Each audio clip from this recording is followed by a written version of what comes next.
Mobile infrastructure is crumbling this evening as the NintenByte Podcast continues its unprecedented rise. In cities across the globe, fans are rioting. The Pentagon has issued a statement describing the NintenByte Podcast network as a pixel-based prophecy. Some say the rise was foretold, others say it's just a really good podcast. We're talking twisted nipples, milk, and a sock puppet who doesn't talk. It's dangerous to go alone. Watch this. Welcome to the NintenByte Podcast, bitch. That's right, ladies and gentlemen, you're watching the greatest Nintendo podcast ever! Yeah! Is that a Joy-Con in your pants, or are you just happy to see us?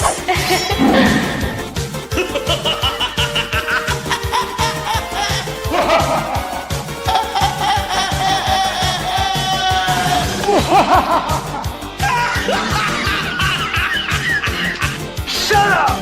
Now feel the power. Everyone, do you feel that? Oh my god, I feel it! You feel it too, Game Bird. What is it? It's the power of our podcast. I feel it! This is rad, NintenByte. So rad. Power.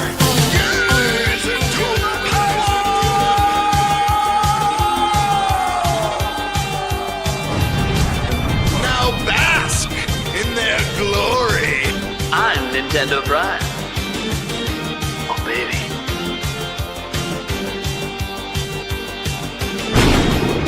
I'm ThunderStash.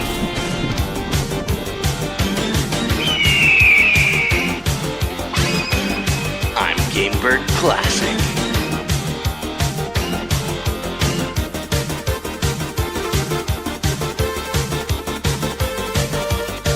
NintenByte rules. Let's rock.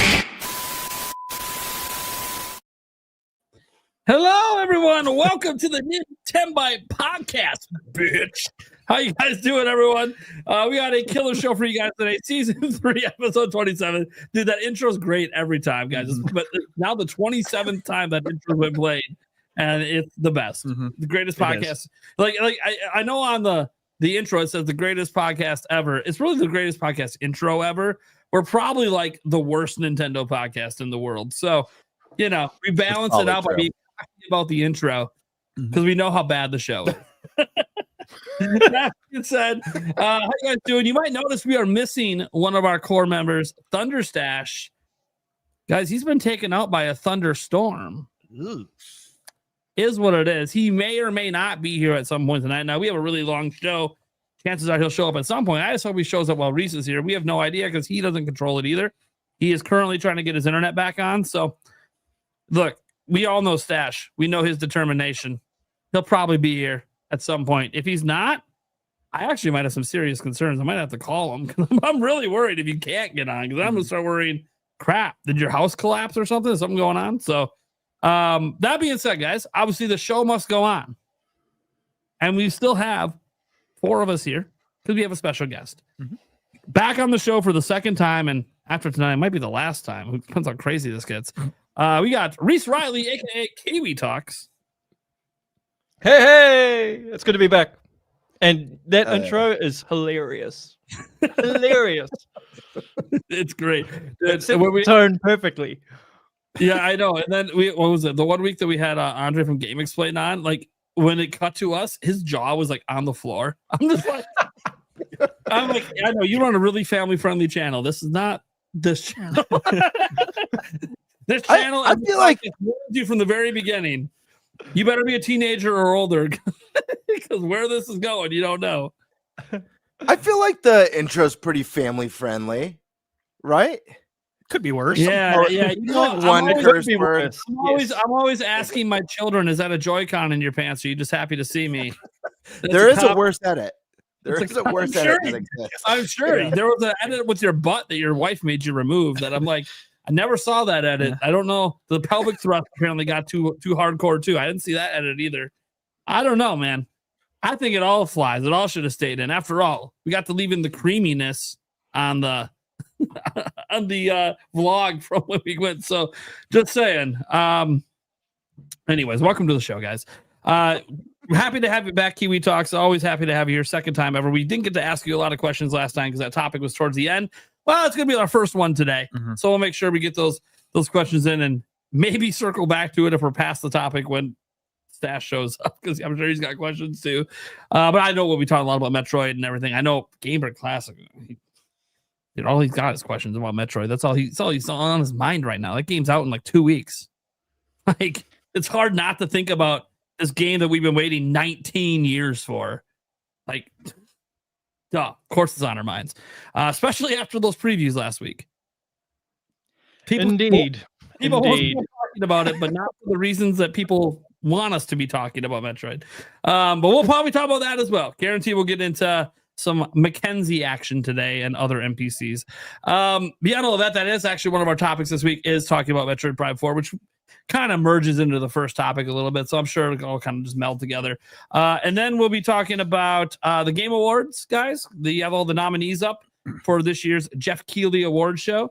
So we'll talk about that and maybe a little bit about our plans. We can't really go too much over plans without Stash being here, but I know what day he would like us to do our betting special on this year, which he is the defending champion of.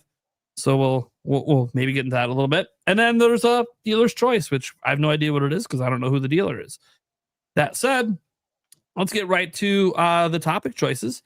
And who wants to take this first topic? Because it's pretty simple. It's an interview topic. So we'll all be asking questions. So who wants it? Anyone? No pressure. Don't everyone fight over it. All right.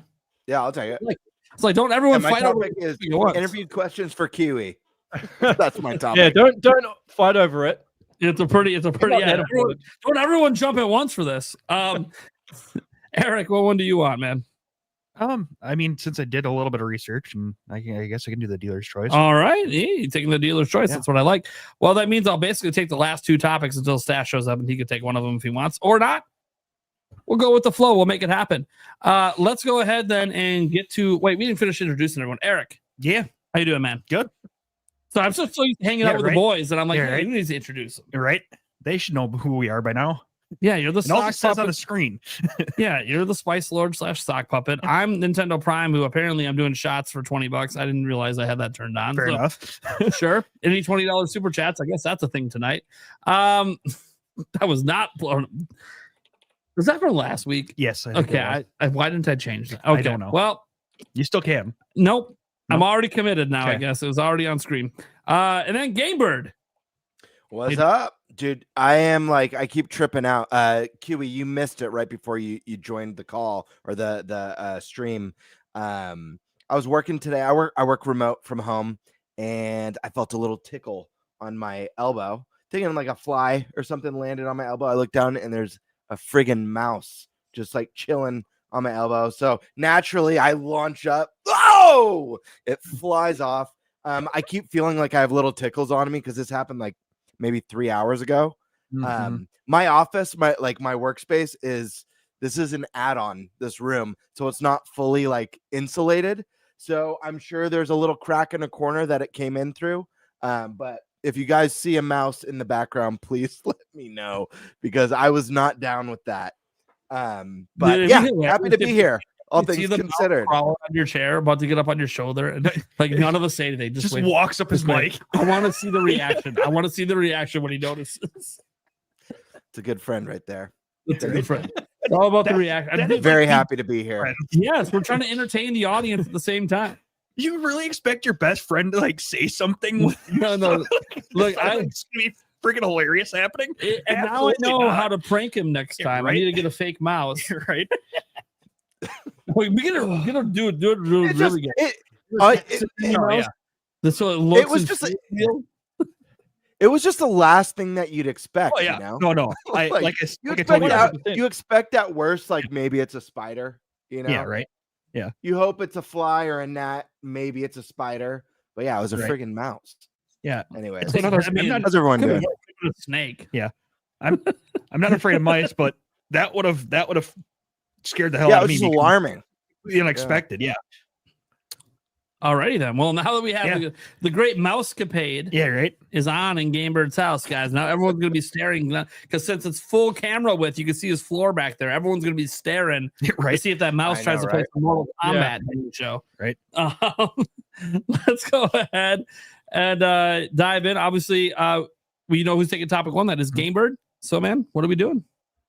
Yeah. So, Reece, you're the man with the knowledge, whether it's Metroid Prime or other things gaming related. So I guess we'll just go around. I think we've all prepared some questions. I know Nate requested ThunderStash submit some and kind of pick your brain. I'm sure not everything we'll have answers for, but I think ultimately it's going to be fun just to get some perspective outside of someone who's just, a gamer like us who doesn't have too many deep inside info. And we enjoy a lot of healthy and fun speculation here, but I guess I could start it off and we could all jump around. We don't have to stay on focus with my questions to start.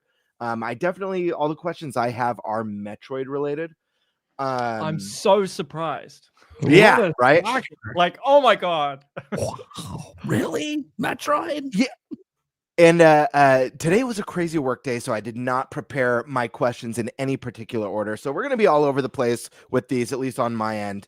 But I'll start with one that I feel feels like the most present. Obviously, there was a big event where a bunch of media got to go hands-on for, I believe, over an hour, a couple hours maybe, on Prime 4. And there was a lot of really good feedback, except there was one glaring, I guess, I don't know that I would call it an issue, but at least for a lot of the people who played the game, one glaring issue that really hampered the experience and put a lot of fear in the media's minds. And obviously I'm talking Miles McKenzie, an NPC who's a little bit awkward and quite chatty. And you got a lot of complaints about, people saying, I want my Metroid Prime to feel isolated and lonely like it's always felt. Now, me personally, I'm hoping that Metroid Prime 4 Beyond is primarily sold to people who are playing Metroid Prime for the first time, because that means that they're reaching a bigger and broader audience. Obviously, all the primers are going to be there day one. We already know that. So I'm hoping that the majority of people who are playing this game have no notion of like, I prefer my Prime games to be super isolated. And I also think it's important for this series to evolve to reach a wider audience. And personally, obviously, I haven't gone hands-on with the game at all, but I do believe that adding, a little bit more substance, a little bit more story, more personality, raising the stakes in a way is one good way to evolve the series. But I'm being a little long-winded here. My question is, I was hearing that after the preview event that the team at Retro was asking a lot of the media what they thought about Miles McKenzie. And I thought that was interesting to hear that, because it seemed like they might already feel like this could be a divisive piece of the game. And if they're asking everyone what their thoughts on that, does that mean, I mean, we're only a couple weeks away. I imagine that there isn't anything that they could change or adjust, but I was just curious if you knew anything about this, because it sounds like they knew this was going to be divisive. Yeah, a few things. Was it Retro or was it Nintendo of America that were asking? Or maybe it was Nintendo of America. Yeah, because that's a I may have completely different thing. Sure. Yeah. A few different things. So if they were to change something, the only thing I would think they could change is lessen maybe the amount that Miles chimes in during gameplay. Yeah, right. That would be the only thing. But there's probably been huge amounts of playtesting before it even got to this point.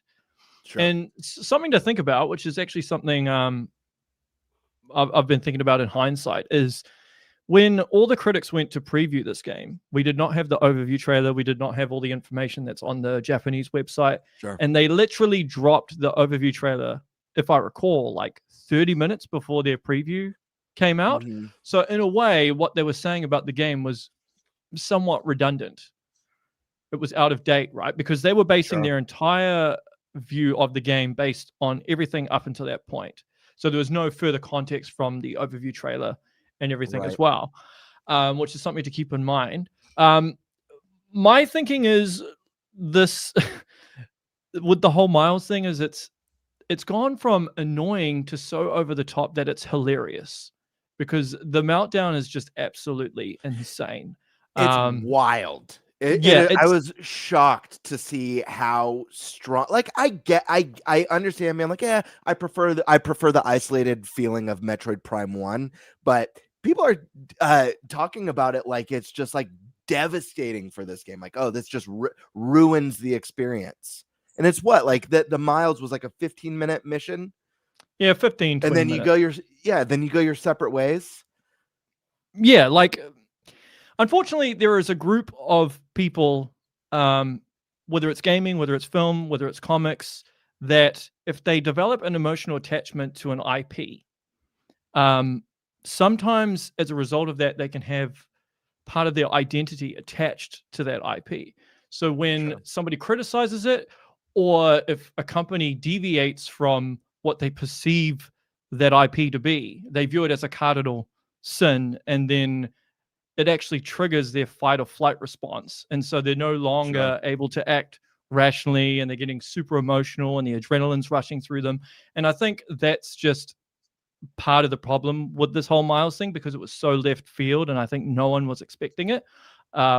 That's partly it. I also think some of this is just actually trolls and grifters. I mean, we saw with the Nintendo Switch 2 announcement with the pricing, right? People having a meltdown. Guess what? It's still sold out, right? You saw the same thing with Pokemon ZA. You've even seen like criticisms of Mario Kart World. So I think this is just some sort of doom posting to an extent as well. I agree with that. I think I was more surprised by some of the like bigger media perception of this preview event. Some of the stuff that I heard from like Nintendo Life or IGN. I know it was very doom and gloom based on that one thing, and it sounded like everything else was fantastic. So it was so weird to have that one piece be the most prominent takeaway from the experience. And the other part is like obvious. I mean, it's been a long time since we've had a Prime game. You want the series to evolve. Like I said earlier, you want to broaden. This is a series we desperately want to sell well. We need to widen the market of consumers who are going to be picking this up and playing it. I mean, we had Breath of the Wild completely reinvent the wheel when it came to Zelda, and threw away a lot of the core staples that people have come to know and love. Traditional dungeons, more focused storytelling. A lot of stuff was gone from that game, and you had a more isolated and empty experience, but it was met with glowing praise. And you also had something similar with like God of War kind of reinvented itself in 2018, and you have a chatty sidekick with your son in that game. It's just weird to me that this one just had such backlash, especially knowing like, hey guys, we really want this to sell. Like we could barely crack 3 million with Dread, which is the best-selling Metroid game in the series. This is the most expensive entry. Maybe we should have a little bit more story. Maybe we should have a little bit more world building and character development outside of Samus. But I don't know. I just found that this one really interesting. But I also was pretty interested in the questioning, like knowing that it might be divisive and asking immediately after, what do you guys think of Miles? Did you like it? Did you not like it? And you alluded to kind of what I thought maybe could be a change, as when you're running through the world and the character's kind of yapping in the background. What's that? Don't forget to check that out. Maybe they flip that off or something, and it's just in the cutscenes. But yeah, I mean, I partially agree with them on the fact that it is like a tonal whiplash. Sure. In the gameplay, like you're right at the beginning, there's the atmosphere, everything's there, and then you're walking through the world, and then you get this character. You've got the sensational music that's there, and then you've got this character in the background that's being slightly annoying. But in regards to the cutscenes, I thought they were absolutely fine. Yes, there's some cheesy dialogue, but all Nintendo games have cheesy dialogue. Like Donkey Kong Bonanza, Breath of the Wild, even they had some cheesy dialogue. So I don't think it's that big of a deal. But I do think some of these critics that were saying this stuff, as I said before, they have an emotional attachment to Metroid, right? And one of them, Logan from IGN, and look, I don't know the guy. Maybe he's a nice dude. I have no idea. But when I was watching his preview, it was like he was reliving a traumatic experience, and he was actually aggravating himself as he was talking about it. Like he was getting more angry about it as he was talking about it. It was like a a self-fulfilling reaction.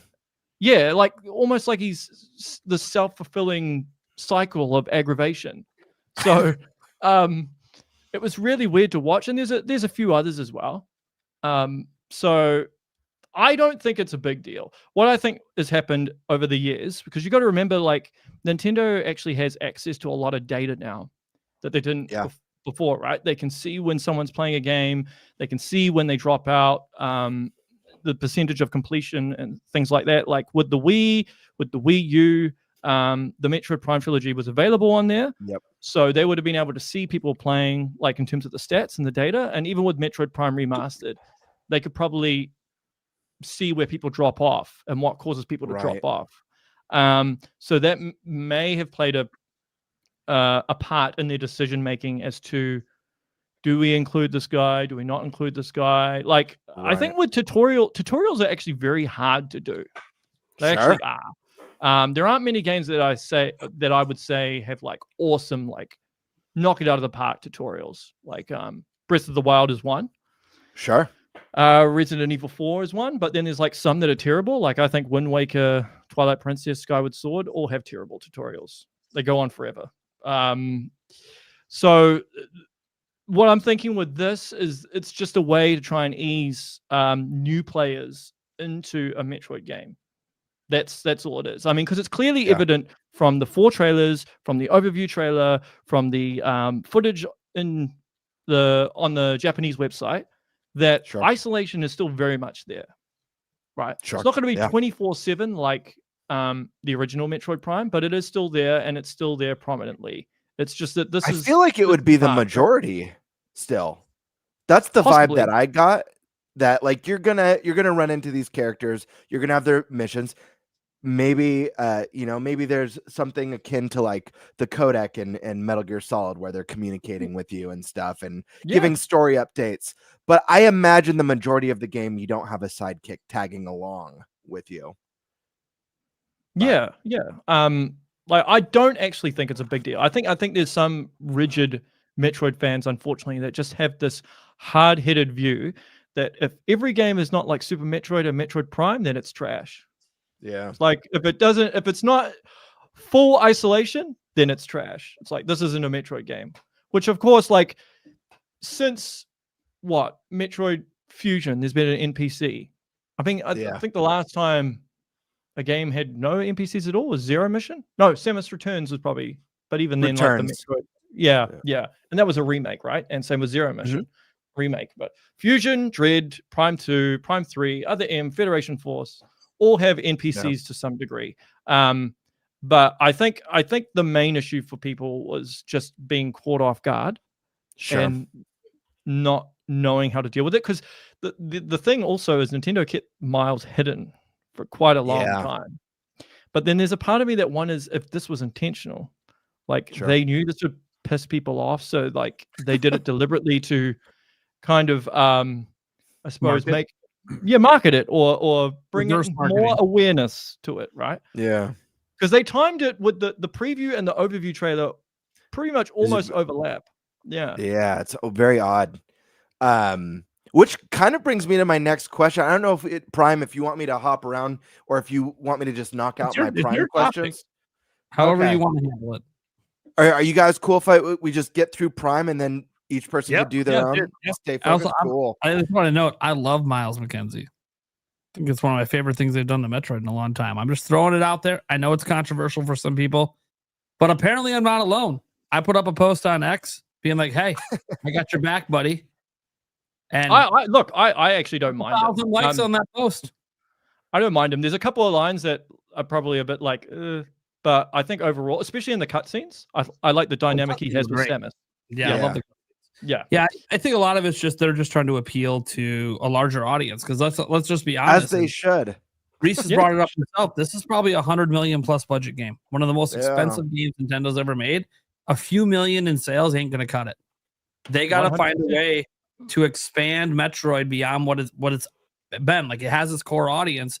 So did Zelda, and they had to make a drastic change to try to appeal to more people, and it worked. And so they're making a drastic change here with the connected Hyrule Field like desert, and yes, more NPC interactions. Because maybe part of the problem with the series, and I stress saying it's a problem, but something maybe holding it back is maybe there just aren't 10 million people that like to play games where they feel isolated the entire time. Part of it, but I think also is obviously the budget is a big part of it, right? It's actually not sustainable to keep making these games at the scale you're making them without reaching a wider demographic. And the other thing is Nintendo are expanding into film. If they want to make a movie out of Metroid, you can't make a movie with Samus being the only character for 2 hours. Like who barely talk. Yeah, as a little side note, so back in 2013-14, I actually wrote a movie script for a Metroid film. And as I was writing it, I realized how hard it would be to make a Metroid film. And like I couldn't figure out a way to make Samus the main character and it not be boring. You actually have to have additional characters. So I think that might play a part in this as well in terms of them wanting to expand into film because everybody wants them to make a Metroid film. But yeah. That literally we've bled into two of my questions. I actually have one. I'll just knock this one out since we're talking about it right now. One of my questions was, do you know if there's been rumblings or even from anyone on the Metroid team with interest in Nintendo's branching out into entertainment, but possibly pushing Metroid into movies, a show, or even the theme park? Where we're seeing potential for Zelda coming to Universal Studios. Are you aware of any sort of push for Metroid to bleed outside of just the games and into a little bit more of the entertainment side? No, I haven't heard anything. And I'd be very, very surprised if they would do it, because if I was in their shoes, from a business standpoint, from a financial standpoint, it doesn't really make sense when you've got way bigger IP. I think you'd probably see an Animal Crossing film before a Metroid film. Sure. Yeah. And I'm not an Animal Crossing guy at all. I'm wondering if even merch at the theme parks would be something that helps kind of brand awareness, but maybe again, that's not viable considering.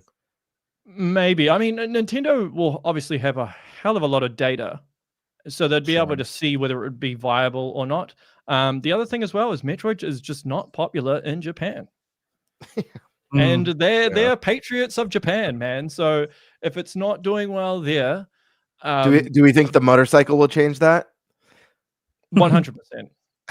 The motorcycle, I can tell you right now, was made for Japan because Japan loves motorcycles.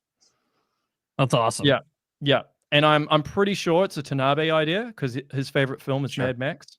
So say it felt like a Tanabe idea because of Mad Max. I'm like, this is So the motorcycle and the Federation are Tanabe's idea. That's rad. Yeah. Awesome. All right. One of them that I was curious about, you talk about the press event as well as that kind of overview trailer overlapping. I found the marketing for this game to be very interesting, starting with the lack of. I mean, I've complained about it on the podcast for like a few months. I love now. it how you're PC about it and you're saying it's interesting. Yeah. Yes, interesting. If I interestingly use bad, it's a nice way of saying bad. If someone goes, "Oh, how's your food?" Or "How was that candy?" I say, "It's interesting." It's bad. It means he hates it. He hates it. I hate it. The marketing's been interesting for this game, and I know that Nintendo has a certain marketing cycle. I know they generally do the big push within 30 days before launch. That way they don't overlap with other games. But I always found Metroid Prime 4, given obviously its cost to make, its budget being so high, as well as the fact that like this is a game series that's so niche and really needs the sales. I thought that they'd push a little bit harder. I thought for sure we'd be getting some sort of focus direct that really answers the question, what is Metroid? Because I know most people have never played a Metroid game before, and most people will look at those trailers that we've seen in previous directs and think that, oh, this is just a first person shooter, but it doesn't look very good because it looks way slower than Halo and it looks slower than Call of Duty. I don't know what this is. This just looks like a not very good first person shooter. So I found it. I'd been crossing my fingers. I'm convinced we're not getting one. We're 2 weeks away. I highly doubt it. I think the You're not getting overview a direct trailer. man. Yeah. I think the overview trailer was the first thing where it was like, oh crap, like this was a hype trailer. This is what I've been wanting. But I also feel like they haven't been as loud as they've needed to be for this game. And I'm just curious your thoughts on kind of the marketing plan, if they're doing enough, because I really do feel like this is make or break for Prime, at least. Maybe not Metroid as a whole. I think Dread sold well enough, but I'm very nervous about this game that I want to succeed so badly. Yeah, I mean, I've been wondering about the marketing. I've been very vocal online about how it sucks. And I got a lot of backlash about it. But yeah, That's I why mean, we use the word interesting. yeah. But I actually wonder, because with the marketing, especially for the first 3 trailers, they didn't seem like a traditional Nintendo trailer. I almost wonder if they were outsourced to some sort of third party to do the trailer, because it didn't feel like a traditional Nintendo trailer. And often, besides from the very first one, which was at the end of a direct, they were kind of just like chucked in there. I thought the 4th trailer was decent, and I thought the overview trailer was decent. So I think they've redeemed themselves somewhat. But I think part of the problem with the marketing as well is because this just hasn't had a very good development cycle. And there's been issues internally to get it done. And I don't want people to take that like, oh my God, it was a disaster. I'm just like, these are just things that pop up in game development from time to time, especially with something as big in terms of its scope.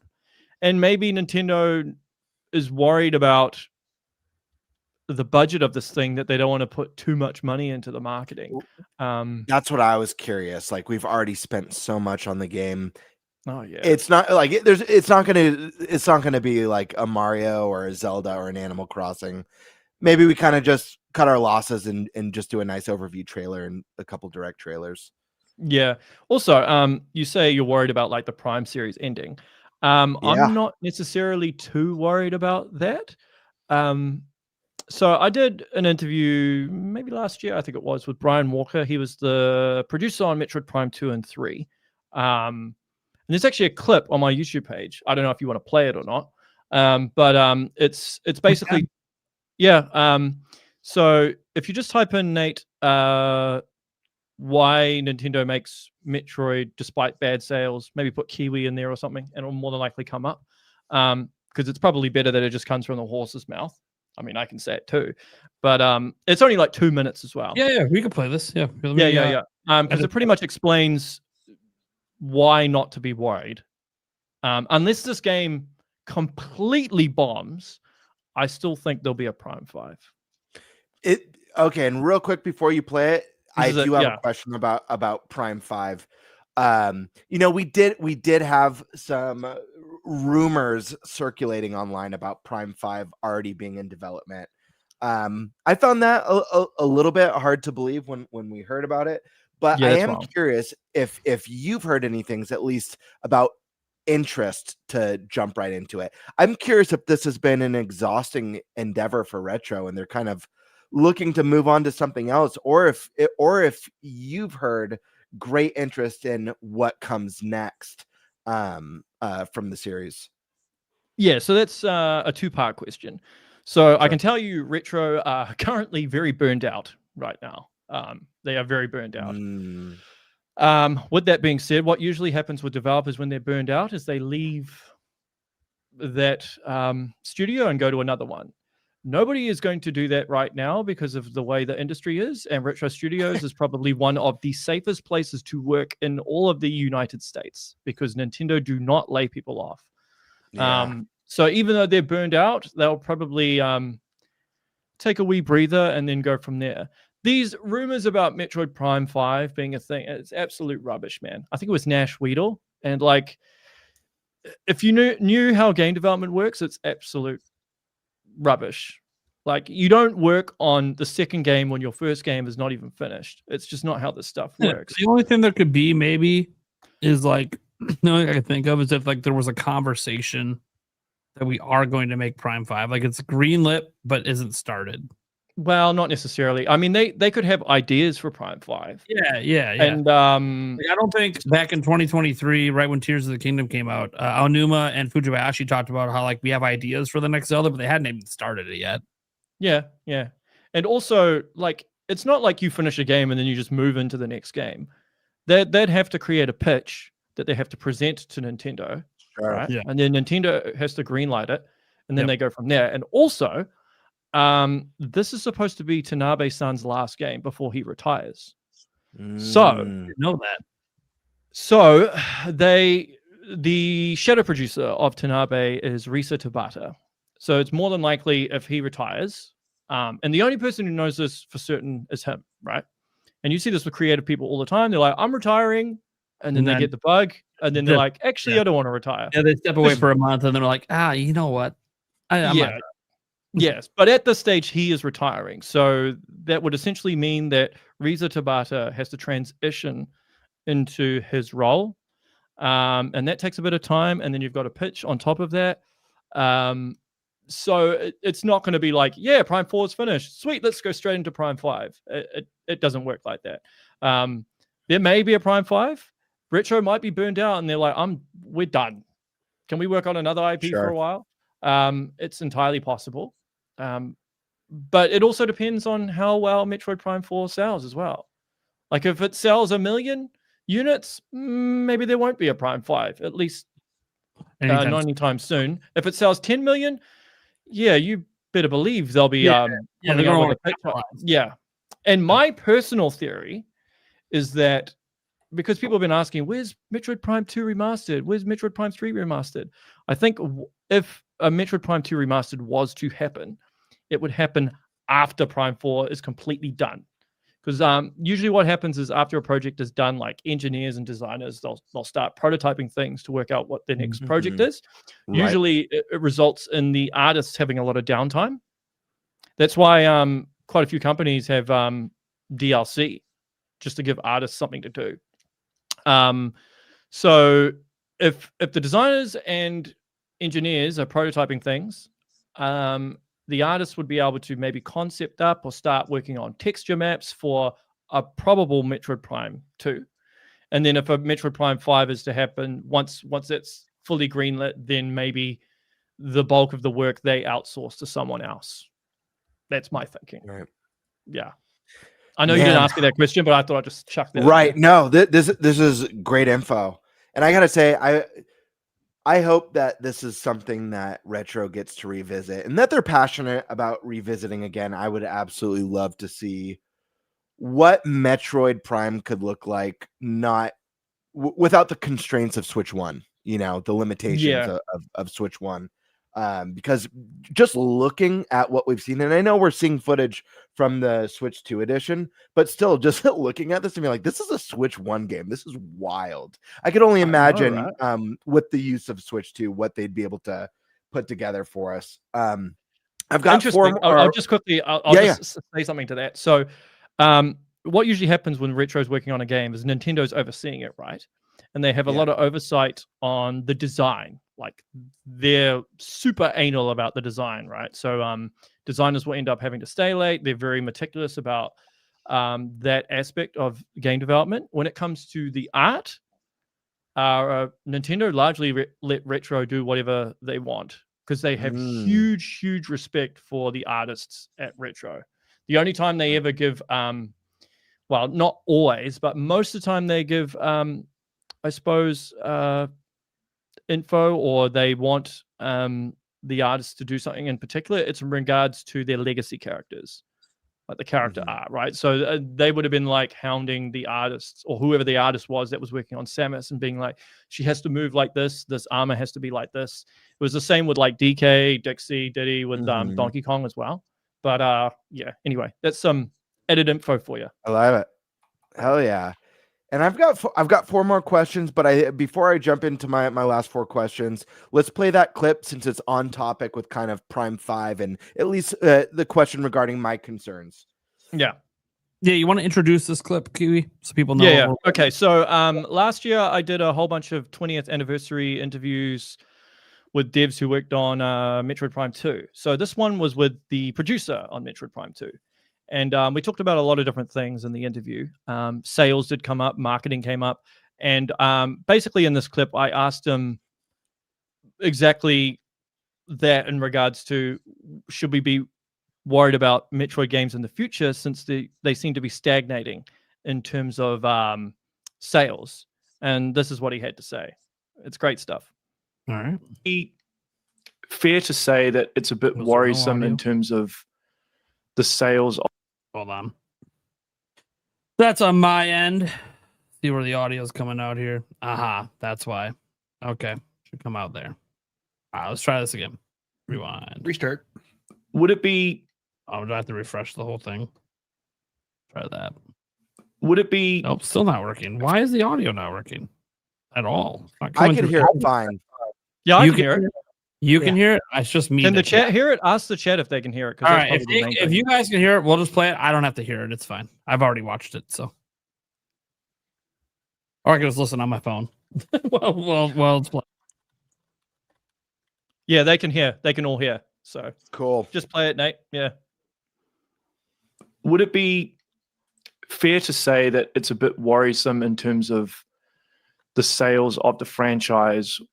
Because obviously costs are increasing, but the franchise tends to just still be selling at the same level. I think Dread sold 3 million, so that's good, but I don't know what the budget was. Probably one of my most influential mentors over the course of my career was Ben Gordon at EA. And when I was part of a mentorship program and got to talk to him a lot, learned a huge amount from him. He's just a fantastic individual. But he was also able to get me in as a fly on the wall into a lot of really high-powered board meetings and director conversations. And I quickly started to understand that even if you can't dominate a space, even if your product is not topping the charts, it's important that you still occupy a space. Even in chess terms, a pawn at e4 is still going to affect the middle.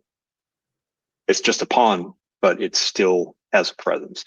And so that presence, even if you can't dominate the middle, that pawn, that occupation is still valuable from a corporate standpoint. And that's when we start talking about the high level considerations of stock pricing and so forth. So it's having a presence is often just as important as dominating a space with chart toppers.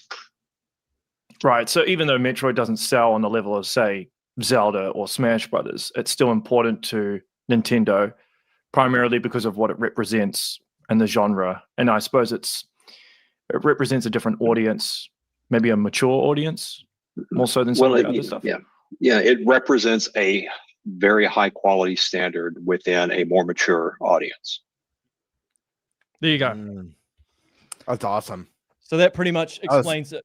And that's not just me clip. reiterating what he's saying. I mean, you heard it from the man himself. Yeah. He was a producer on Prime 2, 3, and he was senior director of development on Donkey Kong Country Returns and Mario Kart 7. So hell yeah. This is he does know what he's talking about. Awesome. So I got one more question about the future, and then my last questions are more present regarding Prime 4. Sure. Do you think based off of any of your conversations or knowledge that you have, do you think there's a chance that this could be a title that has DLC down the road? Or do you think it's just going to be Prime 4 is what it is, and then either they're going to work on the next one or it'll be left at that? I don't think there'll be DLC. No, especially if Tanabe's retiring, because it messes up the entire pipeline. Sure. I don't think so. No, I think this is a done for them, considering how long it took as well. Yeah. Sure. And they probably just want to work on Switch 2 hardware, to be honest. Yeah. Yeah. That makes sense. Yep. Awesome. All right. Last questions for you regarding Prime 4. I'm curious about the scope of this game.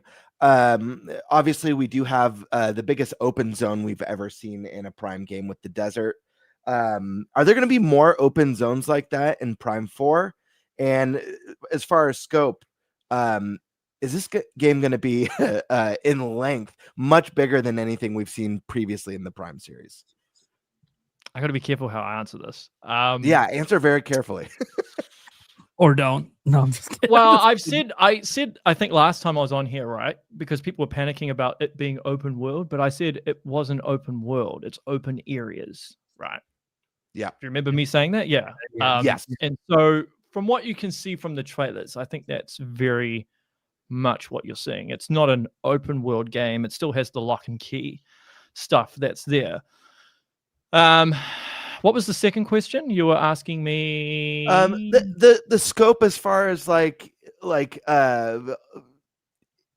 your adventure. Like, is this going to be the biggest adventure that we've ever gone on in the series? Or is it going to be roughly the same? No, I think it's longer. Yeah. Okay. Yeah. I think there's a whole bunch of side stuff. It's cool. not the traditional Metroid Prime game, but it kind of is at the same time.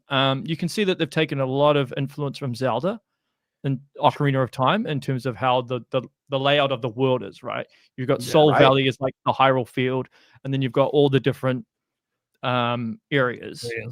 Yeah. Even the puzzle stuff that we've seen so far seems, like you said, a little bit more of like Zelda. Obviously, there was a little bit of puzzles in the old Prime games, but doesn't feel like to this degree that they're doing now. It seems like they really amped that up to the next level. Yeah, and I don't actually know how much of that is retro and how much of that is SPD. Tanabe. Don't forget, Tanabe was a producer on Link to the Past. Right. So maybe, but yeah, it's clearly obvious that they've taken influence from Zelda. I see quite a bit of stuff from Skyward Sword. Sure. In some of the puzzle solving, especially that what is it, the psychic? Yep, the psychic thing. Yeah, which is like the beetle from Skyward Sword. So much. Like, yeah. Awesome, good stuff. And then my last question for Prime 4. We've seen some evolutions in this series. Obviously, bigger zones, at least one massive zone compared to anything we've gotten before. New characters with escort missions, which isn't really a thing that you get in Prime games. A new mount with the motorcycle and psychic abilities. These are all evolutions for the series. Is there any special surprises? And so have we seen everything that this game has to offer? Is there more evolutions? Is there a big surprise that's been tucked away that's going to shock everyone when they finally get their hands on Prime 4? You don't have to say what it is, but I'd make the comparison to The Legend of Zelda Tears of the Kingdom. Oh, wow. Okay. So you know how there's a lot of stuff hidden? You know, like the depths and stuff? Mm-hmm. Yeah. I'll just say that there's like more to it than meets the eye. So hell yeah. Yeah. But they've been doing this a lot lately. Like even with Donkey Kong Bonanza, they did the same thing, right? Oh yeah. There's a lot more to that game than like that was shown. So it's Nintendo's style of marketing. But yeah, you'll see. Come release date. You'll see. Awesome. So Kiwi, close. that is all my Metroid questions that I wrote down. Thank you so much for answering all those. Super informative, really exciting stuff. And of course, like hearing from you and seeing that little clip that we just put on a moment ago, that Prime still has a future. That there's hope for the series, even if this one doesn't just do gangbusters and 10, 15 million plus, even if it doesn't hit those metrics, that there's still hope for the series makes me really happy, because this is one, you know, I've been critical of the way they've been presenting it, and it's only from the position that I want this game to be as successful as possible. I want as many players to get their hands on this game, first time players. It's nice to have some positivity and excitement.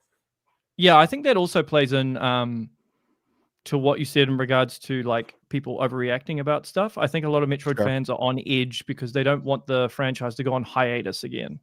Yeah. So that's probably why they're a bit, I suppose, reactionary in regards to this stuff. But you need not worry, okay? As the clip said, and like they look at Metroid a bit different to the other franchises because they know it brings in a different demographic. And once you get people into the ecosystem, they spend money on additional games, which ends up going into Nintendo's pocket, which is all important. And also, even though this game is like $100 million game, they're subsidizing the cost somewhat with Amiibo. Yeah. So probably the coolest Amiibo we've ever seen. Too. Yeah. Like when I posted about the $100 million budget, I think a lot of people just fixated on that and they didn't look at the stuff I posted underneath the original tweet, right? And obviously all the articles went ham on it, left out a few key points, but I wasn't saying this is $100 million game. Like this is going to be the end of the Prime series if it doesn't sell 5 million. I actually never said that. I was just being open about the realities of the situation. That look, Metroid Prime 1 cost 10 million, Metroid Prime 2 cost 10 million, Metroid Prime 3 cost about 12 million, and now Prime 4 is like 100 million plus, right? So you've just got to be realistic about these things. It actually has to reach a wider demographic. Like if Metroid had been with any other company, if any other publisher had the Metroid IP, it would have been dead years ago, right? They wouldn't even have wasted their time. So I think Metroid fans, you know, you just need to be chill a little bit. You know, Nintendo, they do care. They're doing their best, but you just got to be realistic. Maybe not post that the game's trash because of one thing you don't like. Yeah, especially when you haven't seen it. Like when you're talking about story stuff, especially, like I think it's not a good thing to do that because you don't know the full arc of the character. Like you're seeing one isolated bit. Like when it comes to story elements, especially, I do think you need to understand the full arc. I mean, we don't know. I mean, there could be some twist and Miles is like Silex, or Miles like, you know, that'd be wild. Betrays Samus, or who knows? Like we don't know. It's your son. So, yeah, and this is guesses, by the way. I don't know anything about the story. I likely story, pal. Nothing. Yeah, that's funny. Yeah, cool deal. It's based on your script. That's why you don't want to say anything. Nah. Well, whoever wants to jump in next, again, Kiwi, I really appreciate it. Great stuff from you on Metroid Prime 4, and that's all I got.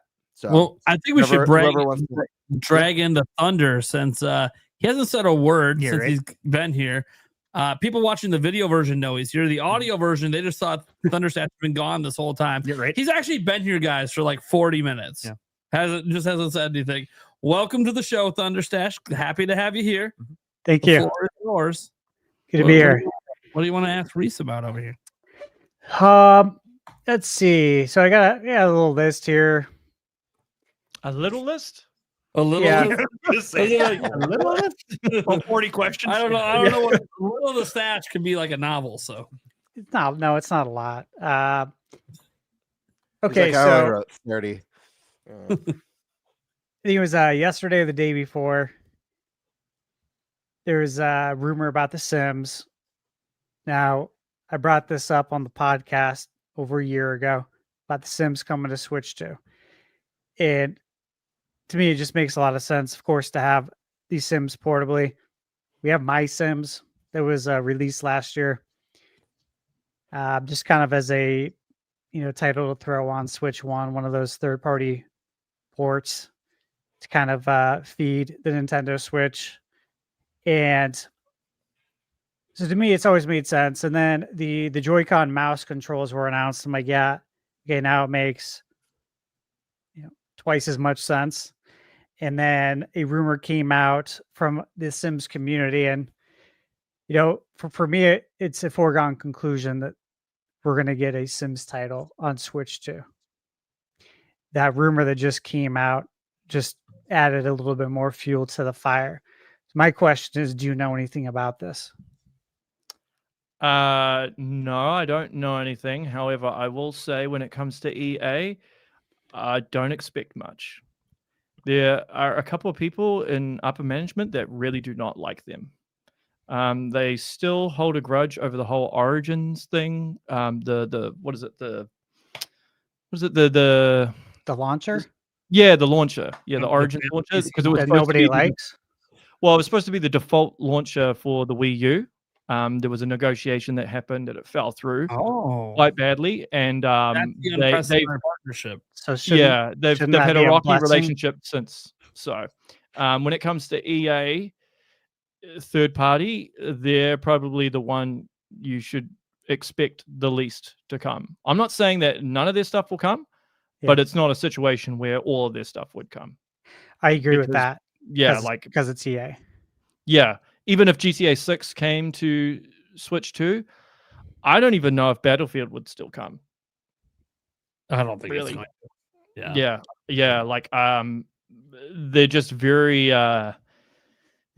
stubborn and rigid in their views. And look, I've met people who are in upper management and CEOs and stuff. A lot of these people have real massive egos and a lot of pride, and they will literally commit acts of self-sabotage over their egos because they're so fragile. I wouldn't expect it. It makes sense to me, but I haven't heard anything. But yeah, I would what's the saying? Was it hope? Prepare for the worst, hope for the best, or something? Yeah. Something like that. Hope for the best, plan I'm for the butchering worst. the line, but you know what I was gonna say, because I know about some games from EA that are coming, but the more I think about the games I know about, a lot of them deal with properties that they don't have full control over. So it could be other people telling them you're putting this game on Nintendo rather than them making that decision themselves. Yep. So quite interesting.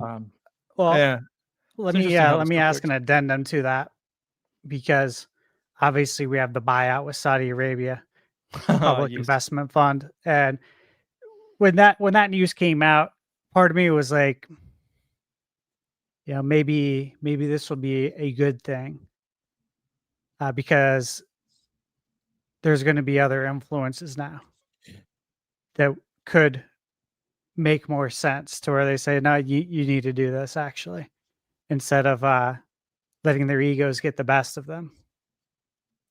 Do you think this is going to play any role in EA making decisions that are better for everyone, including obviously their bottom line? It's hard to say, man. I think Saudi Arabia are they are a red flag, but they're just they're a wild card in some ways. I just don't really know what they're going to do or what they're capable of and what their intent was to buy out EA.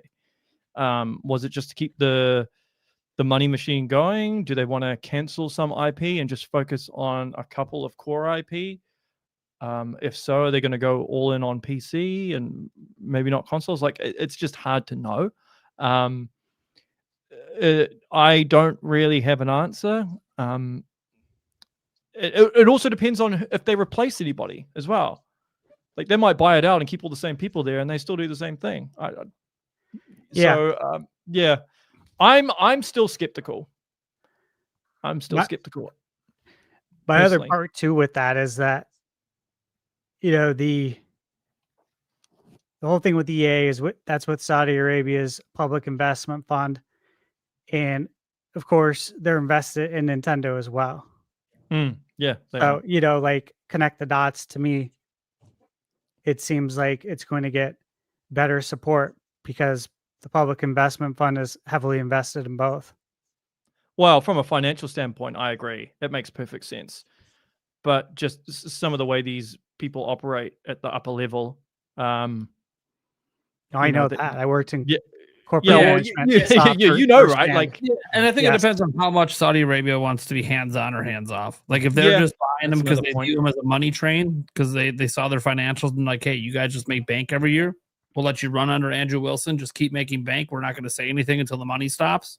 That could be how this relationship works. Or they could be a lot more hands-on. Like that's the thing. Like it's such a wild card because we've seen them have like buy parts of all these different companies like Nintendo, but yet they're pretty hands-off. They're not doing anything. They're just kind of letting we just own this part and we're letting them be.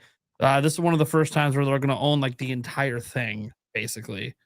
So we don't really we don't really know what that's like or what that means. Obviously, for many reasons, a lot of people are going to be skeptical, of course. It'd just be like if Tencent bought them. We'd be equally skeptical over what the hell they're going to do with the company. So, yeah, we'll have to wait and see. Yeah, I wish I had an answer. I don't have an answer yet. It's kind of a watch this space.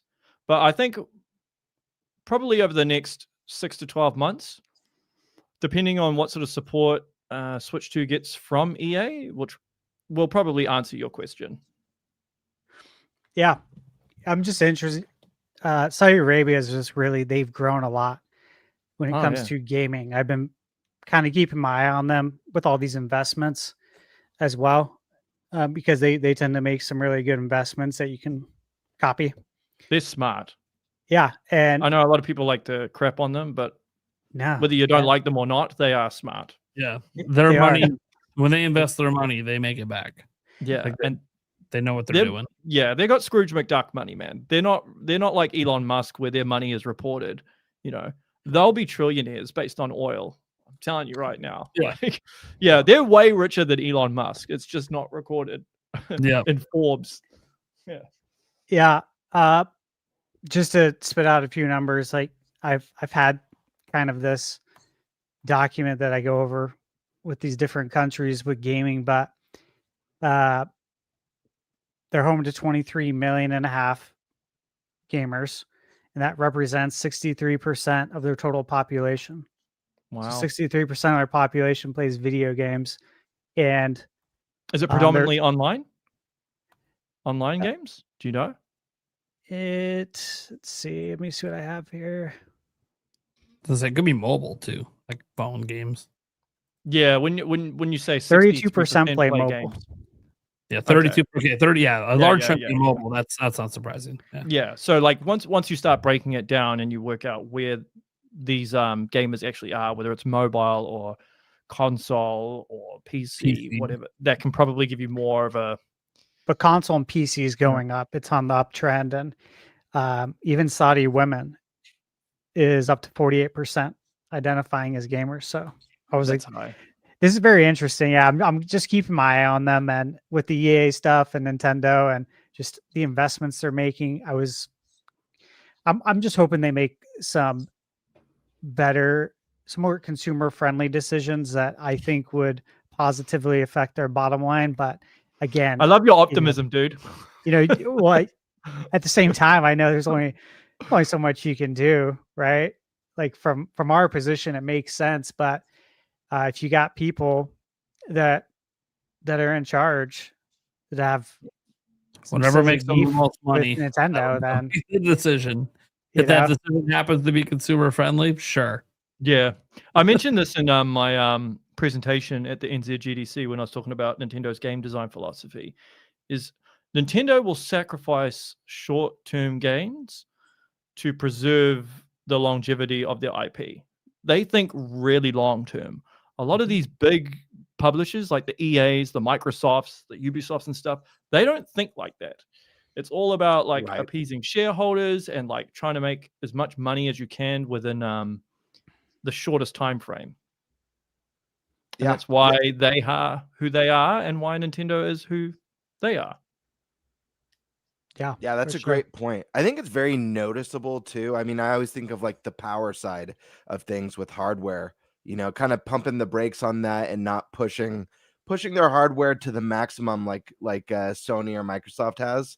And we've seen diminishing returns from the competitors, but Nintendo, they've still got like, we're making jumps. Like the jump from Switch to Switch 2 feels a lot bigger than PS4 Pro to PS5, or even PS5 to PS5 Pro, which is wild. But yeah, I don't really understand like how they think that's sustainable. I don't even understand what the point is of another PlayStation like PS6. Yeah, it's like especially when you consider casual gamers, right? I mean, I like to think of myself as a hardcore casual gamer because I'm not like playing 50 games a year or something like some people are. But most casual gamers, what are they playing? They're playing Fortnite, they're playing Roblox, they're playing Call of Duty, they're playing FIFA, probably GTA. They're playing the same games over and over, right? And you don't need like this amazing, huge leap in graphics. They don't really care about ray tracing, and they don't really care about 120 frames per second and stuff. So I'm like, how are you going to convince all these people to upgrade to something that theoretically they don't actually need, and it's not going to actually change the fundamental experience? Yeah. And it's a bigger risk too. Yeah. It's like a much bigger risk, as we've seen.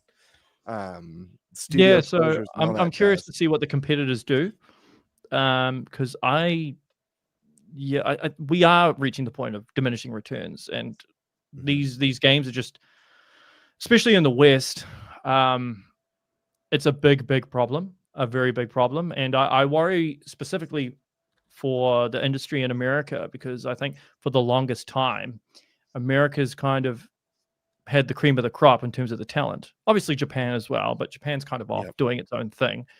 But what you're starting to see now is you're seeing a lot of talented game developers in places like Europe, China, obviously, parts of East Asia.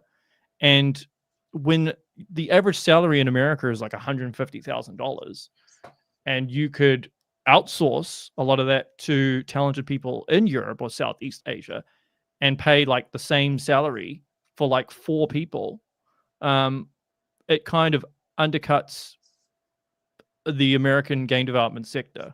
Like, why would you do it? Like, Rockstar is a perfect example. There are 1,600 people, 1,600 devs in Rockstar Bangalore, India, that are working on GTA 6 right now. Right? It's so wild, dude. And if you think about, like, if the average salary is $150,000 in America, you could pay for like 4 Indians to do that, right? And I know in Rockstar in India, they do predominantly QA, art, and animation, right? And then they do like the basic run through, or like the first iteration, and then once it needs to be fine tuned, they send it off to like people in the States and stuff. But that's my concern, is you're going to start seeing the effects of not only AI but a lot of outsourcing.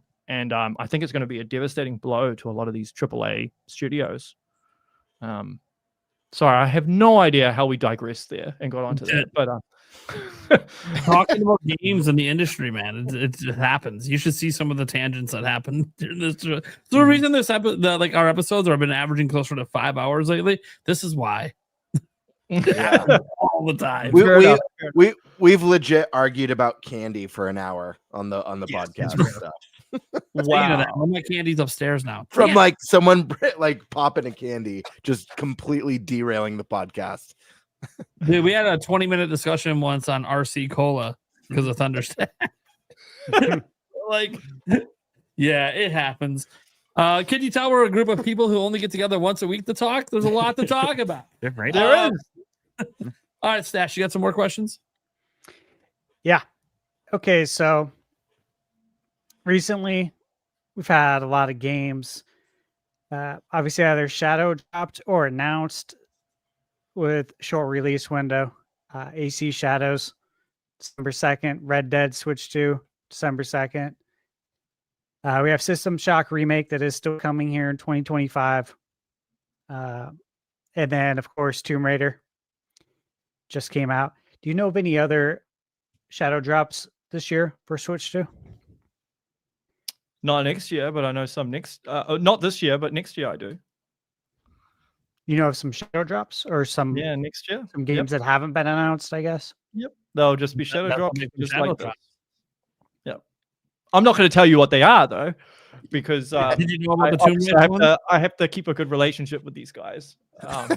Any big ones? Well, it depends on what you define as big. Any AAA ones. Like for example, I think anything big from like Capcom to me would be a big one. Like the next Okami, obviously that's not going to get shadow drop next year, but like that's Onimusha, stuff like that, games like that, those aren't shadow drops. I know those aren't shadow drops, but that caliber is more what I'm getting at. There is one that I'll mention. And if you know the sort of people that I interview, that will probably give you a little bit of a hint as to what it may be. But I won't say I'm going to watch every interview he's ever done. Trying to figure it out. Yeah. Good luck. There's a lot of interviews, guys. Good luck.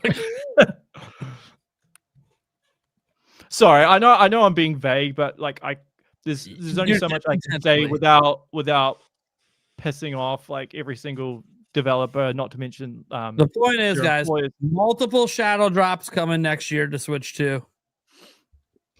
Part of the reason he's out there publicly saying 2026 is going to be a big year for third party on Switch 2. This is part of that. It is indeed. Not all of it. Obviously not every game shadow drop, guys. God, come on. No. It has to make sense. Like they'll be looking at data and then I think the Tomb Raider shadow drop made a lot of sense this week. That was a good one. Yeah, I think it was dropping for $20, $18 for the initial sale. Yeah, guys, everyone figured out it's not the PS4 version. It's $18, 60 FPS. People did all these comps to the PS4 and like it'd be an upscale like on PS5. And guys, outside of the hair, it basically looks identical. What are we doing? These are great games. Yep. Even the old versions, they're great games. It's $18. Come on. Good shadow drop. Very good. A shout out, by the way. Well, I think it was Aspire who did the port for that. Yeah. And I want to make sure we shout out Panic Button. They just announced before the show that they've been the ones behind all of Nintendo's like enhanced like games and stuff. Like they were hired by Nintendo for that. So shout out to Panic Button for making our games better on Switch 2. Here's another direct question for you. So Shenmue 3 was announced. Obviously, Shenmue 1 and 2 have never been on Nintendo. Those are the better games, of course, as well. You heard anything about Shenmue 1 and 2 coming? He just injects his opinion as a fact just to lead the question. I mean, it is. But have you you heard about Shenmue 1 and 2 coming to Switch 2? I have not. I have not heard anything, unfortunately. Okay. Sorry. Hey, you shot your shot. It was worth it. That's fine. Okay, the Game Awards. Obviously, Game Awards always full of big announcements. Game Awards is going to obviously it'll have a focus on Expedition 33, the big one. Just a little. Would be a great stage to announce that that's in development for Switch 2. Death Stranding 2 will be there. Another great stage to announce Death Stranding Switch 2 edition, the first one. Alan Wake 2. Alan Wake has had obviously a big presence over the years at the Game Awards. Another great stage to announce something about a Switch 2 edition. Baldur's Gate, all these games that have had these big presences at the Game Awards. Curious if you know of any games that will be announced at the Game Awards, not shadow dropped, but announced to be coming to Switch 2 that are significant. I don't really know about announcements in terms of Game Awards and stuff because I primarily deal with developers. They're not really in charge of that stuff. Yeah, as to when something gets announced. You'll notice like I pretty much never give release dates because developers are like, we don't know. We don't make that decision. So I couldn't tell you. I wouldn't think you'd do that though. like to be on the Game Awards, it costs a lot of money. Like it would probably be more expensive to be on the Game Awards than to be in a Nintendo Direct. That's what I'm thinking. So it might be more viable for them to just announce it on their own, depending on the game, or B, announce it in a Direct. Yeah, so specifically, like Expedition 33 or, obviously they're going to be up there on the microphone. So it's not going to cost them any money to say. Are they going to be? You're assuming they're going to by win? the way, this is coming. They're going to win one of the 12 awards they're up for? Yeah, by the way, this you can look forward to playing this next year on Switch 2, or obviously Death Stranding. Like these are things that you could, I think, get away with without paying anything out of pocket, and especially with Death Stranding. I'm sure Jeff would be like, "Yeah, no problem. I won't charge you anything." Yeah, I don't think Kojima my gets boy. charged for anything he does there. I don't think so either. I don't think he's charged for anything. He might receive money. I don't think Kojima-san would do that. Just knowing Japanese culture and like the respect that Japanese tend to have for each other, I don't think they would do a fast one. He would do a fast one like that and announce Death Stranding 2 while he's on stage. Yeah. You know what? He's going to be mad. He's going to be mad at the Game Awards because they discluded Kirby Air Riders, and he's really good friends with Sakurai. They go to dinners together. He's going to protest. I ain't making no Nintendo announcements here. You left my boy's game out of the awards. I'm just playing. All right, I have 2 more questions. Okay. I'm not going to ask you anything Xbox because, I don't have any questions. I know it. Feel like I know what's going to happen there. PlayStation though, PlayStation's more. That's more interesting about any of their IP. Do you know of any other IP that are going to be coming to Switch 2? Obviously, outside of the show, MLB The Show. Do I know of other games that are coming to Switch 2? Yeah, any PlayStation from IP Sony, is outside that of what the you're show. asking? Oh, outside of. No comment. Okay, cool. Got it. Thank you. And then the last one. This question's for Nate because Nate's gonna forget to ask you. We just move on. I love it. Nate's gonna forget to ask you this one. But he claims to know this. Oh God! It's not the ending of Ocarina of Time, is it? No, it's a game that's been in development for 17 years, and he believes it's still in active development. That's Beyond Good and Evil 2. And I just want to know, just as a great joke, question, if you know anything about it. He just wants to destroy me quick on my source. Oh my Well, God. you know what? Hey, Kiwi might know something. The way I view Beyond Good and Evil 2 is the same thing I view with like Half-Life 3. Like I've heard so many different things over so long that it's just gotten to the point that it just feels like noise to me. So like I've heard, yes, it's still in development, but what does that actually mean?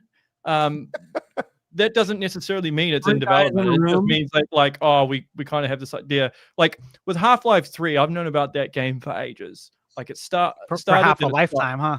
Well, I can't remember when exactly they started working on it, but basically because like Valve, for example, has a flat structure, they don't have a hierarchical structure, so people can just do whatever they want, right? So like they can start a project and then they have to try and convince the rest of the team to get on board with their project. And I know for like Half-Life 3, they started it, then they stopped it, then they started it again, then stopped it, started it again and stopped it. So it's been going on for so long that I'm just like, unless I see a trailer, I have no idea. And it's similar with Beyond Good and Evil. Like it's just kind of gone on so long that I'm just kind of like, it's just noise. Yeah.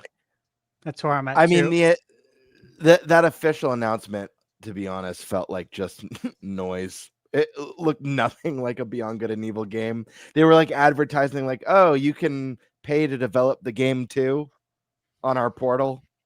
Yeah, I mean, the amount of money they've poured into that by now, they'll never make that back, man. Like, and they're not yeah. Valve. They're not sitting on the infinite money glitch. So like, it's No, they're sitting on the. We might be sold. We had to pause our stock glitch. exactly. So like, who knows what's happening with that game? Honestly, the minute I start to get different I suppose intel, I know something's definitely up. And I'm like, maybe this isn't what I think it is. So, and that's the case with that game. I at this point, I'm just like, I have no idea. There's just so many different stories that I've heard over the years that I'm just kind of like, I'm done. I don't even want to know what's happening with that game anymore. Stash could not debunk my source. I'm happy. All right. Yeah. Oh, I gotta ask because Stash a nice asked, try. such a great question about Beyond Good and Evil. What about any mumblings or murmurs of Star Citizen coming to Switch 2? Or No, I haven't heard anything. Sorry. Yeah, absolutely nothing. Shut down. Yeah, shut down. Sorry, bro. I got one more. This is just one from the chat. Michael J. He loves Kingdom Come on Switch, and I personally I could answer it for him. I think it's coming to Switch too. But have you heard anything about Kingdom Come Deliverance coming to Switch too? The second one, right? Yeah. Yeah, because we have the first. Yes, but I don't trust the source fully. Okay. Cool. So like I'm a bit weary on the source. Yeah. So like I have heard that it's coming, but this person's gotten stuff wrong before. So I wouldn't trust the intel. That's what I'd say. Is this the same person you have a bet with on GTA 6? No, man. No. The person with GTA 6, that's an India person, right? Yeah. They're connected to Rockstar Bangalore. So all their info tends to revolve around Rockstar for the most part. Okay. I'm just making sure. This is a completely different source. Yeah. But the one who's in India, he's interesting. Very adamant, apparently. Yeah, he was. Because he's like, you know what he said? He's like, I'm telling you, Kiwi, 150%, it is coming. It is coming 150%. GTA 6 Switch 2. Is he like, I have to ask, like, is this the most adamant he's been on things he's told you? Because I know you said he's gotten things wrong in the past, right? So it's like, not the most trustworthy of sources, but it's like he's more adamant about this than anything else he's ever said. Well, here's the thing. Like, this can deviate. You don't think GTA 6 is coming. To clarify, he's put out there he does not believe GTA 6 is coming to Switch 2 at least anytime soon. So look, my wife's from India, right? I've been to India multiple times. Love the country, love the people. With that being said, I understand the culture quite well. And the culture is a culture where status plays a huge part in the culture, right?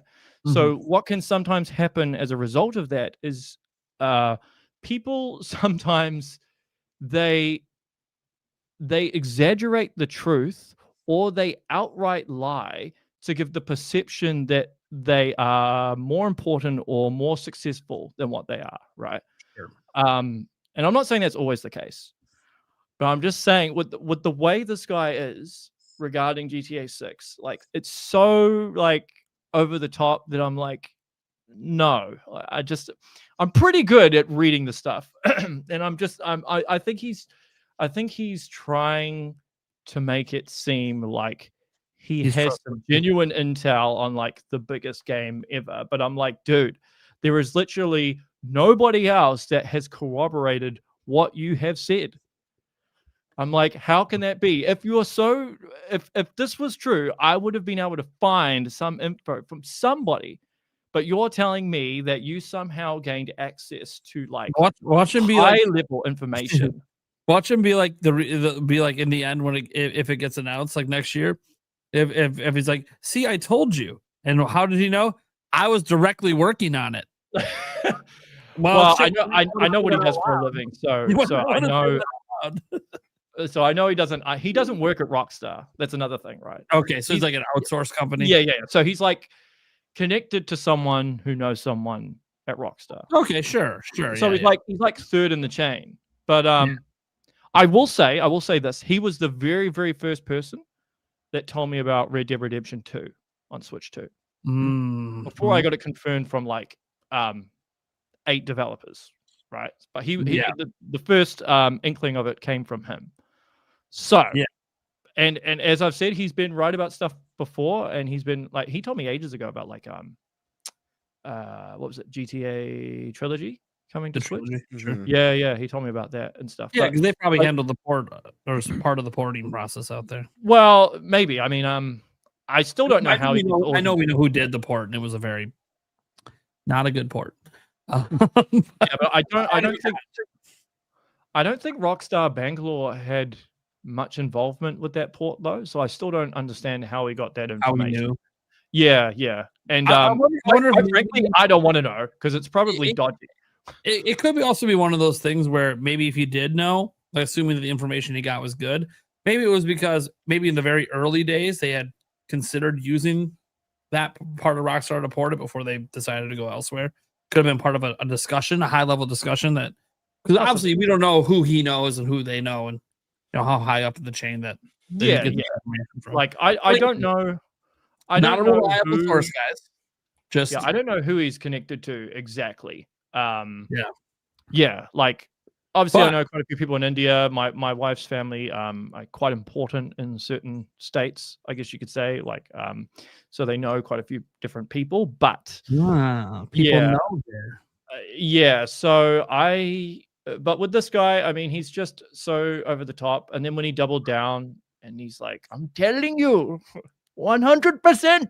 I'm just like, This was awesome. dude, I was just like, For his okay. sake, I kind of hope it happens, just to make him smile. Oh, dude, like, Make his hey, day. hey, there's a part of me that wants to be wrong because, like, I'd love to play GTA 6 on Switch too because it's actually more suited to my lifestyle.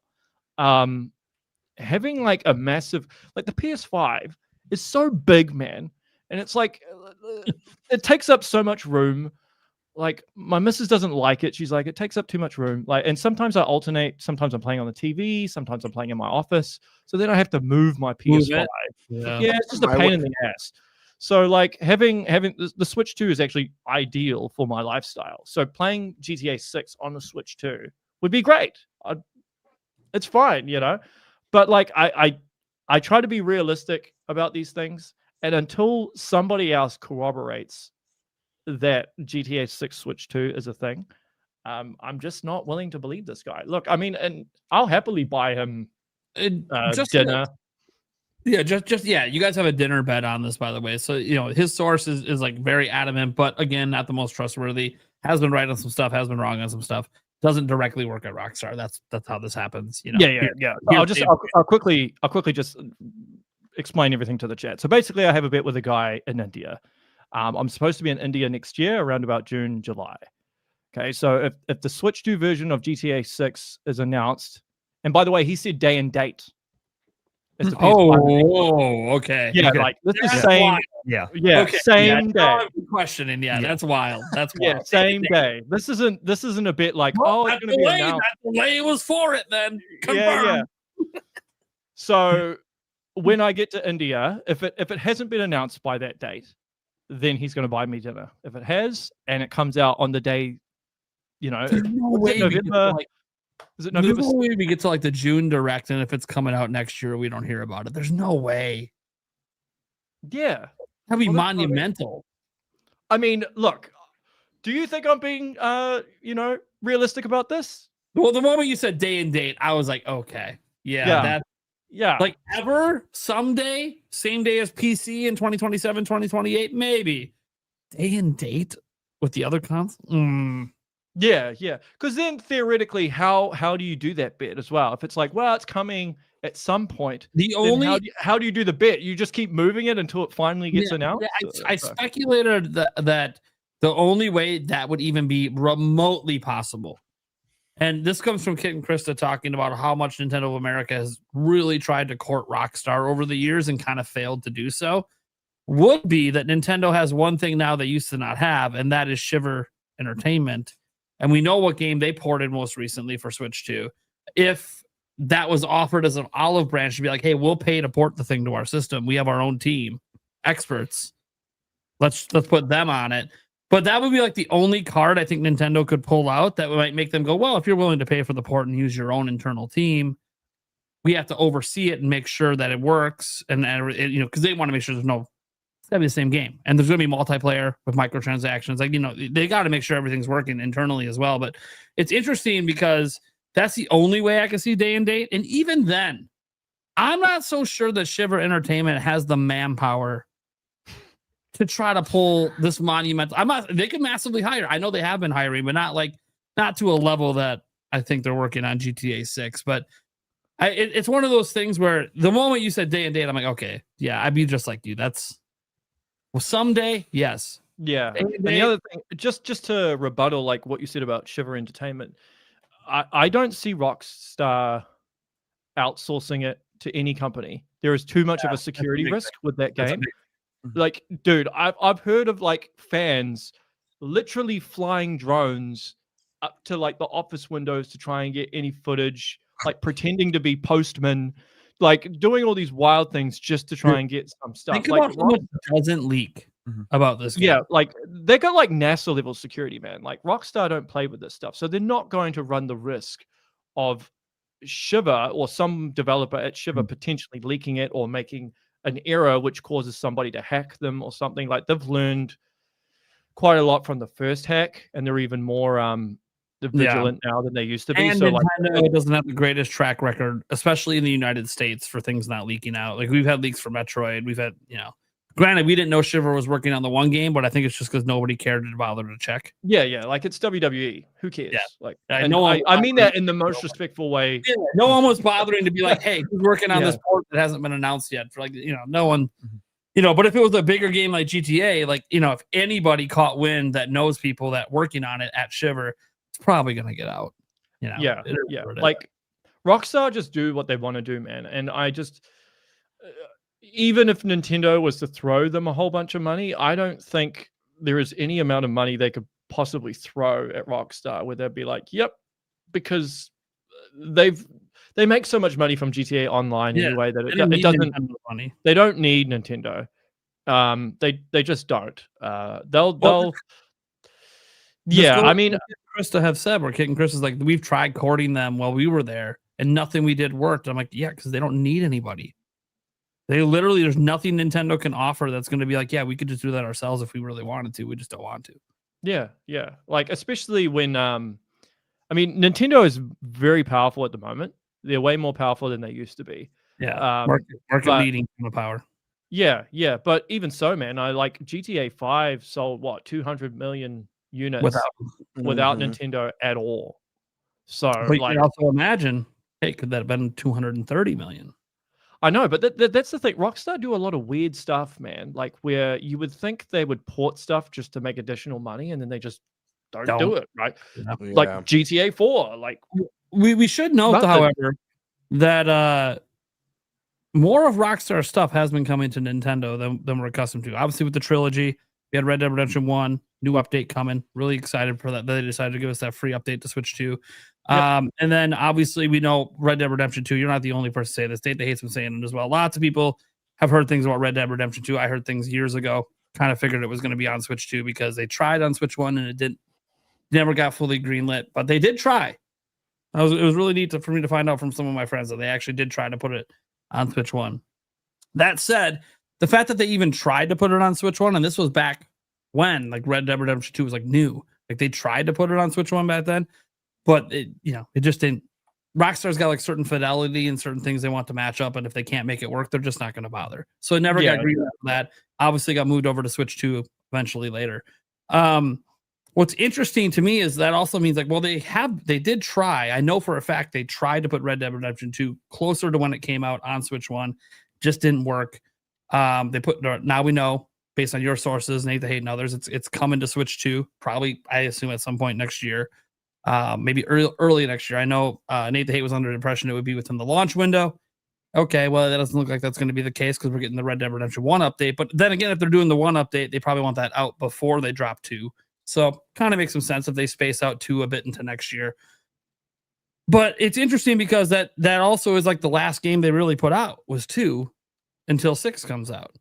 So it's like maybe they are a bit more chummy with Nintendo than they once were, and maybe do see the forest for the trees of, hey, when we talked about Nintendo back with GTA 5, they weren't shit. Why do we care about what they're doing? We use tanking. The 3DS is not something we're really that interested in. Hey, late in the Switch 1 life, we started bringing a bunch of games over. Now we're bringing 2 to Switch 2. Switch 2 is selling faster than any console in history. You know, maybe we want to be part of that rapid growth, get in there in the early days and ride the climb.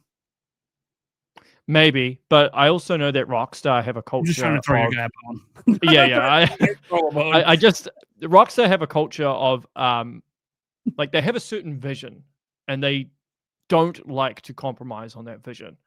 And I think the big issue for Switch 2 is the CPU. Like if they have to remove population density, that might not be something that they're willing to do.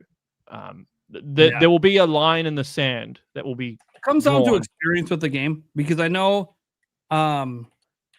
there's been just some developer interviews I've been paying attention to, and you would know more about this. In fact, we have a question that's kind of related to this. I'll put up here from a fan.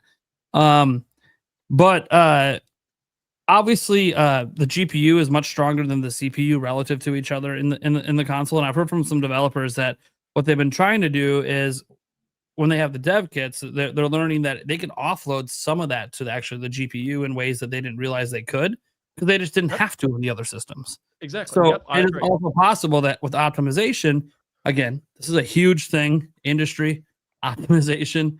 It's a big thing behind the scenes, like trying to optimize video games. They're not always even given the time to properly optimize. GTA, I think, will get the time for that, hence all the delays. But it's interesting because there is maybe a way where, they got to lower the population density if they keep it all CPU bound. But if there's a way they can somehow make it more GPU bound and still have it somehow function with whatever online crossplay they have, that's obviously something that they would be exploring. Because I only say this because we obviously know they have dev kits. We're literally getting Switch 2 games from them. So, it's one of those, it just seems like, just to throw your guy a bone, like, hey, they seem to be a bit more friendly with Nintendo heading into Switch 2 now than they ever were in the past. So, like, for like their next big game, that's going to be like the best selling game of all time, potentially, if it could somehow beat GTA 5. It's like, what's the one thing that could push you over? Well, what about the one platform you weren't on? And it's portable. People love to play portably. Like, hey, in your testing, like when you're working on the PC version, did you get it working on Steam Deck? Well, okay, then maybe it probably can run on Switch 2. Maybe. I mean, look, I am not an engineer, so this is way above my knowledge base. Way above your knowledge. Question might be as well. I want to throw this. Maybe you might have some general comments on this question. This is from Kooster. He said, after a developer gets a Switch 2 dev kit, what's been more difficult, porting or optimization? I think it depends on the game. Really, it's really hard to answer. I couldn't give you like some. It's a big support or not. It really depends on the game. What's required. That's what I figured based on your answer. I'm like, if you don't obviously get that deep into the weeds on it, because a lot of it requires direct, like actually making game, understanding all of that fundamentals there. Okay, cool. There was one other question from a fan I wanted to throw out here, if I could find it. Well, I'll ask this one while I'm looking for it. I know you're not going to say anything, but I have to try. What's this big surprise game next year? It's going to make people, the WTF moment. Oh, right. Yeah. What about you recently put this out? Tell me you forgot already. This was like yesterday or the day before. Like this was not originally in my line of questions until that tweet went out, and I'm like, okay. I've actually posted about it before, but for some reason it didn't get the traction like it did. Was it yesterday that I posted it? Yeah, or the day before. Yeah. I made it in my news video today. I was like, I don't know what the hell he's talking about, but I have to ask him on the show. It is what it is. I expect zero actual knowledge on what the game is unless you're willing to give anything. Okay, so no comment. Okay. Develop. Look, I can't say anything without it. Damn it! I was hoping to get away. The world. Yeah, like I just. I can't. Like, I've been trying to think of a way of how I could say it, but I can't think of a way without, giving it away. And like, I tried. I would be in so much crap. Yeah. If I just outright said it, like, I reputation had to is try. destroyed. I'd be so proud. Yeah. Make it- You might not get much more development interviews. We literally reveal that's it. information you're not supposed to. Right. It's one thing Takes to a- get people excited. It's another thing to say exactly what it is and ruin the reveal. Yeah. Kind of like Takes last us. time. We did get him to mention Fallout was coming, but he won't quite commit to which one it was. But if you pay attention to what he was saying, he had a certain facial expression when he said Fallout 4, and I was like, oh, okay, I'm not going to draw attention to it. Just let it be. Let it be. Let's just see what happens. And then literally vilified. Dude, he shouted out our podcast that he was on when he brought up the Fallout when it was announced. Because he's like, hey, if you guys would have watched some stuff I was on, maybe this wouldn't be a surprise to you. To be honest, after I said it, I was like, oh my God, this is going to get so much news traction. And And then, like, nothing. I was like, that's kind of good in a way. it's buried in a What about- 5-hour show. People aren't digging that, yeah. I'm the Well, only. I mean, the next day, I put it in a video the next day, so it should have been super easy for anyone that wanted to know. You just had to watch my news video the very next day that had the clip, and it was just exactly what you said. Yeah, Left yeah. it at that, you know. I have watched your like your news segments quite a few times. So I do appreciate the shout outs. It is always a bit weird when I'm like watching a video about myself. I'm you like, in it? this is like very narcissistic. I can't do this. Yeah. somehow. Very weird. When I appear in other people's videos, whether it's positive or negative, it just feels so weird. It does feel weird, right? It's I'm like it almost Yeah, feels that's what like I do. you're- I shouldn't be in your video. Wait, what? Yeah. So You guys are crazy. I watch my videos all day and smile. well, I mean, like when I'm editing a podcast, like an interview, obviously I'm watching myself back, Yeah. and taking like notes of what I did wrong and what I did right and stuff. But then after that, I'm done, man. I don't go back and watch my old interviews because I just cringe. I'm like, nah, I can't do it. Unless there's a specific reason for me to do it. All right, attack the backlogs in the chat quick. I'll just throw this out. He says, Reece, wink if the WTF game is Crimson Desert.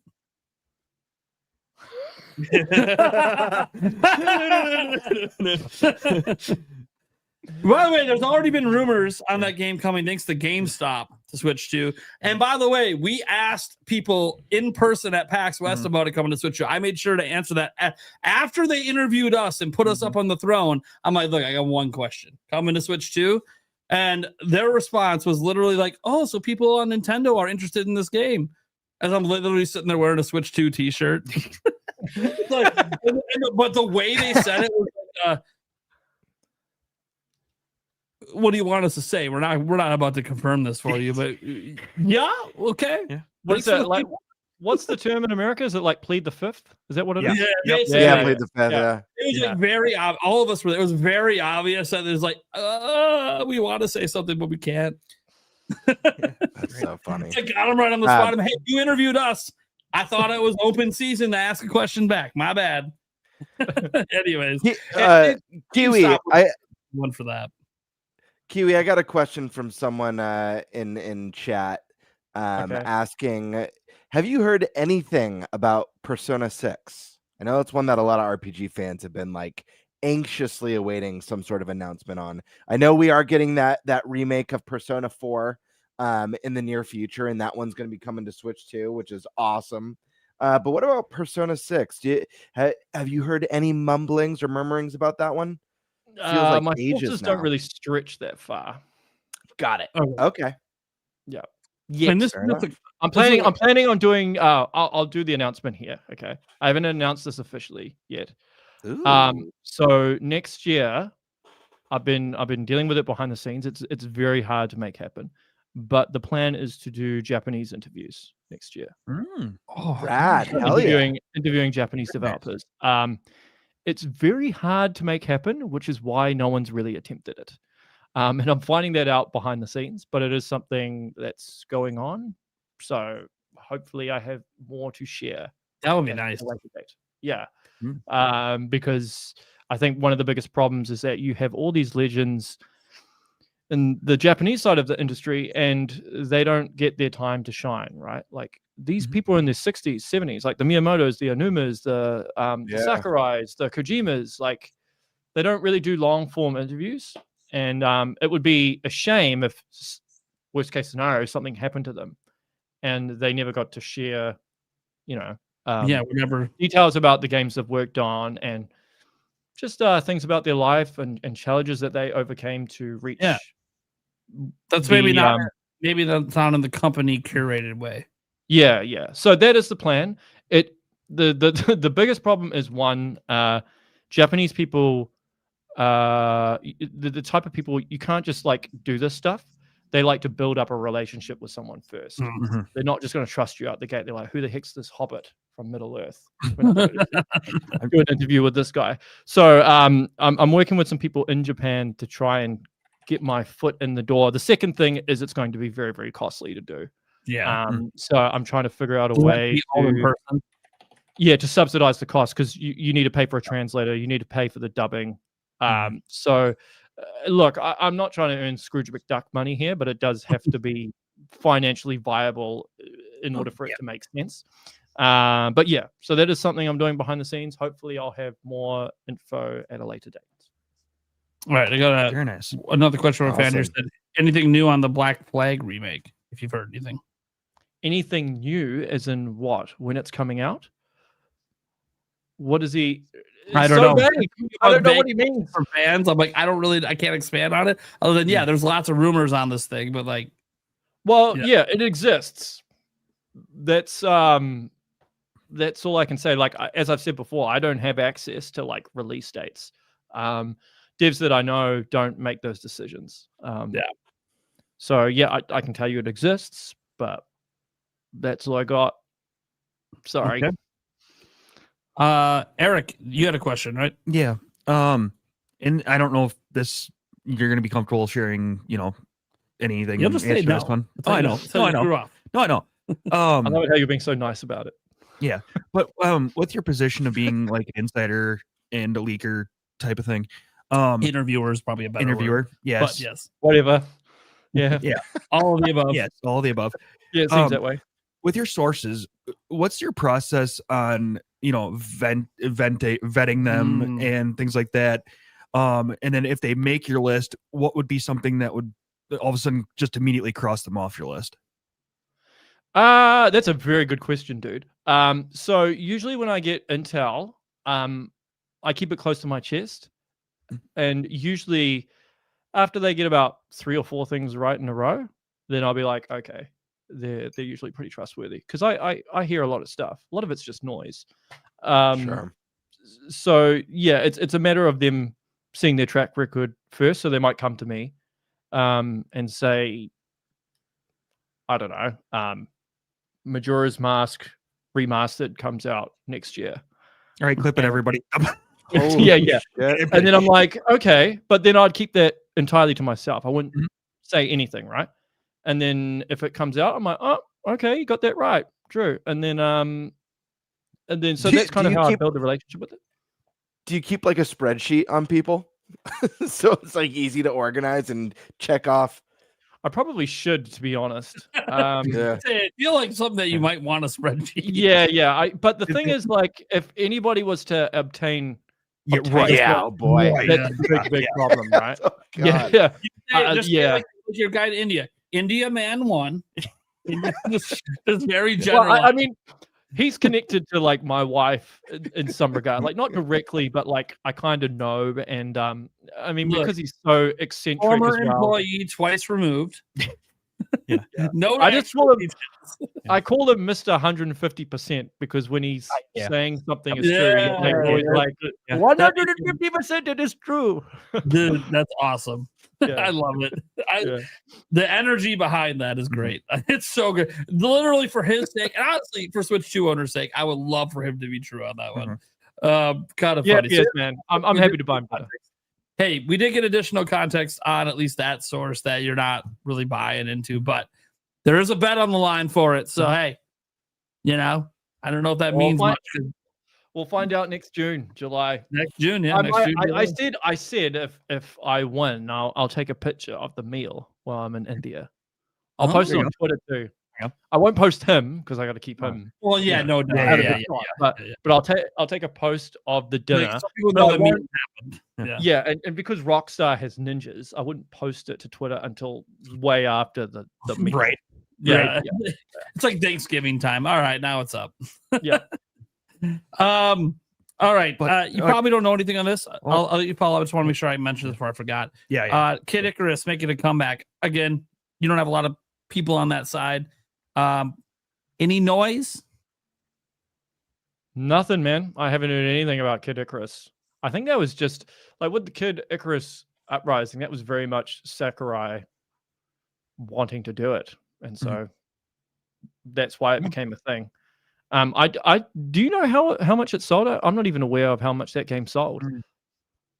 Whether it was like a huge success or just a somewhat of a huge success. It would have came back already. Kind of feel like.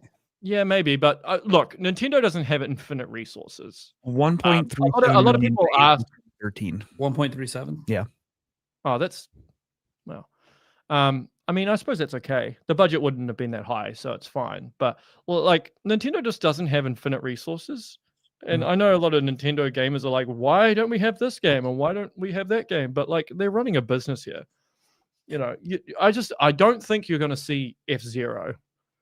I don't think it makes financial sense for them to ever make one. Okay. Yeah. Okay. Some context behind what I'm about to share. Okay.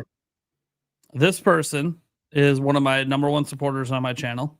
Okay. Eventually, he's dating one of my mods and makes fun of me every single day. Okay. Reece, what can you tell us on the Switch 2 port of Henry the Hamster Handler or Henry the Hamster Handler 2? It's Prime's favorite game series. The context here is I hate hamsters and I hate this game with a passion. He was forced to play it. One of the worst video games I've ever played in my life. I haven't even heard of it. What is it? Yeah, you don't want to hear of it. Yeah. I feel bad. I feel like disgraceful bringing this question up with you even on the show. I'm gonna be honest, but only because this person super chatted twice to make sure I shared this thing, and he supports so much, I have to embarrass myself in front of a professional. Thanks for that, Benny. So there you go. Yeah, Henry the Hamster. Haven't heard of it. And you'll never hear of it again. Probably not. It's not a good game. There we go. Developers, not a good game. At least I don't feel like it's a good game. Maybe someone out there likes it.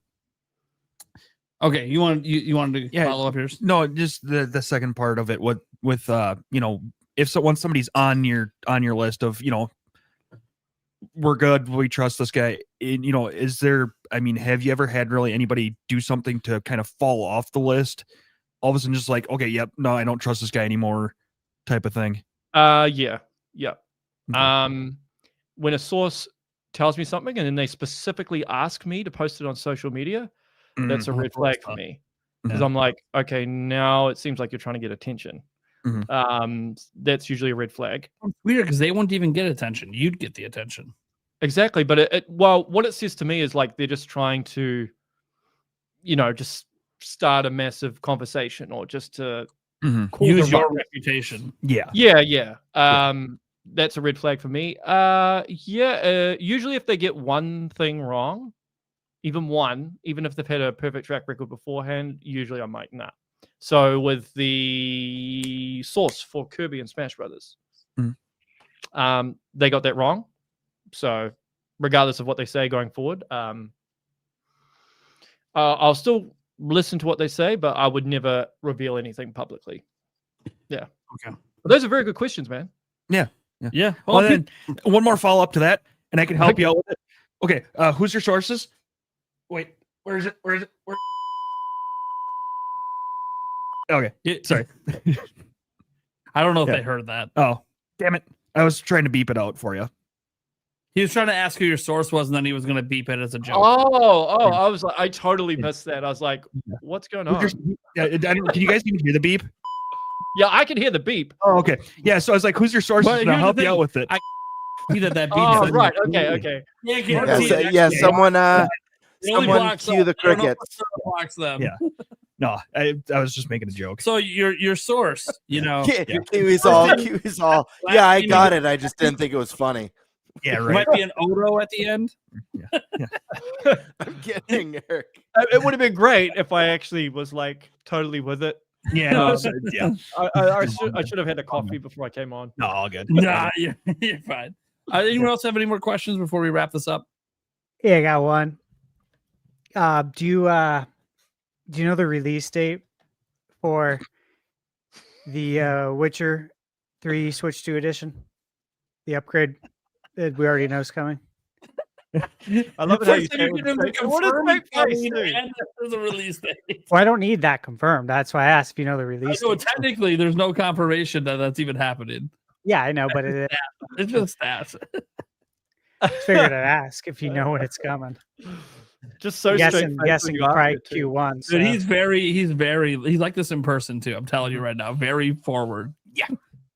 But the fact that he says it with such a straight face is what makes it funny. And like the Right. mustache kind of hides the smile that he's actually kind of got underneath. Did So he not- like you can't quite work out if he's being Serious serious or if it's like a joke.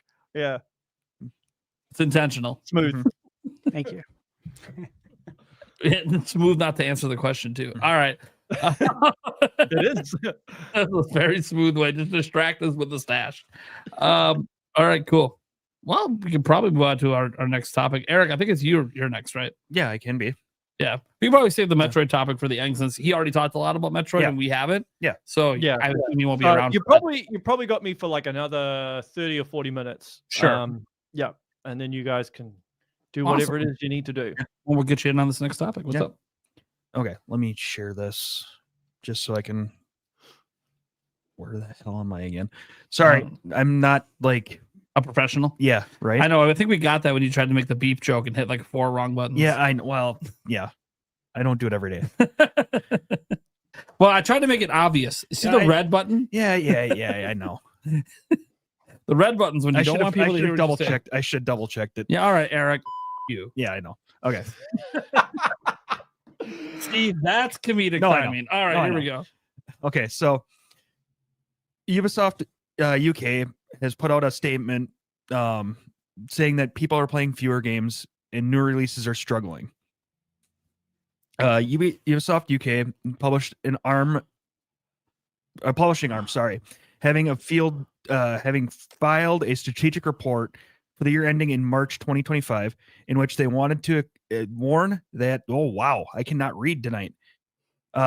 Warn that they expect yearly revenue to fall in the current fiscal year ending in March 2026. They attributed this partly to slumping sales of physical game copies.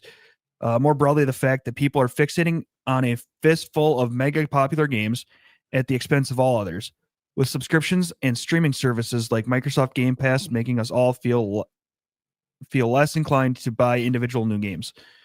The traditional full game model of selling a $50 to $60 game to a consumer as a one-time purchase continues to be less ubiquitous, with multi-game subscription services, long-running games as a service title, free-to-play games, and cloud streaming offers, all providing new and attractive ways for consumers to access gaming content.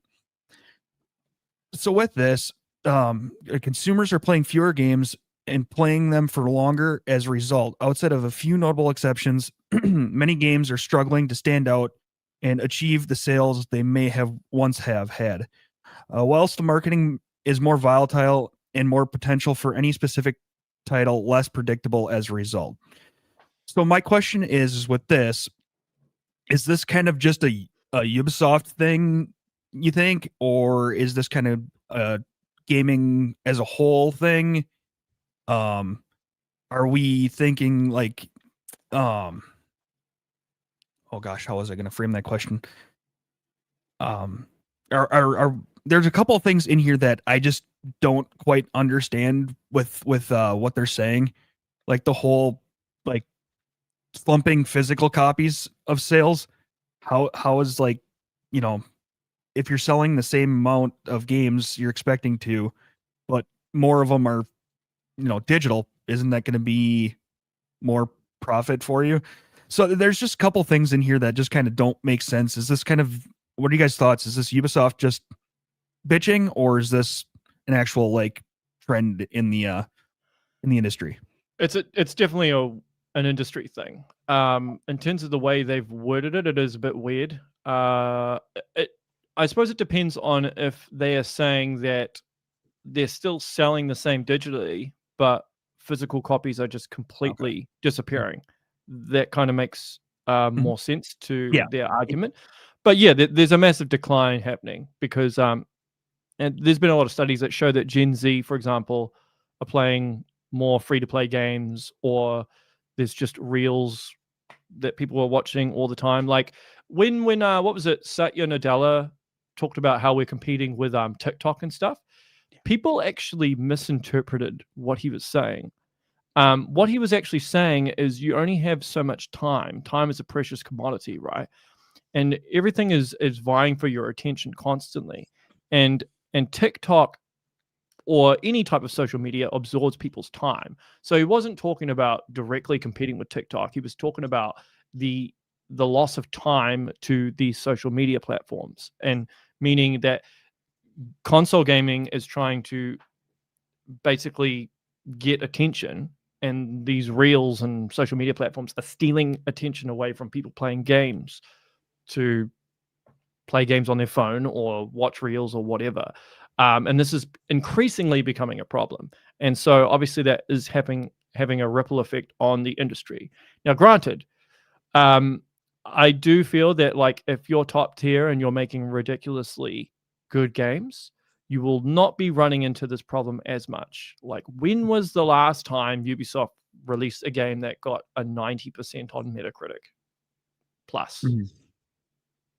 I can't remember. Do you guys remember? Because I can't. I can maybe Google. So that's what they're talking about. I mean, it's a big problem. Obviously, every day there's more people getting into gaming, but it's not necessarily PC gaming. And also, like, you got to remember that every year the amount of games is just increasing. The amount of games there is to play is increasing and increasing. And so you have so many options. It can actually be overwhelming. I mean, I know heaps of people that buy heaps of games on Steam and then never play them. Just sit there like, oh, it was a deal. It was like, I got it for like $12, and then it just sits there. So you've got to be good now. I think it's the same problem in the film industry. It's the same problem in the music industry. You can't just release average stuff anymore. It has to be good, right? Like, no doubt, a whole bunch of people are going to pay to go watch Avatar at the movie theater, right? Because it's like a one of a kind. Whether you like it or hate it is irrelevant. Like it's kind of like a one of a kind sort of movie. So people will go to the theaters to watch it. But your average thriller, people aren't going to go watch it at theaters. They'll just wait until it's on Netflix, or they might not watch it at all. So it's the same problem that's been happening in the music industry and the film industry. And usually what happens is the game industry is kind of third in the chain. The issues that plague those two industries always, for the most part, affects the game industry. It's just usually a bit later. So the game industry is currently in the same plight as the music and the film industry. Yeah, I looked it up. The last Ubisoft game to receive a Metacritic score of 90 or higher was Rayman Legends. Oh my God, when was that? Like 2013? I mean, since 2013. Yep. Since then, other highly rated games like Assassin's Creed apparently was at 90. And Assassin's Creed Brotherhood was at an 89, but to receive a higher than 90 was Rayman Legends. Yeah. Also, I think with Ubisoft, they're traitors to their own cause. Like they've completely diluted their IP. Yeah. You have to make people, you have to starve people in a way to make them hyped for it. The reason why GTA sells like it does is because like there's one game every like 15 years. Even with Zelda, right? They don't release them often, the big 3D ones. If you're releasing like an Assassin's Creed every couple of years, it's impossible to keep up the quality. It was annual for a little bit, wasn't it? Was it? And they couldn't annual release for a little bit. Yeah. And they couldn't sustain it, and the quality dropped dramatically. So then they stopped doing it, right? That's right. But once you dilute an IP, it's very hard to get it back on track. Like the MCU, perfect example. They released it. They started going for the quantity thing as opposed to the quality thing, and now look at it. Right? Yeah. They've never been Now able they- to. And now they've Can't pulled get back. its head above water. Yeah, They pulled back now on it, and if you pay attention to the MCU, because I've been watching all of it, some of the like brand new stuff is starting to see an uptick in quality again. But again, it's because they pulled back. Yeah, They were going so hard, but this is it's just not realistic. like outside of maybe, I guess you could say Pokemon, which is Pokemon's kind of annualized a little bit. Yeah. Call of Duty's been able to get away with it for 20 plus years. Even like right now, like Black Ops 7, reportedly sales aren't nearly as good as last year. And it's like, okay, yeah, but then they'll release one next year and the sales will bounce right back because there's not a Battlefield 6 coming next year. They don't really have a true military shooter competitor hitting them next year during the holidays. So they'll bounce right back.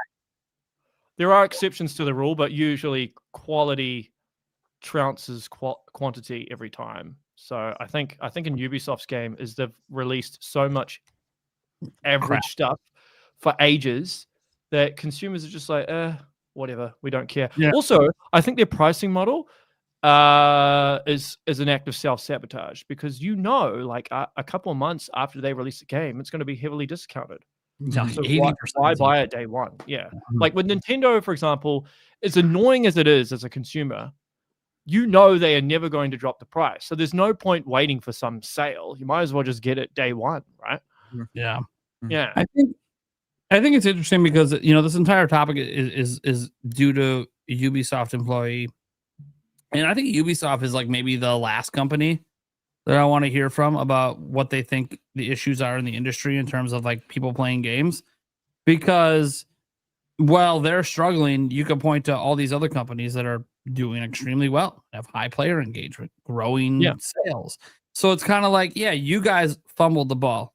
The whole industry knows you guys have fumbled the ball. It's one reason why you formed this little thing where multiple companies now own interest in different IPs. And now you share revenue because they help share the cost of development. And then obviously there's a reason you delayed your financials. We still don't know what that reason is yet, and put a pause on your stock. So like that's a thing that's been happening as well. Your stock has sunk over like 98% of its value over the last 5 years. So like your company has not been ran very well. That's just a fact. Like an objective fact, look from the outside looking in. Your company hasn't been ran very well. You feel like you're having a dip in consumers. Well, of course you are. But it might not be because the consumers are playing fewer games. It might just be they're not playing your games. But I think there is something to this idea of fewer games. And I don't think it's true overall in terms of like, there's not a wide breadth of games that can be successful. I think there's more people playing games now than ever. It's oversaturated, the market. To be The perfectly market's oversaturated with games. Absolutely. Yeah. 100%. But I also think there's more people playing games than ever. So that also means there's more games that are successful than ever. But they might just be successful in their own ways. Like growing up, there was never really like one game that you would just play all the time, period, all year long. Like it just really wasn't a thing. You would always be renting new games or hoping for a new one for Christmas. Like if you played one game all the time for a year, it's because it's the only game you had access to. It's not because it was a choice that I'm only going to play that game, because back then the games weren't forever. There wasn't DLC. There wasn't season passes. There wasn't like new content coming all the time outside of like expansion packs and some PC games, of course. The Sims 4 has been living off of that for a while now. Just new the DLC. WoW days. Don't forget the Warcraft days. Yeah, the WoW days, but that started in 2004. I'm all the way back in the 90s. We had EverQuest and RuneScape, but they weren't like super big, especially compared to like what World of Warcraft became in 2004. So I find this all fascinating personally because I look at my own kids' gaming habits, right? Like because I was a kid, I gamed, and now I'm looking at how my kids are gaming, and it's very much like they kind of just play the one game their friends play. And that's kind of it. That doesn't mean they don't sometimes. Like my one son, he'll dabble. Like I know for a fact he's getting Galaxy 1 and 2 for Christmas. Oh, he'll go beat those games. He'll smash it and beat it in a week, and then he's gonna go right back to playing Roblox with his friends. Like, But also, I was just going to say, if you think about what we did as a kid, what technology was available to us, right? Social Sure. media wasn't around. Yeah. Right. Like I don't know how old you guys were, but like DVDs weren't even around when I was growing up, right? VHS, baby. Mm-hmm. Yeah, VHS. Like your options in terms of I had to how manually be rewind. entertained were Rewind limited. broken on my VCR. I had to literally sit there and go like this and rewind the tape. It was so bad. Yeah, so but you know the plight, right? Like the amount of entertainment that was available to us was a lot less to now. Yeah. And a lot of these kids, you know, they're actually being trained or raised up on social media and all on Sure. television and all this stuff vying for their attention. It's no surprise to me that like ADHD is going yeah, Through yeah. the roof. Yeah. Yeah, It's like the my brother attention spans are There's dopamine so overload. limited. Yeah, like my brother owns a pharmacy and he just says the amount of ADHD medication he's providing to people is just insane. Yeah. Yeah. And one of my kids is on it, and it's crazy, like how because I don't think about it because not all my kids are on it, right? It's just one, but then like sometimes we can't get it because they're out because there's so many people on it. I'm like, geez, man, maybe there's something else going on, guys. That's maybe causing the uptick. I don't know. Just saying. Yeah, and people are glued to their phones more, right? Like how many times have you been to a restaurant, you look over and two people are, you know, sitting opposite each other, they're not even talking, they're just on their phone, looking at reels or something. I know I've seen it numerous times. Happens all the time. Yeah. Yeah. All the time. You can, I mean, my kids will do the thing where they'll have I've seen my middle child with 3 screens, the laptop, the TV, and the phone. Just all 3. I've done that. I did that in my early 20s. I don't even have like I don't have the capacity to multitask. Maybe it's just because I'm getting old, or I just didn't grow up like I've that. been watching But sports, playing World of Warcraft and Solitaire on my phone. That was me in like my early 20s.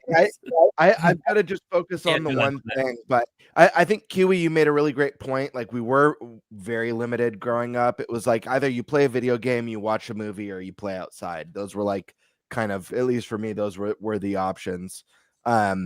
But I do agree that we're oversaturated, and I think that you know, you kind of mentioned earlier about what a casual gamer is today. It is a lot different. It's like the casual gamer, they play Fortnite, maybe they play Minecraft, Roblox, and like one other game.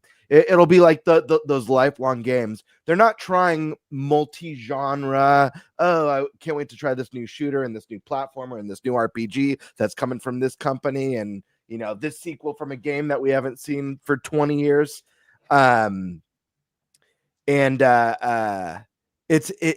It's oh my gosh, I just like went brain dead. I had a point to make that. I also think that there's a weird stigma now with games. Like a 7 is like there's a very negative stigma associated with a game that gets a 7 today. A 7's supposed to be good, not great, not amazing, not exceptional. But with the cost of gaming, with the cost of consoles, with the cost to buy video games today, I think it's like if it gets a 7, why am I going to spend full price on something like that when there's tons of great games that I could spend money on? Yeah, you make a good point. Like I have a rule. You guys are probably going to trip out of this, given what I do. But for the most part, I have a rule because I don't want to be overwhelmed with the amount of games that are out. I just have a rule that if a game is under 85% on Metacritic, I don't play it. Unless there are some exceptions, but for the most part, I just have that rule because otherwise it's like, oh my God, I'm just going to get overwhelmed. Like, how many games do I play? Like, I've only got so much time. So, yeah. No, I hear you. I will play a very wide variety of games, but I get stressed. The market's oversaturated. There's way too many games, period. Like every month, I'm like, dude, there's too many freaking games, which is like, it's a crazy thing to complain about as a gamer. But I'll be honest, I've got games on because I buy mostly physical, and I've only recently started dabbling more with like digital games, but I have games on my shelf that are still shrink wrapped, and it actually really bothers me. And then I think about I need to open up and play this game because I was really excited for it. But there's 30 games on the horizon over the course of the next 2-3 months that I'm really excited for. And it's like, do I make I have to make the choice now. Do I start this one and then decide to skip these next 5 games that I've been really hyped about over the next year? Do I have the funds to buy $10, $70 games over the course of the next 2 months? Like, it's a lot to balance. So I think it's very multifaceted. And I do think, Kiwi, you make a great point about the market being oversaturated. I think you make a great point about casual gamers just having a different mentality in Gen Z, the way they play. Because my kids, I have 3 kids, they all play video games, and they do not play like me. The vast majority of their time is dedicated to Fortnite, Animal Crossing. They'll do Minecraft. Never ending. That's really the most of it. And when they do branch out of that comfort zone, like my middle son, he played through Hogwarts Legacy and Spider-Man. You know what he does? When a cinematic comes on, he either skips it or and it kills me, dude. It like literally kills it, because I love a good story in games. So, and as a fan of like JRPGs, it's so painful to watch him hit that skip button. Or if it's not skippable, he gets up and like will go to the fridge or go to the bathroom while it's doing a cinematic. It drives me nuts. I'm like, how do you even care to proceed if you don't even know what's happening? Like, I don't understand. It's boring. Like, it's all about gameplay. I just want to play. Yeah, I just want to play. And that's why like Fortnite's so big, but it's really an attention span thing too. Because even with like movies, it's time. Like, as well. Time is the biggest enemy of everybody, right? Because you've only got so much of it. And like, I mean, if you sleep for 8 hours and then you're going to work for 8 hours, and then by the time you get home, depending on your commute home, then, you know, you've only got a certain amount of time. And so you've got to basically make a decision as to where you're going to allocate that time. I'm like, okay, do I play a game? Do I watch a film? Do I read a book? Like, yeah, or do I watch some reels? You know, because also sometimes, like, if you're tired, you might not always have the mental capacity to actually just play a game, because it actually does require a bit of investment sometimes. Like, it's not like, for the most part, like, you can't just play a game and just completely zone out. You have to be somewhat alert. Totally. Whereas with reels, you can just be like, well, that's one of the reasons why I'm so over. I am very over 100+ hour games. I'm like, can't we go back to the days where like big AAA titles were like 30-40 hour experiences, like tops? 100%. Like, dude, where's the not to cut you off, Brian, but like, where's like the big like 12-hour experience that's just like amazing? It trims all the fat, all the bullshit filler, has an incredible story, incredible mechanics, and isn't littered with bugs, and it's a 12-hour 15-hour masterpiece. I would love to see more Order 1886 or whatever, and then everyone bitched because it was too short. I don't know if that's why they complained. I think it was all thing quick time as well, right? I think like I think it's the combination of time versus money. So like, if you're paying that is so dumb. $70 in America. Well, it depends if it's just the way value is perceived by people, right? I guarantee you, like, Metroid 2D is never going to break out. Like, it's not going to do like 8 million or 10 million or something. Primarily because the perceived value of like Metroidvanias, right? Particularly when you've got Hollow Knight and Silk Song that are like half the price, and you get like more $20. Yeah, so like, people are a bit hesitant to buy a game that's like a 2D game that's $70. That's only like 9 hours. It's just the way they are. Like, I'm the type of person. I mean, I replay Metroid games, so sure, it's viable. But if you're like a one and done type of person, that's a hard sell to someone. Yeah, it's difficult. I think a lot of it is just, unlike when I was a kid, in today's world, we just have a lot of these never-ending games that are constant dopamine hits. And I'm not even saying I have a problem with these.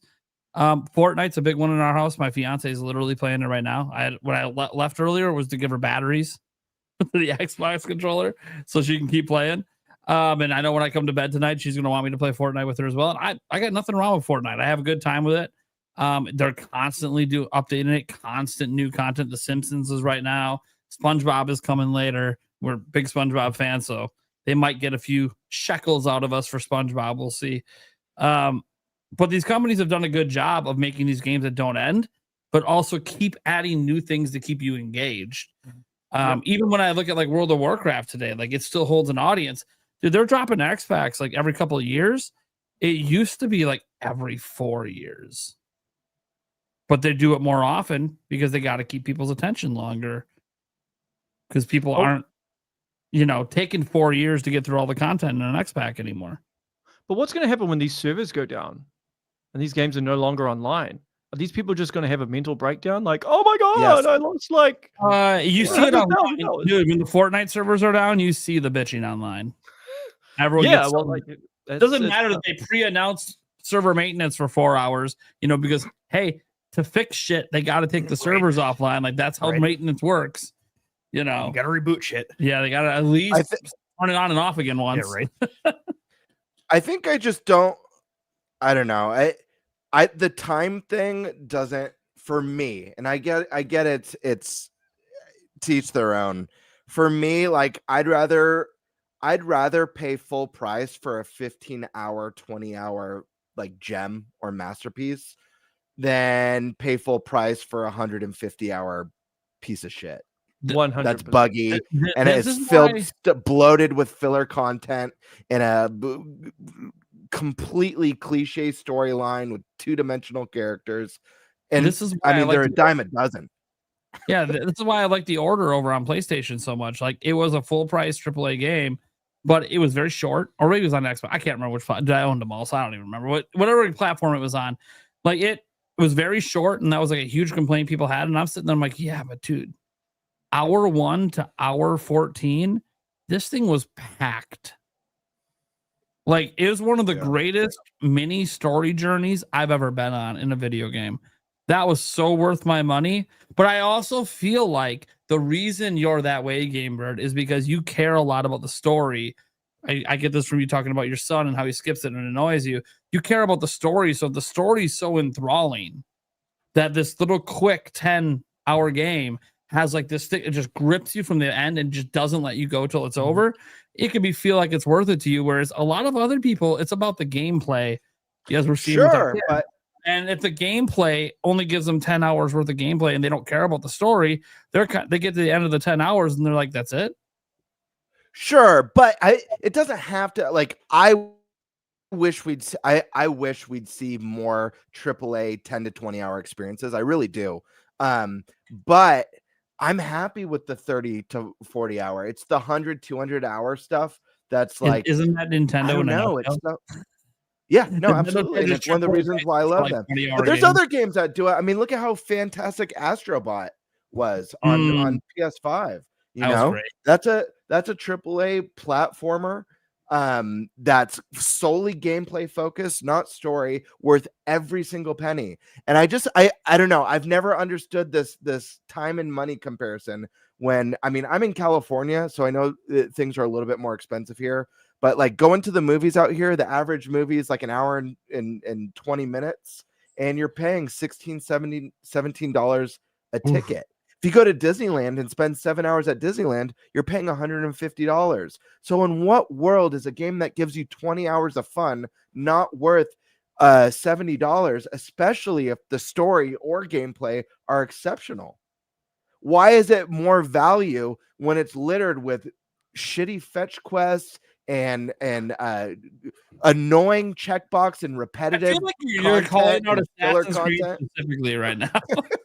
Well, no, Assassin's Creed is definitely a series that's been guilty of it, but let's not kid ourselves. There's tons of games. I mean, one of the things I loved about Breath of the Wild was my map wasn't littered with that crap.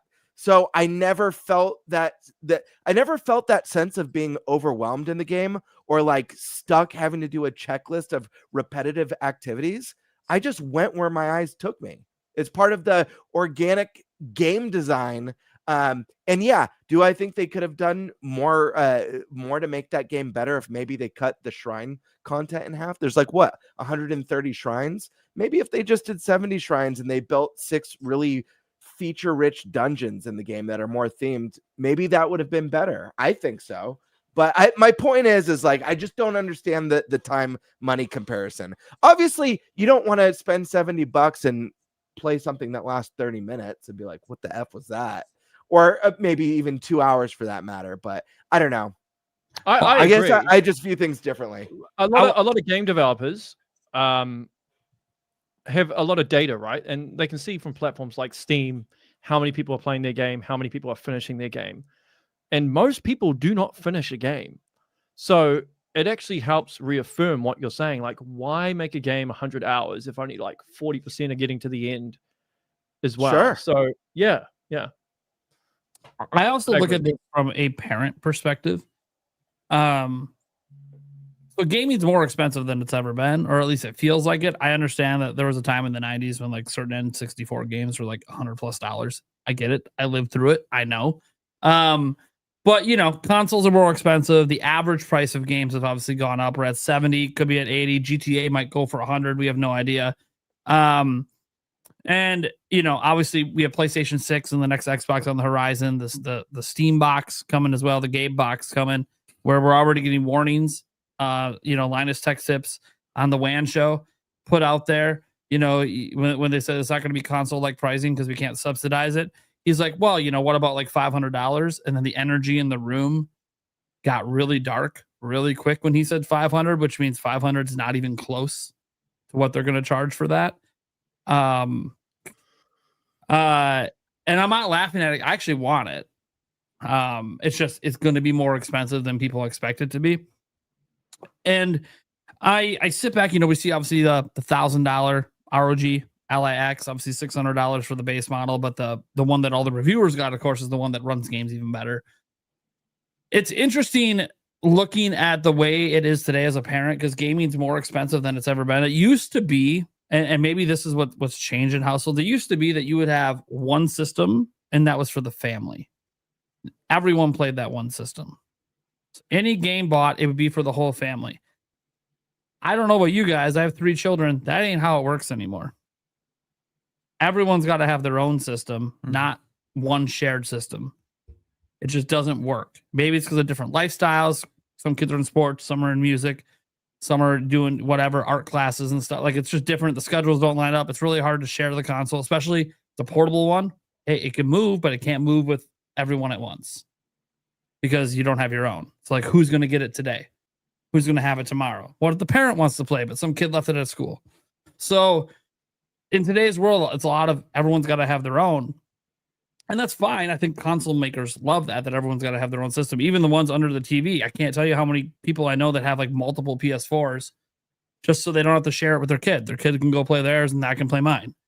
Now, granted, PS4 is a little bit cheaper to get secondhand these days, but I bring this all up because as a parent, things have gotten more expensive. And I feel like part of what's driven this idea of time and money is parents being like, shit's really expensive. If I can just hand them a tablet and download Roblox and Fortnite for free and they're entertained, that to me seems like a much better investment than buying, say, a Switch 2 for $450 and buying a $70 game in like Donkey Kong that they're going to beat and be done with in less than a month.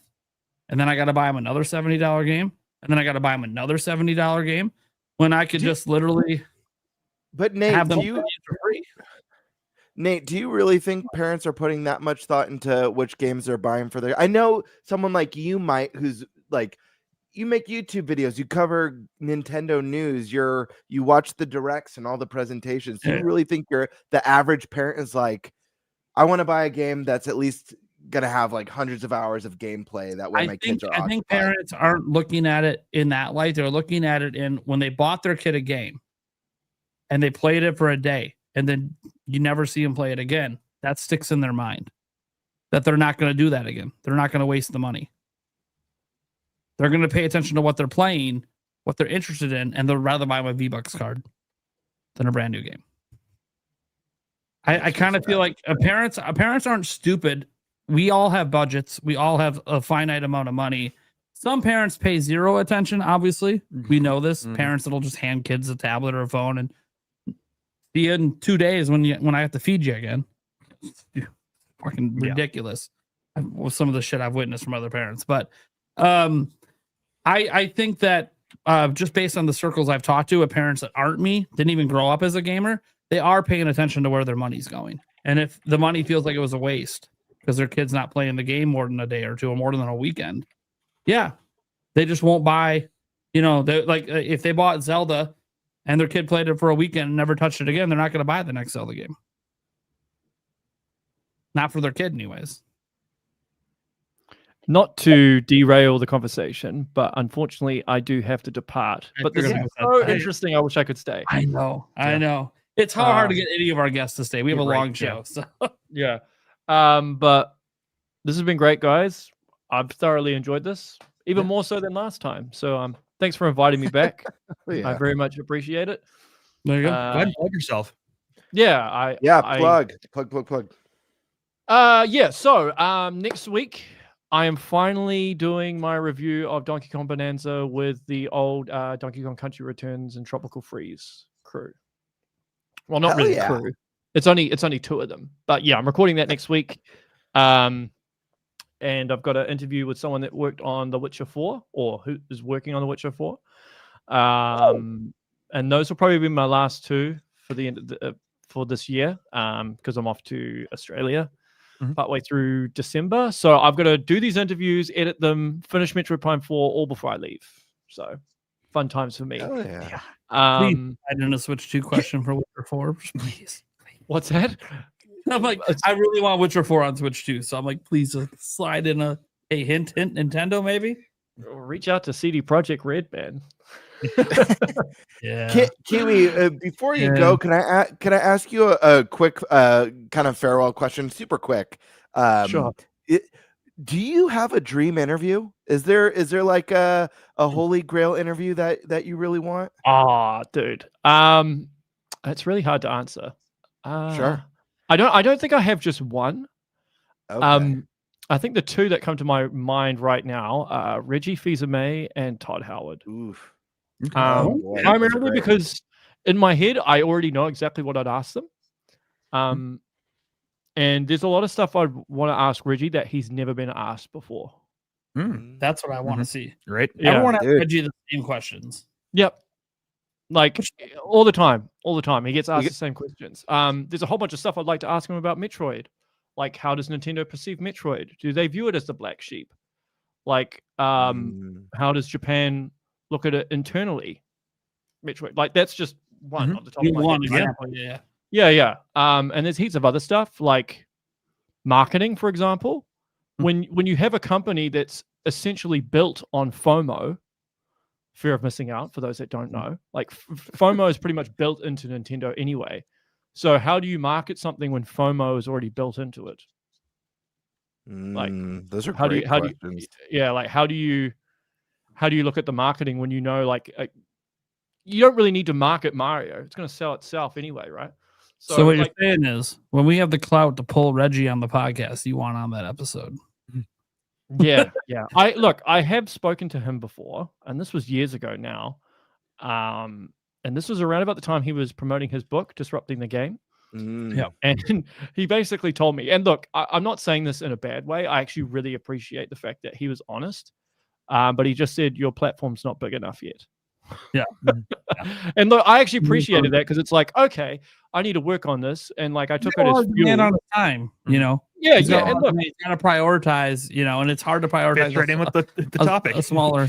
Yeah. 100% comes back to the time thing, right? Like he's only got a certain amount of time. He can only appear on certain or so many channels to promote his book. He's going to pick the big ones. So like I had no hard feelings towards him. I did tell some of the people on my YouTube channel and they were quite upset about it, but I was like, don't be upset about it. Like, it's understandable. Yeah, see it from his position, his point of view. So that would be a dream one. So hopefully that can happen one day. Todd Howard is another one. There's a lot of stuff I'd like to ask Todd that he's never been asked before. So yeah, and then obviously depending on what happens with these Japanese interviews, obviously Miyamoto, Anuma, Miyamoto's probably Tanabe. I'd love Tanabe. to speak to Tanabe, man, and If find he's out. retiring, that'd be nice. Well, the thing is, these people are very difficult to access. Like, there's a couple of people I was speaking to in Japan. I was like, how do you reach these people? And they're like, a lot of Japanese developers don't actually want to be found. They are. They're so hard to get a hold of. It's so hard. Like, you pretty much need someone to introduce you. Otherwise, because they're not on social media. It's the way they like it. Yeah. So you really have to build up a portfolio, I think. Unless you're Hideki Kamiya, then you're all over social media. You've got to have like the intro when you finally get your first Japanese interview. You've got to have like the intro with you like climbing the mountain peak and excursion through the jungle and stuff. Yeah, just to find them. So he's over there, he's sliding down Mount Fuji trying to get an interview. Yeah. So we'll see how it goes next year. Hopefully it eventuates. These things take time, and it is a slow process to make it happen. But yeah, hopefully I can do it. It'd be cool to do it. I know a lot of gamers have an appetite for this. There's a lot of game developers that want to understand how the Japanese design games because they don't actually know and they want to know. Yeah, they barely talk about it. Yeah, because like, and it was adamant to me like when I did the NZ GDC Nintendo presentation. A lot of people were coming up to me afterwards asking me all these questions about Japanese design.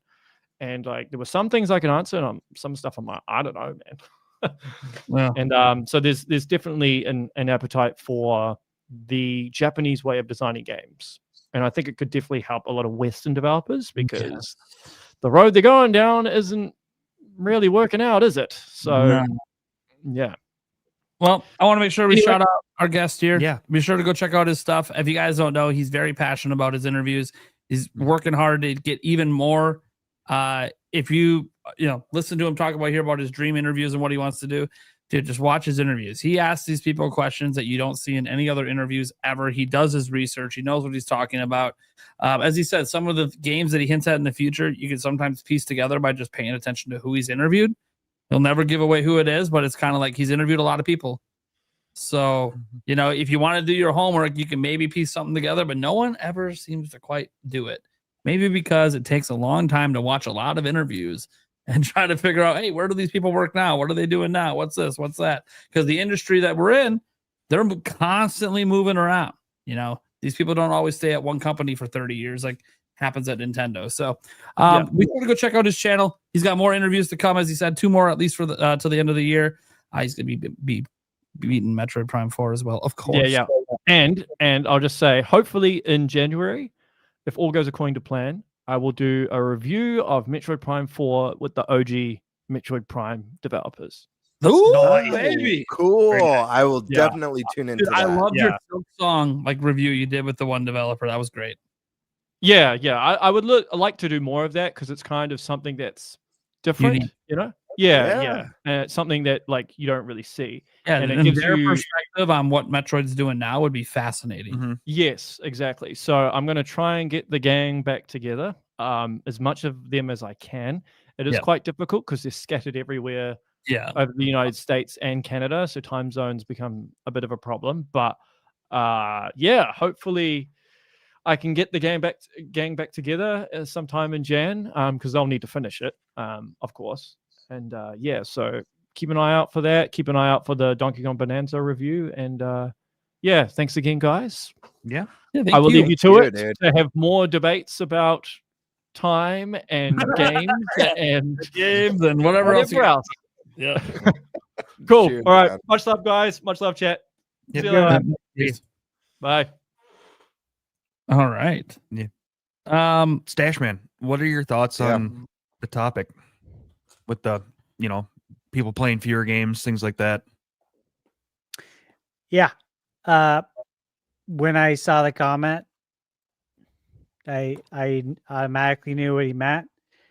I 100% agree. I saw a lot of people on social media, in fact, the large majority, once again, make fun of Ubisoft, just like they made fun of Microsoft for saying that they're It's competing the with wrong, TikTok. it's like the wrong mouth. Like, is that I don't think what they're saying is wrong. I just think it's like the wrong place for the message to come from for people to take it serious. You know? Yeah, I just think people don't understand. It requires yeah. it requires thought. Yeah, exactly. And so I'm not surprised that people. We live in a TikTok world. It's Ubisoft. Yes. Fuck them. Next. Yeah, I'm not surprised people took it that way. Yeah, to me, it made total sense without even having to read into it because it's true. They're all playing. Yeah, it's growing, but they're playing the same games, right? More people are coming in and playing games like Call of Duty and Roblox and all the other bullshit that everyone plays and probably gets brain rot from, just like TikTok. It's the same shit. It's brain rot. You know, people literally unplug. Like, that's what it is. You're unplugging from reality. And at least with gaming, you know, gaming used to get that stigma for being the same thing, but it's not. Like, you are thinking. Sometimes you're critically thinking. You're reading. You're not just sitting there scrolling and going up. Yeah. And liking something. I've seen several people do this for several hours, and before you know it, the day's gone. Or they stay in bed all day and do this. So I totally get it. That is the competition, though. Just like what is his name? Satya Nadella over there at Microsoft. It's very true. Your biggest competition is the other forms of entertainment and the cost they come with. TikTok's free. Instagram's free. Michaela sends me stuff all the time on TikTok. I don't see it because I don't go on there. I don't go on any of them. You know, like I literally use a scheduling software to put out all my shorts to different social media because I don't want to go on there. Sure. I have zero interest in it. That's where I'm at with that. So totally get it. In my opinion, it's 100% factual, and I read it, I nodded, I moved on. I saw everyone else make fun of it. I nodded and moved on because that's typical. That's typical that they lack. Yeah, someone to say this and be taken serious. I'm not sure like who would have to say it. It would have to be like Sony or Nintendo or someone that has a huge audience. It's like, or Rockstar comes out and says something about it when their games are huge. It coming from Ubisoft is tough because Ubisoft's already shit on so much and they're not doing very well and they've lost a lot of people and there's so many people that'll never touch a Ubisoft game again. It's just the wrong people for the message to come from. It doesn't make it incorrect though. Like, right. Yeah. I've witnessed like my own kids, they don't play nearly as many video games as I did. They just don't. Yeah. I offer like, hey, I got this game. You want to borrow it? No, I'm good. I'm playing with my friends. I'm like, okay, I get it. Hey, I'm not mad about it. Your life experience is different than mine. Your values are different. Our playing with friends was they had to come over to our house. Yeah, they had to come over to a house and play on the couch. It wasn't online, but like, hey, that's fine. Like, I appreciate that you're playing with a friend, and I make sure they're actually talking about real friends. Yeah, they are. They're playing with classmates and neighbors, and I'm like, okay, cool. I'm actually not bothered by any of that. That's fine. It wasn't even an option when I was a kid to like play online with Eric across the street. Otherwise, we would have done it all the time. It just really wasn't an option growing up. So, luckily we live close enough that we would have gotten in trouble a lot less by sneaking up till 8 a.m. We could just stay in our own house to do it. Right. But yeah, so I get it. I think there's some truth to it. I do think there's also some truth that more games are successful than ever before, but I also think that's just because the audience is so much larger. Percentage of games though, being successful are not as well. The percentage is lower because there's like 1,000+ games dropping every day because of indie. I think exactly. That's why the statement is correct. Yeah. One thing that hasn't been said though too is, the types of games. Fortnite came out. How many people try to copy Fortnite? Balatro came out. How many games try to copy Balatro? There's not a lot of original ideas coming out, it feels like, as well. Everybody's trying to jump on the latest fad. And it's like, okay, yeah, and then that fad gets saturated and you're left with one game, kind of king of the hill type of thing. Yeah, usually the and original. It's usually original. Yeah, to be fair, Fortnite wasn't the original battle royale. Oh, right, but yeah. It's You know, case. it's Supermarket Simulator. Mhm. It's really popular. I actually understand the appeal of it. It is Mhm. kind of cool to run your own supermarket and grow it and restock things. It's actually kind of neat. Mhm. But now there's like 1 billion copies No, of it's not. No, it's not. Tell me you Okay. haven't played. No, I haven't played it, but I know when I play video games, I generally choose to play games that I can't go out in real life and Well, I'm going to tell you right now, I can't go out in real life and make my own grocery store. I'm going to just tell you that right now. I ain't got the kind of money for that. I don't have the connections. I don't have the suppliers. I don't have the licenses. Yeah, right. Dude, cardboard boxes, man. Build a sketchy little hut in the Yeah. front of the house. Oh my What you buying? You know, need like a licenses trench for coat. that, too. Yeah, right. Um, Technically, your lemonade stand can get taken down because you Yeah, don't have the. technically you can because you don't have the license for it. Yeah. They don't actually ever do it. Can you Well, imagine? there are some places Can you that do. imagine if a cop rolled up to your kids at the bottom of your own driveway and shuts down their lemonade stand It has they're, happened before. they're too successful? They're making too much Yeah, money. right. Like what? We sell it for 10 cents a cup. Fuck the people over there charging $1. And they're like, you come to find out your parents are spending like, $5 per pitcher and the kids only making $1 per pitcher, but they're selling Right. a lot. Yeah, right. The parents just Penny lose- glass. just bleed in money because the kids don't have to spend any of it.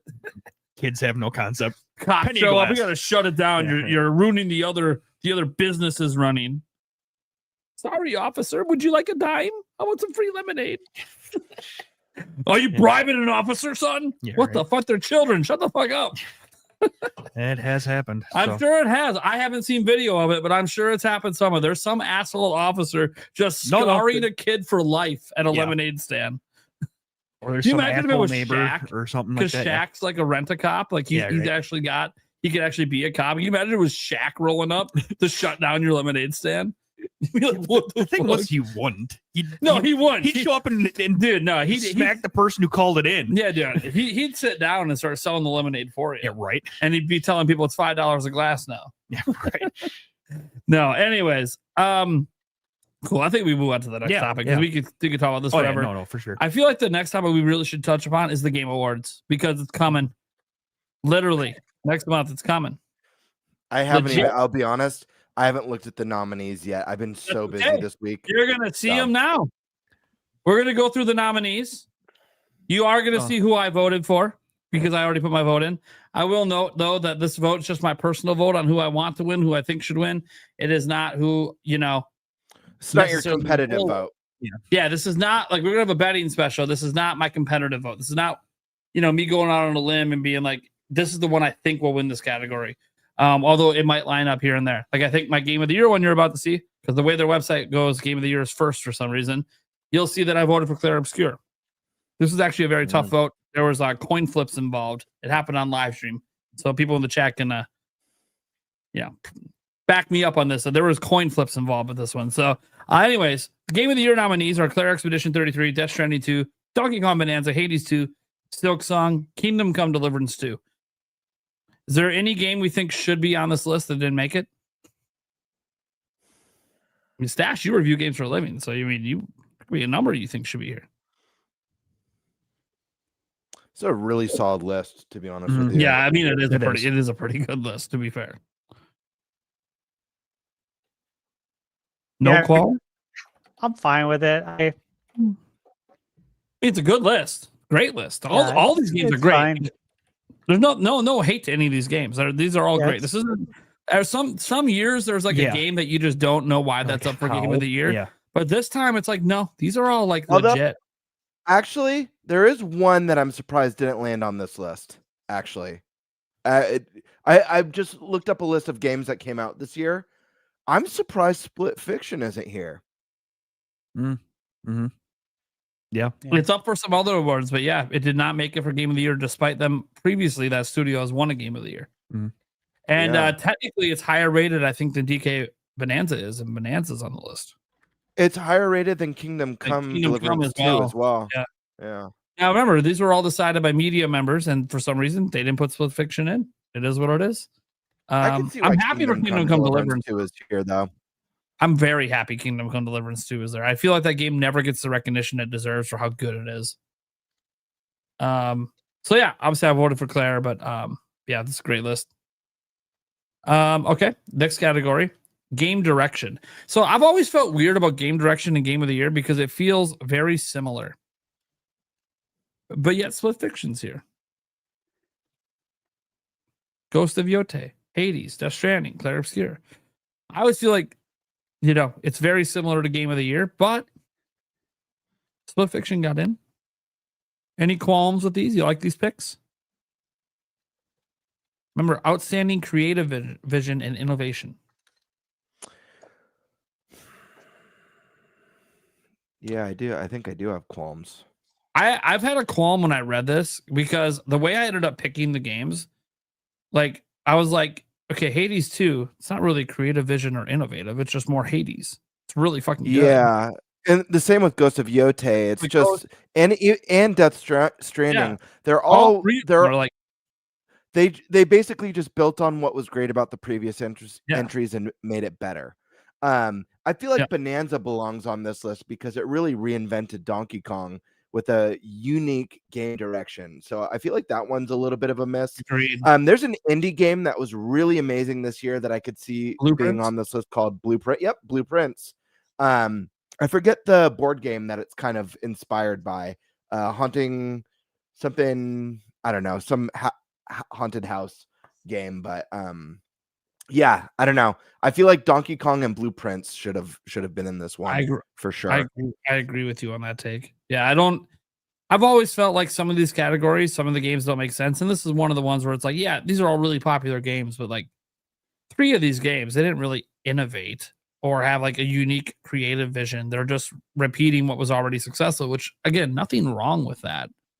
But Expedition should be there. Split Fiction, I feel like should be there. Blueprints, I think should be there. DK Bonanza has a pretty strong argument because there's not really another game like DK Bonanza out there. Even just like forget Donkey Kong, like what other game is like it with that full destructive environment? There are some, but nothing to this level.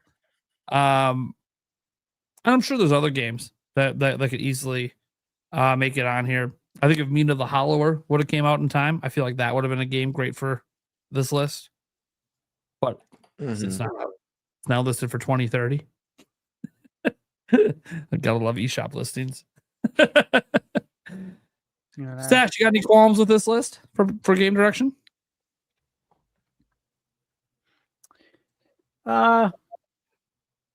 It's fine. It's fine. Yeah. I mean, I'm not surprised by it. It's just kind of like I always feel weird when you read the description and then you're like, well, then why do we have a bunch of sequels on here? Yeah, I mean, look, I'll be honest with you. I don't agree with a good majority of the categories, how they're presented, the games that are in them. And I'm not going to make this segment about all the things that are fundamentally wrong about this, because honestly, this is good. This is just, it's good for the industry. Yeah, right? for sure. And I'm And happy these are for all great games for these folks. And we could have a more general conversation. We have this conversation every year on the podcast. We'll have a conversation on what we like and dislike about the Game Awards at a future date for sure. Today's just kind of reacting to what was nominated, and then we'll mention, or discuss our plans for the betting special. Which I think we don't have game direction. There's 2 games for sure that I think belong here, and the other 3 could be very much interchangeable. But yeah, Expedition and Split Fiction, they belong there. And absolutely the 3 sequels, because Ghost of Yote is a sequel. I don't care. It's got a different name. It doesn't have a number. It's still a sequel. Yeah, I'm not really seeing how that's best game direction, but okay. Yeah. I don't know Whatever how it's innovative, when it's just whatever this voting board wants that plays all these video I games. think sometimes they don't. The media that votes don't understand the definition of the category. Mm-hmm. Like, I'm very curious to see what one of their voting cards looks like. If it's like, did you read the definition of the category, or do you just pick your favorite games? It's why like that's certain what they did. sequels, like for example, like Tears of the Kingdom would make sense in a category like this because it reinvents Breath of the Wild through completely different gameplay mechanics. Mhm. Like it wildly changes the way you play through the building in the fusion system. So Sure. to me, that's an example of a sequel that Mhm. deserves best game direction because it innovated on the game design. But not that these games aren't deserving. I just think that Bonanza and Blueprints were games that More kind of deserving. innovated. More deserving. Yeah. Next will be a best narrative. This is just all about the story, right? Outstanding storytelling, narrative, and game development. Claire Obscure, Death Stranding 2, Ghost of Yotei, Kingdom Come Deliverance 2, and Silent Hill F getting up in here. And how you guys feeling on these nominees? I mean, it's all about story. Gamebird, you pick on story over there. Yeah, this is a hard one for me to say because there's a lot of people who are against the Game Awards. They think it should be all fan driven and not media driven. I disagree with that because I think in order to have like a really valid opinion over who wins, you should have at least played most of, if not all games that are up for nomination. I haven't played Death Stranding 2, Kingdom Come Deliverance 2, or Ghost of Yotei yet. These are all games that I plan to play at some point, but I haven't played them yet. I've played Claire Obscure and Silent Hill, Silent Hilf, and I love both of them. Yes, I think they're both fantastic. There is a game that's not on this list that has an unbelievable story that I think is highly deserving. It's a JRPG called Trails in the Sky First Chapter. Starts a little campy. Oh wow, that's funny. Literally, as you said it, Karkun dropped the super Wow. game. I love it. Destiny right there, dude. Yeah, no, Trails in the Sky starts off a little bit campy, but the story gets really, really deep. Major twists and turns, very powerful storytelling with great character development. And I'm so excited that a second remake is coming out next year. This is a series that I think if more people got their hands on and start to explore, because there's so many, there's like, I don't know, 12 games now in the series. This is a series that should rival Final Fantasy without a doubt.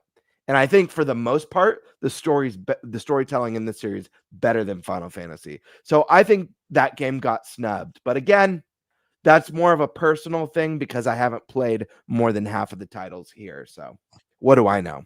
Yeah, I have no problem with the nominees for this one. All of these are very heavy story-driven games. They're all fantastic in their own right. I think it's easy to argue for your favorite story and whatever your favorite game was to make it in. But I think it's hard to deny that the stories in all of these games are just top-notch. Like that's what they're known for. They're almost known for it way more than their gameplay. So, yeah. Stash, any thoughts? That's fine. Oh, cool. Yeah. All right. Best art direction. This is for outstanding creative and or technical achievement in artistic design and animation. So you see Claire Obscure up again, Death Stranding 2, Ghost of Yotei, Hades 2, and Hollow Knight. Why I ended up choosing Expedition 33 on this is like, I don't understand like how you could be up for best art direction if your game is literally the same art direction as the game that came before it. You didn't do anything new. You're just doing something we already... So like these 4 games, they're all art directions, styles, and technical achievements from years past. There's nothing new here. There's nothing creative. This is all not bashing the games. Nothing inventive here. And this is for outstanding creative or technical achievement. Okay, even if you want to go on the technical achievement front, look, the most technically advanced game here is probably Death Stranding 2. And even then, if you look at it compared to 1, it's not that big of a leap. Same with Ghost of Yotei. So like, to me, it's like you're just repeating what worked in the past, which again, nothing wrong with that. But when I'm thinking about best art direction for the year, I'm thinking of games that did something we hadn't seen before or did something new in a creative way. And those 4 games didn't do that. Sure, Expedition 33 kind of won by default for me here because It's the only new game on the list, but its art style is very much like very similar to games we already know. I do think it's technically impressive what they pulled off with such a small team. So I give them a point for that for sure. Because hey, they made a AAA styled Western RPG with like 30 people. That's impressive. It's impressive. It's a long game, in-depth story, and the art's pretty gorgeous. Are they heavily reliant on the fact it's Unreal Engine 5? And there's a lot of assets in Unreal Engine 5 that just work? Sure. But that doesn't matter. It's really impressive from a technical perspective to pull this off with 30 people.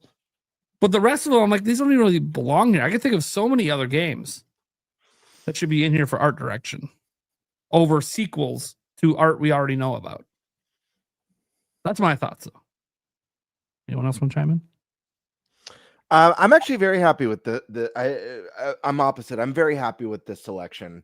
This one, I don't think for me the sequel one doesn't really apply here. I think art direction, obviously Clair Obscur is a very unique and brand new world that's, you know, quite the sight to look at. I think both Hades 2 and Hollow Knight Silksong are stunning. I mean, Hollow Knight, you know, we had that private demo event at PAX with Nintendo. My wife, who doesn't play games, was literally drawn to the game. Literally walked over and sat on the couch and was like, "Whoa, what game is this?" That says a lot about an art direction, regardless of the fact that it's a sequel. Ghost of Yotei, the game is stunning. Tsushima, I think, is one of the most beautiful games I've ever played on the PS4. When PS5 came out, I thought the vision and the beauty of Tsushima rivaled anything we saw the first year on PS5. The game was that beautiful.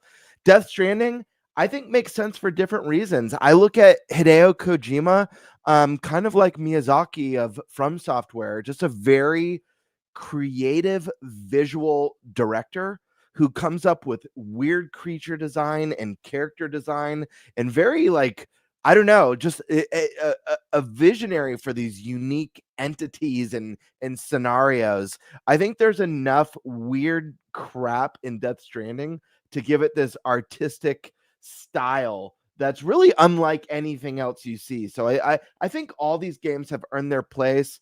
I guess if I was being nitpicky on this one, for me, I'd say like Hollow Knight and Hades kind of have a similar art style, so it would have been neat to see maybe one of those swapped out for something that's a little bit more visually unique. Maybe a pixel game. Maybe we should get a stunning pixel game in the mix, so we're covering all bases. But I'm actually pretty happy with this selection personally. Okay. Stash? Yeah. You know, for me, yeah, when it comes to best art direction, I'm looking for something new. Something that makes you, like, kind of stops you in your tracks and you're like, oh, I need to see what this game's about. This isn't something I've seen before. I need to look into it. And I had a game like that this year. And that was By Sweet Carol. The art direction and animation is absolutely insane. Yeah, it looks like a Disney movie from the 80s. And it's absolutely stunning. It should be here. It should replace either Death Stranding 2 or Ghost of Yotei. Because yes, Ghost of Yotei is beautiful, sure. So is Assassin's Creed Shadows. If you play that and play it on PS5, it's absolutely stunning. You know what I mean? Like, I want to see stuff that hasn't been done before. I think Hollow Knight has a very unique style. Hades 2 does, and so does Claire. These other two, they're not really unique, but they're beautiful. But it's not new. And so By Sweet Carol should easily replace one of these. The whole game's hand-drawn animation. Like, you don't even have animation studios doing that anymore. It's like a lost art. It's all computerized now. Yep. So, yeah, again, that just goes to show, though, you know, I was talking with the creator on Twitter, and he was really, you know, hoping he'd get best art direction in the Game Awards. And I said, well, you know, Chris, I think it comes down to whether or not they've played it. And I don't think the people who who vote play a lot of video games. Like they don't play enough to cover the gamut. They play enough to know what the big name titles are, but they're not out there trying to find. They're not there scouting, basically. Mm-hmm. You know, they're not scouting for the next big game.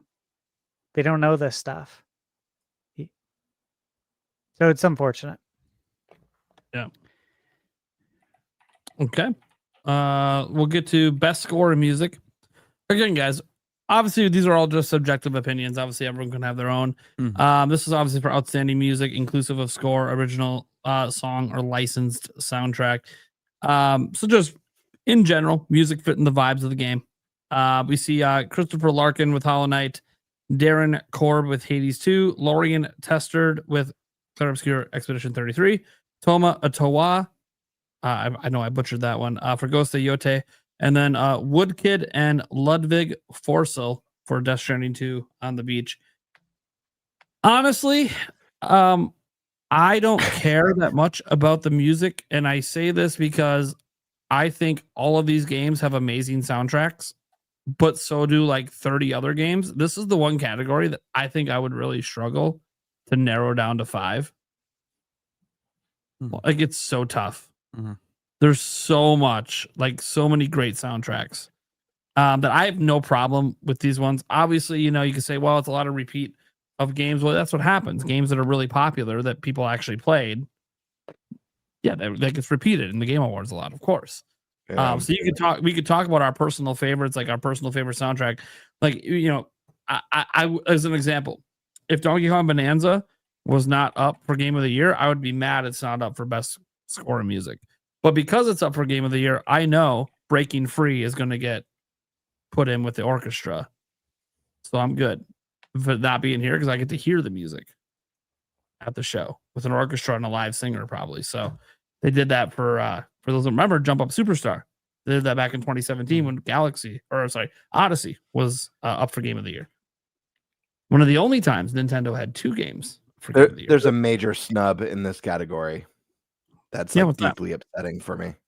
Major snub. I'll get to it in a moment. I think ThunderStash knows what I'm thinking of. I'll get to it in a moment. I do want to comment. Clair Obscure, the music's unbelievable. It's so good that when the vinyl went up for pre-order, I bought it. I pre-ordered instantly. The music is so good in that game. Hades 2, killer soundtrack. Guys, Supergiant, just put on a playlist of Supergiant games soundtracks. They're all like 10 out of 10s. They're unbelievable. Totally deserving. Silk Song, great music. Again, I can't speak for Yote or Death Stranding, so I don't know if I feel that they're, you know, the next best of the year. But there is a game that I feel has the best soundtrack of the entire year. And it's a no-brainer for this category, and it's the winner for this category as well. And not singing on this list is a travesty. And guys, the game I'm talking about is Mario Kart World. Get out. Thank you. Yes. Get out. What did everybody say? What did everyone say when it came out? That I would buy this soundtrack in a second if they released it. And why isn't it on Nintendo hundreds Music? Of tracks reimagined as jazz, rock and roll, that's all why, sorts of. Because it's most of the music is reimagined and not new. That's why it's not new. I'm not saying the soundtrack's not amazing. I'm just saying that, like, technically it's not licensed music and it's not new music. It's just remixes of music that's already existed. Yeah, but they who cares? Who Licensed to cares? I think Nintendo. they need to reassess what qualifies then. Yeah, I agree. No, for Well, real. to be fair, anything can qualify for any category. Just look at some of the games that get nominated.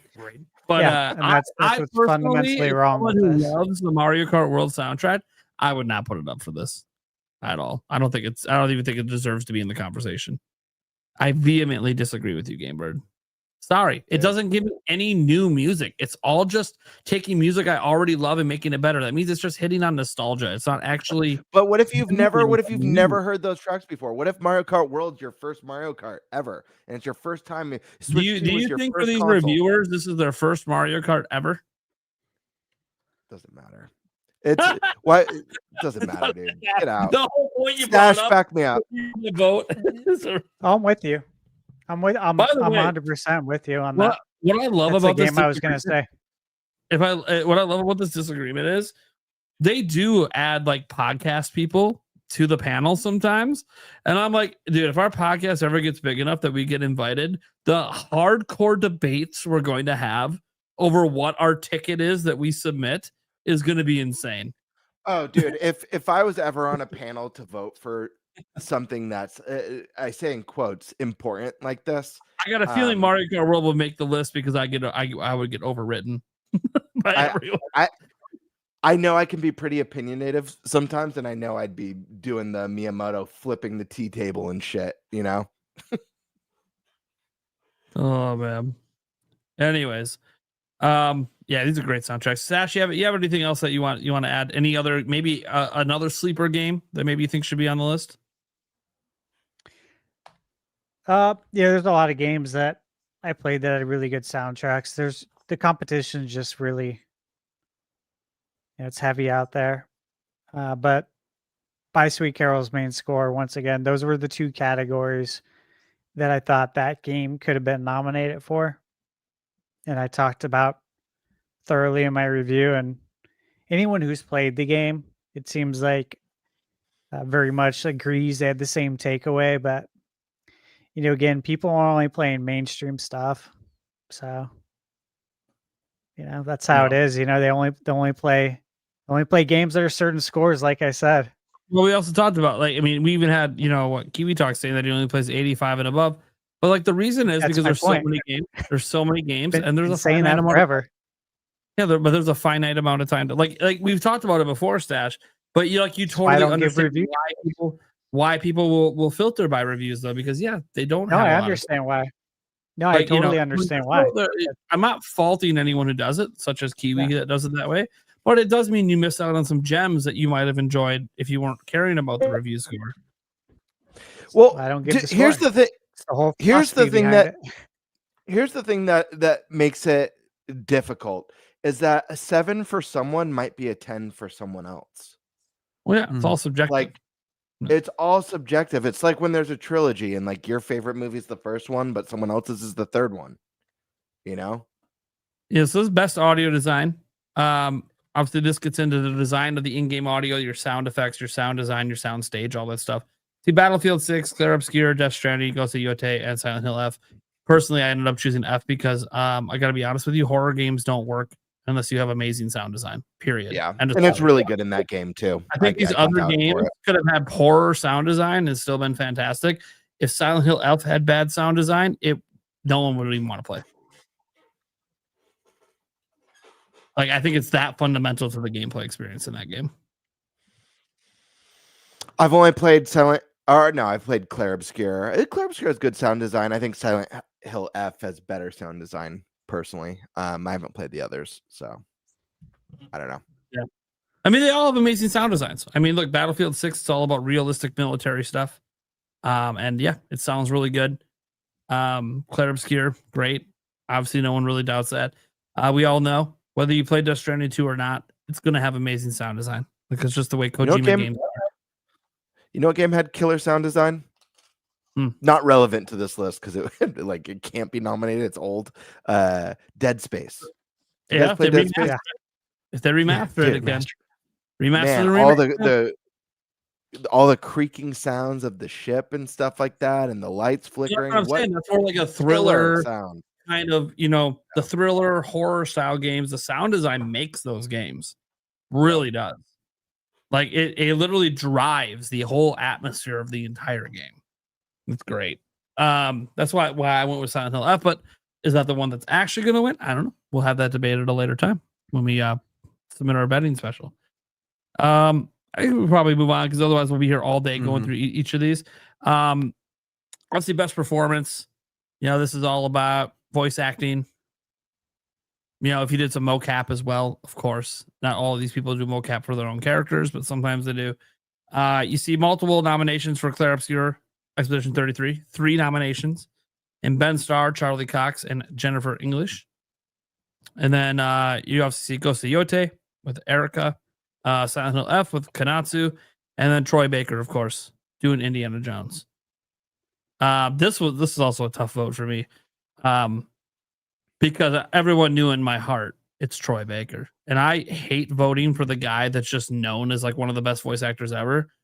But dude, I didn't think it was possible that anyone could make me think Harrison Ford reversed age 30 years and voice acted a game until he played Indiana Jones. And I was like, oh boy, if I didn't know any different, I would think they AI'd and made Harrison Ford's voice sound younger than it is.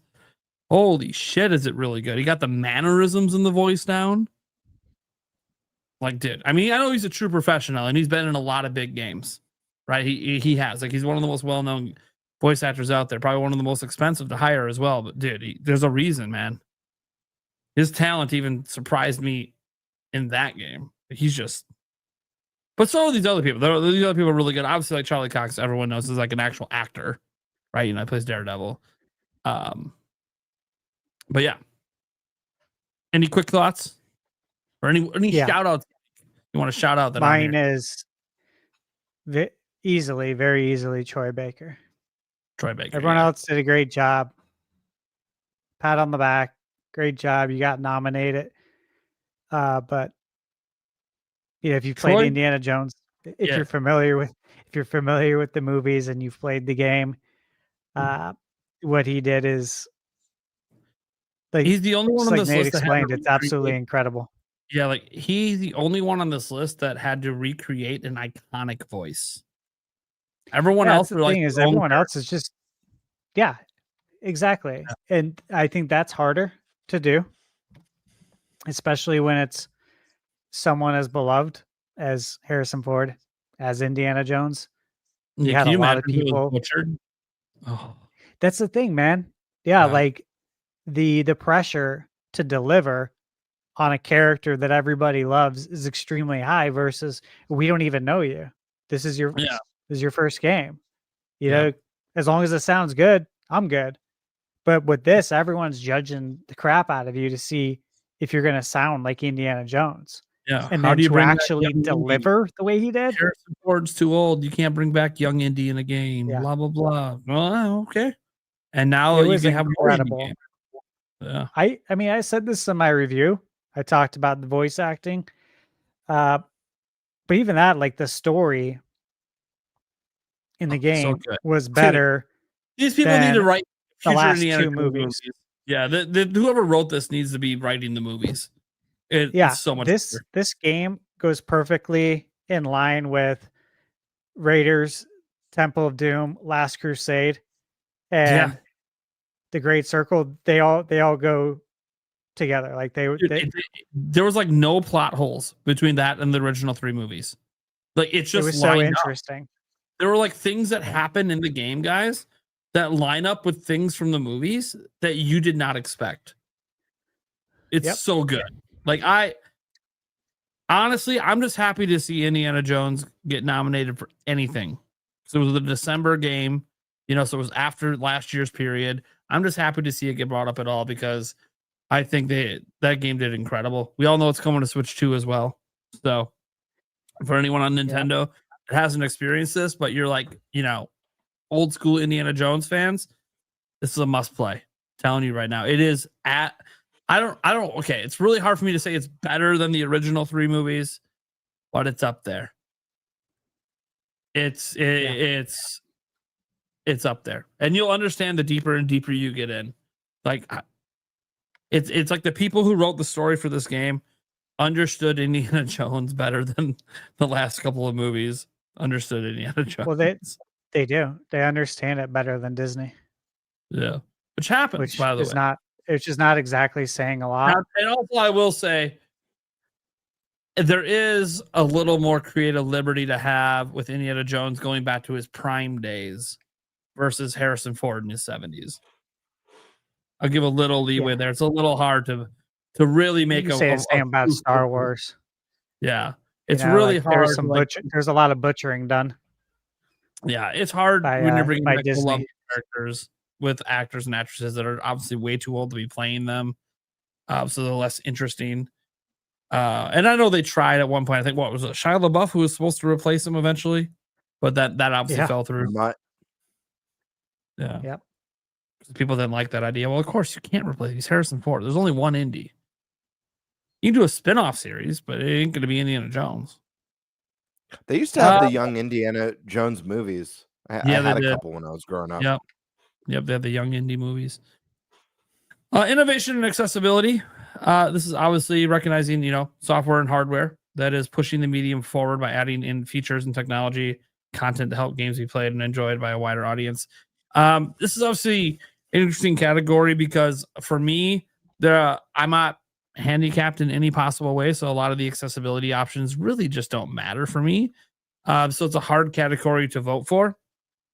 And it's hard to know because I usually am not looking, like when I play these games, like when I played Shadows, I wasn't looking at the accessibility options because like it wasn't something that I was thinking about because there's nothing about the game that I feel like I need to change to be able for me to be able to play it. So, but there is Shadows on there, and I will note because there was a lot of crapping on Ubisoft earlier. They have been actually pretty good with accessibility options over the years. I want to give them at least a little credit for that. The team in charge of making sure the control options, shifting the color of the game for colorblind people. I want to make sure they shout out. They actually do usually a pretty good job with accessibility. Adamfall, Doom: The Dark Ages, EA Sports FC 26, and South of Midnight. Don't know if we need to talk about. Do any of us really mess with accessibilities? Yeah. So it's really hard. Like we're like this category, if we ever got like on the board, would be one of the hardest ones we'd have. Like I have a feeling we'd probably reach out to our community and ask your guys' opinions that watch us, because some of you guys care about all these accessibility options where it's like we're not as knowledgeable and we might lean on like user polls or whatever. But yeah, because I feel like this is one category none of us can really know that much about. Games for impact. Obviously, this is all about like pro-social messaging and just like usually positive messaging, but sometimes negative. I think a game won in the past that had like it was all about the death of their kid in the afterlife. And this is usually one of the more emotional moments. They almost always have the person who wins this go on stage because it is a very emotional award. So we see Consume Me, Despelote, Lost, Records, Bloom and Rage, South of Midnight, and Wanderstop. Yeah. I mean, I won't explain why I chose what I chose because this will be part of the discussion at a later date. But again, the problem with this category is this isn't why I play games. So I'm not looking for games that have like this pro-social meaning or message. So to me, I'd be one of the worst people to judge for this category. Doesn't mean I don't care. It's just not why I play. So it's very like I could get a lot of meaning, a lot of thought provoking from something like the Tears of the Kingdom. Or actually, let's go with the one that came out recently, Age of Imprisonment. I think there's a lot of thought provoking and messaging in there that can actually help with life. But other people aren't going to see the story that way. And so I feel like there's a lot of personalness with this where it's not why I play, but I can get this feeling from a multitude of different games. It doesn't have to be a game directly trying to target it. So, yeah. Anyone else have thoughts they want to add? No. Yeah. I don't think any of us like this is why we play games, but it is neat. I got nothing wrong with the category existing. Best ongoing. So here you go, your never-ending games. It's funny we have this, but not a best remaster / remake category. I think it's kind of interesting that those are so prevalent that we definitely should have that category, and we don't. That said, best ongoing. I mean, come on, Final Fantasy 14, Fortnite, Helldivers 2, Marvel Rivals, No Man's Sky. I mean, just draw games out of a hat.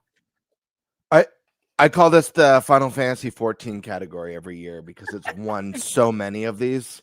Yeah. With all of its expansions. I legit because me and my buddy, we used to compete because we go every year. We do our little papers and stuff, and we check off our picks and stuff, and then we actually bring them. Thank you, baby. We actually bring them to the game awards, and we'll cross them off as we're winning. But I always write on mine the Final Fantasy 14 category. Dude, I gotta go to the Game Awards with you and your buddies sometime. Mhm. I want to participate. Yeah, in this. dude. Then we sweet talk Paul Gale to get us in the after party. I know. I hope I could meet Paul Gale this year. Yeah, you go. I 'Cause think I he had goes no with idea he goes. Yeah. Okay. Yeah, I mean, I don't have a lot of thoughts on this because I feel like you can grab any of these never-ending games and put it on here, and they probably deserve to be there. So yeah. And I'll explain my vote later when we get to if that's the game I even go with. I don't know if it will because I got to think about what one's going to win, not one I think should win. Best community support. I always thought this one was interesting too because it's very similar to the last one. Like, wouldn't the best ongoing game have the best community support? So I kind of feel like these should be combined. Anyways, it's for recognizing the game for outstanding community support, transparency, and responsiveness, including social media activity and game updates and patches, which, the ones that do that the best are ongoing games because they have an ongoing audience. So it's like, I feel like this should just be, maybe, it feels weird. I'm just going to say, it feels weird because the categories feel similar. It also feels weird to see Baldur's Gate 3 on here. I'm not saying there's any problem with their messaging or how they interact with people, but like the game doesn't get updates anymore. Larian's done with this game. I don't know why is it here. It's not a never-ending game. I feel like, you know what I feel like? Everyone who voted for this category was like, yeah, we all agree on Fortnite, Helldivers 2, Final Fantasy, and No Man's Sky. We just can't figure out how to get another one on here. We can't figure out another game that deserves to be here. Hey guys, remember Baldur's Gate 3? Remember Baldur's Gate 3? Remember Baldur's Gate 3? Remember Baldur's Gate? Yeah, that one game of the year a couple years ago. You know what? We need to remind people this game exists. Let's put it in this category. I'm sure the community is still going strong for it, to be fair, with Baldur's Oh, it Gate. is. I mean, they were just at PAX. They had a huge booth at PAX. Yeah, I'm sure like the community is going hard still for this. Sure. So that's probably the reason. But yeah, obviously it's not getting like at new least stuff. from Larian, it's not getting new stuff, but I'm sure there's like community mods and stuff like that are, pouring in. But that would just be the community supporting itself. Yeah. I mean, how I read this thing, it's probably more of what game studio actually listens to their customers and actually helps and supports them. If they reach out because they're having an issue in the game, are they actually responding to that type of thing? Yeah, I don't it's think supporting I don't your think community. That's how I read the. I know that's how you read the title. I don't think that's how they vote for it. No, it's not. But I don't think anyone at like IGN is like, let me email Square Enix and find out. Hey, I fucking hate this thing in Final Fantasy 14. Can you fix it? I know, right.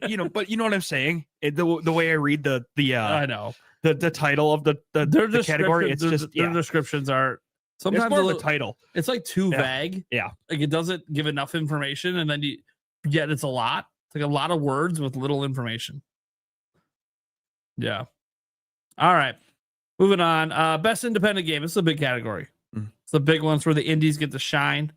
You're not going to just see the big name AAAs. I think we all know what's probably going to win this category. I'm assuming we're all going to pick the same game to probably win this category for the betting special. But I'm happy to see some of the games we see on here. So where Blueprints finally gets its recognition. For Bollocks Pit, surprisingly really good game. Absalom gets its recognition. No one's surprised Hollow Knight's here. Everyone knew it would be up for this award. And Hades 2. Those are not surprises. And Claire Expedition, which kind of settles some of the debates some people had. Is it an independent game? Is it not? It is an independent game. It is, factually. Is that going to remain true in the future? With future games from them? I don't know. Right now, yeah, they're an indie studio. So I think it's quite obvious which one's going to win. I don't have a problem with this list. I think we can come up with a lot of indie games to put on this list. There's so many amazing indie games that come out every year. And I mean, if anyone here tonight could vouch for them, I know it's ThunderStash. He plays so many and reviews so many.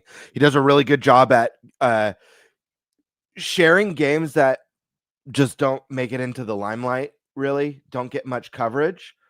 That being said, I do think this is a fantastic list of indies. You know, honestly, if I could take off 2 games off this list, and it's painful to even say that because they're both amazing, it would be Hollow Knight and Hades 2 because they're sequels.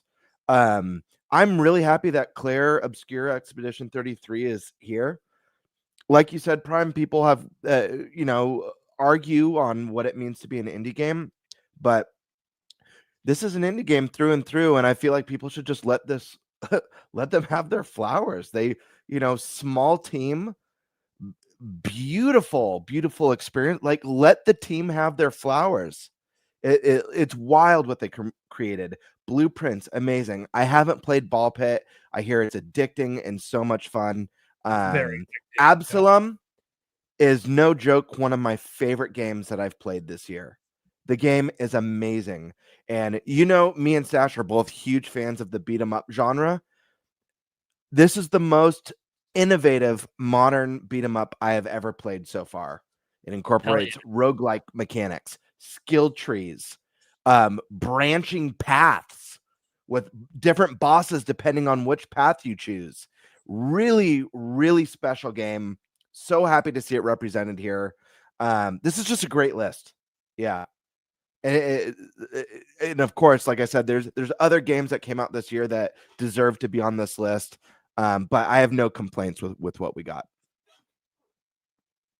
All right. You have anything you want to add in? Any game you want to make sure gets shouted out for this category, Stash? No. All right. Nope. I share the same sentiment as Gamebird. Best debut indie game. I find this category funny because there's only 4 nominations when there's 5 for every other category but Game of the Year. But we couldn't like the people voting couldn't think of more than 4.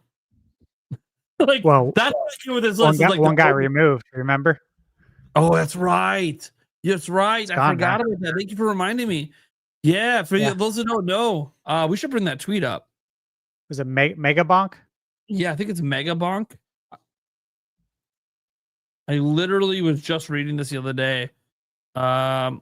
Is it this one? Let's see. Yeah, here it is. Let's bring this up. So this category is the one that had a smidge of controversy. And when I say controversy, someone being a total Chad on how they read this category. Okay, because you can read it any way that you want. But the way that he read the category is fascinating. So, Mega Bonk. I'm withdrawing from the Game Awards. It's an honor and a dream for Mega Bonk to be nominated for the Game Awards, but unfortunately, I don't think it qualifies for the category debut indie game. I've made games in the past under different studio names, so Mega Bonk is not my debut game. I really appreciate the nomination, support, and votes, but it doesn't feel right in this category. You should vote for another one of the amazing debut titles. They were all amazing games. Thanks again. Mega Bonk update coming soon. For starters, 2 things I think are brilliant about this. One, the way he views it, it's not about debut for the company. It's about personal debut.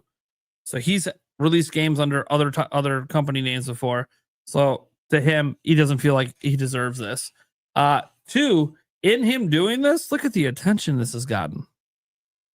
This is probably great for his game. People are going to buy his game because of this.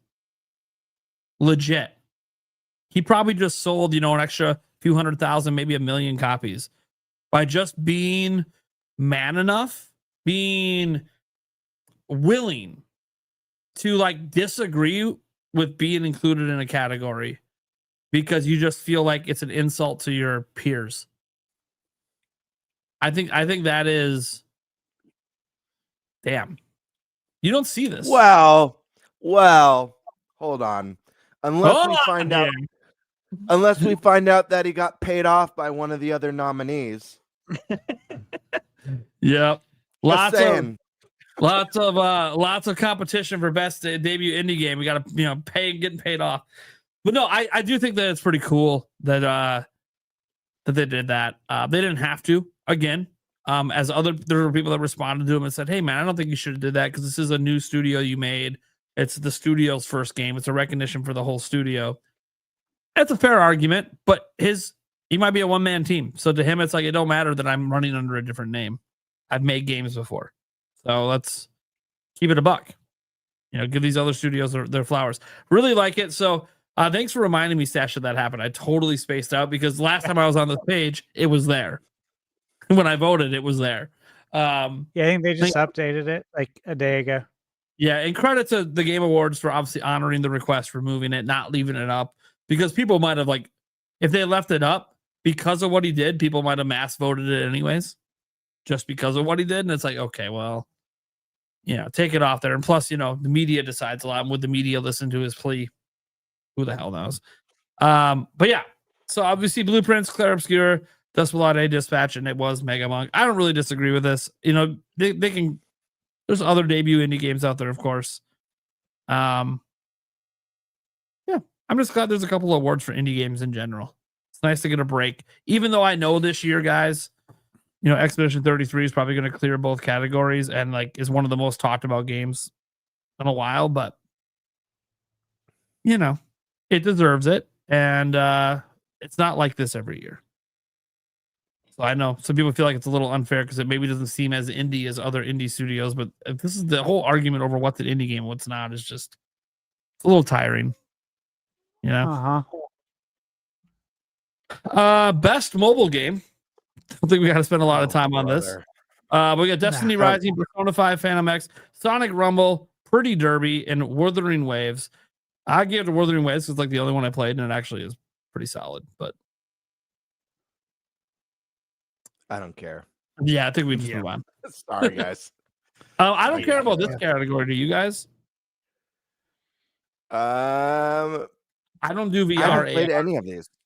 Yeah, I picked these based on which image had the most hands in it. That was literally the deciding factor. No joke. Nice. I did this live. People can vouch for it. Very nice. Because I haven't played. I actually played. I played that. You did the Midnight Walk? Yeah, on PSVR 2. I played it. Nice. Is it good? I'm sure it's good. Yes. Yeah. It's awesome. It could have been in the art style category. Yeah, I'm not big into VR and AR. There's a couple of reasons. One, I tend to get a headache if I'm doing it for more than 20 minutes. The only game that doesn't do that for me for some reason is Beat Saber. I can play that for hours. I like VR. I like VR too, but I only have the first Quest, and so a little limited. I've played what I feel is everything worth playing on the Quest 1. A lot of the great stuff that comes out now is you at least have to have a Quest 2.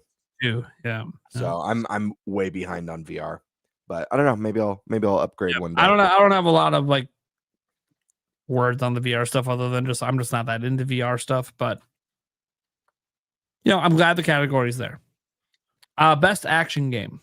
For the best game in the action genre, focused primarily on combat. I always found the word action hilarious because you can describe any game with combat has action. This is where category lines start to get blurred, I feel like. Yeah, and I don't understand where I get annoyed. And then we have categories sorry, I don't mean to rant, but then we get categories every year like best esports coach. Because that's why people are watching the Game Awards. I hope my favorite coach wins. There should be a separate night for the esports awards, and they should make a bigger deal out of it and have a live esports tournament going on at the same time. Dude, there's ways to do this and hit on that crowd so well, but yeah, or best streamer. It's they never do it. Yeah, a streamer, you could throw that in with the esports. It feels like a slap in the face, especially with all the layoffs and how scary the industry is right now. It's sometimes they'll go over some of the categories really fast in the pre-show, best fighting game, best puzzle game, all that stuff, really fast. But then during the main show, they'll do best esports coach.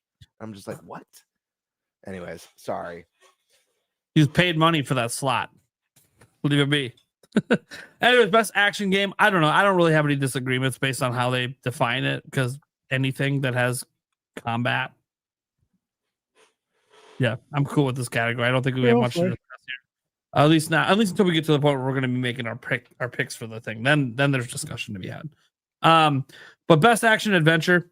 This is obviously a pretty popular category with some of us. We like to play A lot of action adventure games around here. And so, combines combat with traversal and puzzle solving.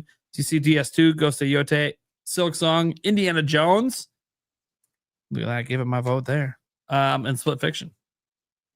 So I got an issue with any of it, to be honest. Yeah, I don't feel like agree. they're And massive snub is what I'm trying to say. Indy should win this. Nothing says adventure like Indiana Jones. Come on. If it can't win this category, it could never win anything. Yeah. This For is real. it. This is the cat. Anyways, the debate over what we're going to pick for the award, that doesn't mean by the way, him saying this doesn't mean when we're voting to win, because we guys don't understand about the betting special is it is literally about winning. It is not about what we want to win. So you have to look at this list and go, man, what do we think IGN, Kind of Funny Games, GameSpot, and the rest, like, what do we think they're going to pick universally? Because the fan vote counts for so little that it only matters if there's a tie. And I don't think there's ever been a tie. Well, there was at the one time when United did it, but then that was because they forgot to mention. Oh, no. they I'm talking forgot about to our betting win- special. oh, I'm yeah. talking about a tie at Yeah. the Game Awards. But Yeah. We put ties in the betting special. Yeah, that was funny. That was funny. Yeah, they literally forgot to announce a winner. Okay, now I have major problems right here. Yeah. Major So issues. let's go over what this is. The best RPG for our audio listeners. We're on the best RPG category. They describe this as the best game design with rich player character customization and progression, including massively multiplayer experiences. So they're just trying to say you can include MMOs, which is fine, because those are RPGs, MMO RPGs. It's literally in the name. That said, this is so lame. One, I don't like the definition. I don't think rich character customization is required to be an RPG. I think that's definitely not. That's That's the a made up stupidest shit. definition of an RPG I've ever fucking heard of. Rich character customization? No, you don't have to create a character. Yes, it's nice when This it's is there. so. Anyway, They should split this into, like, if they're gonna do it like this, they should split this into best Western RPG and best JRPG, or best RPG and best JRPG. Yeah, it will never happen. This is goofy as hell. Yeah. I mean, you look at the list. Obviously, that we have Avowed, Clair Obscure, Kingdom Come Deliverance 2, Monster Hunter Wilds, and The Outer Worlds 2. When did Avowed originally come out?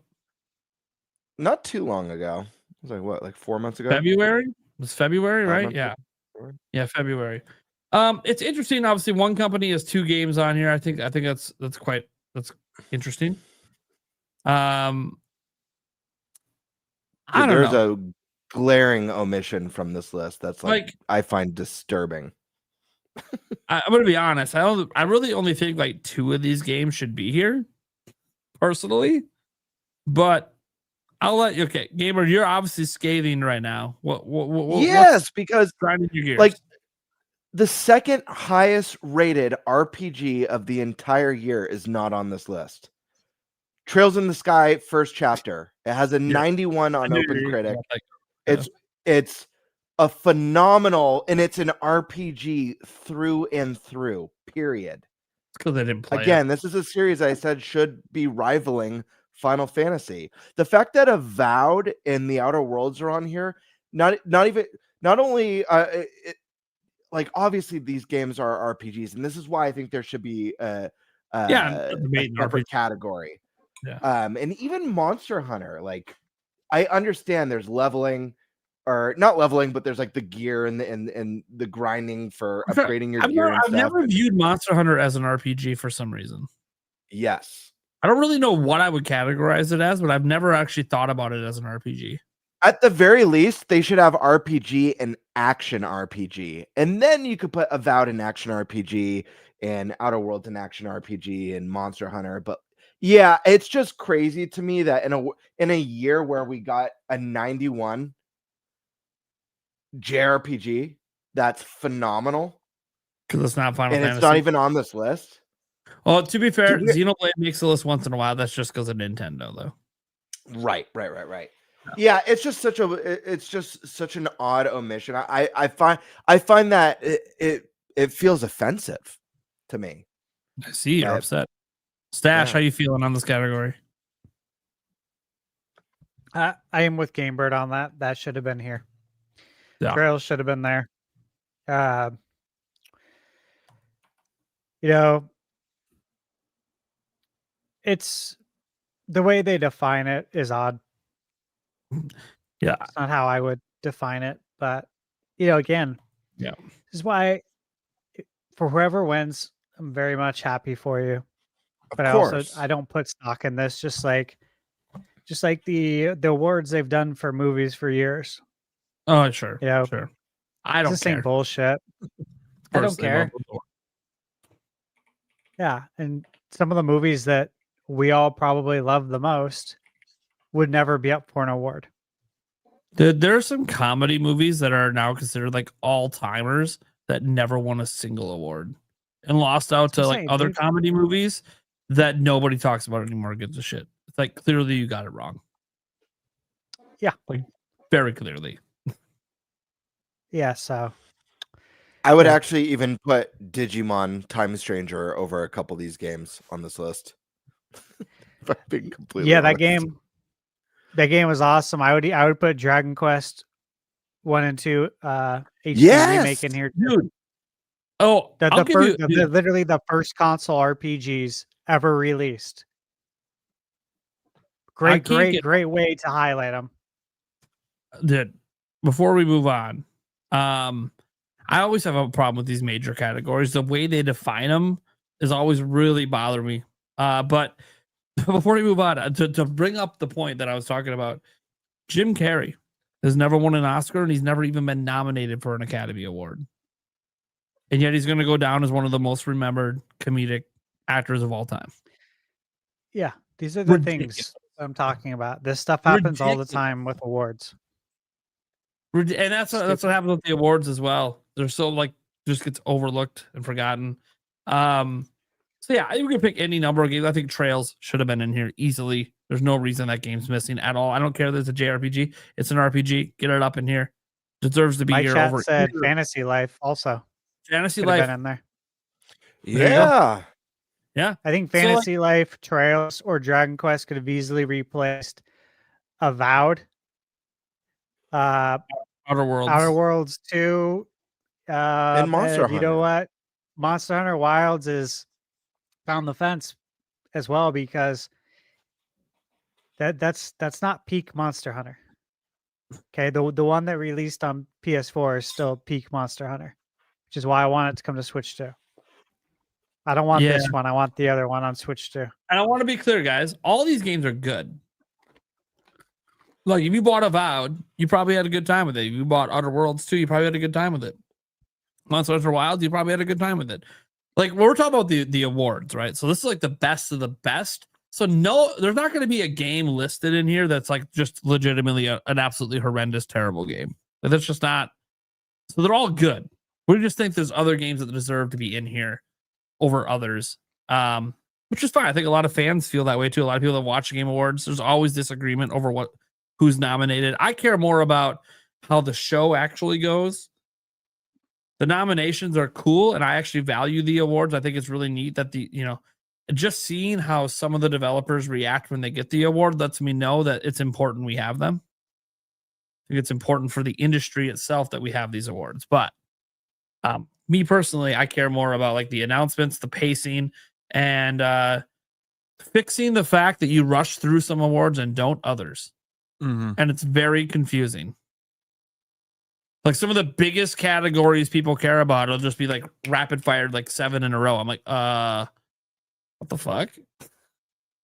Like, what the fuck? That's weird. Next category, best fighting game.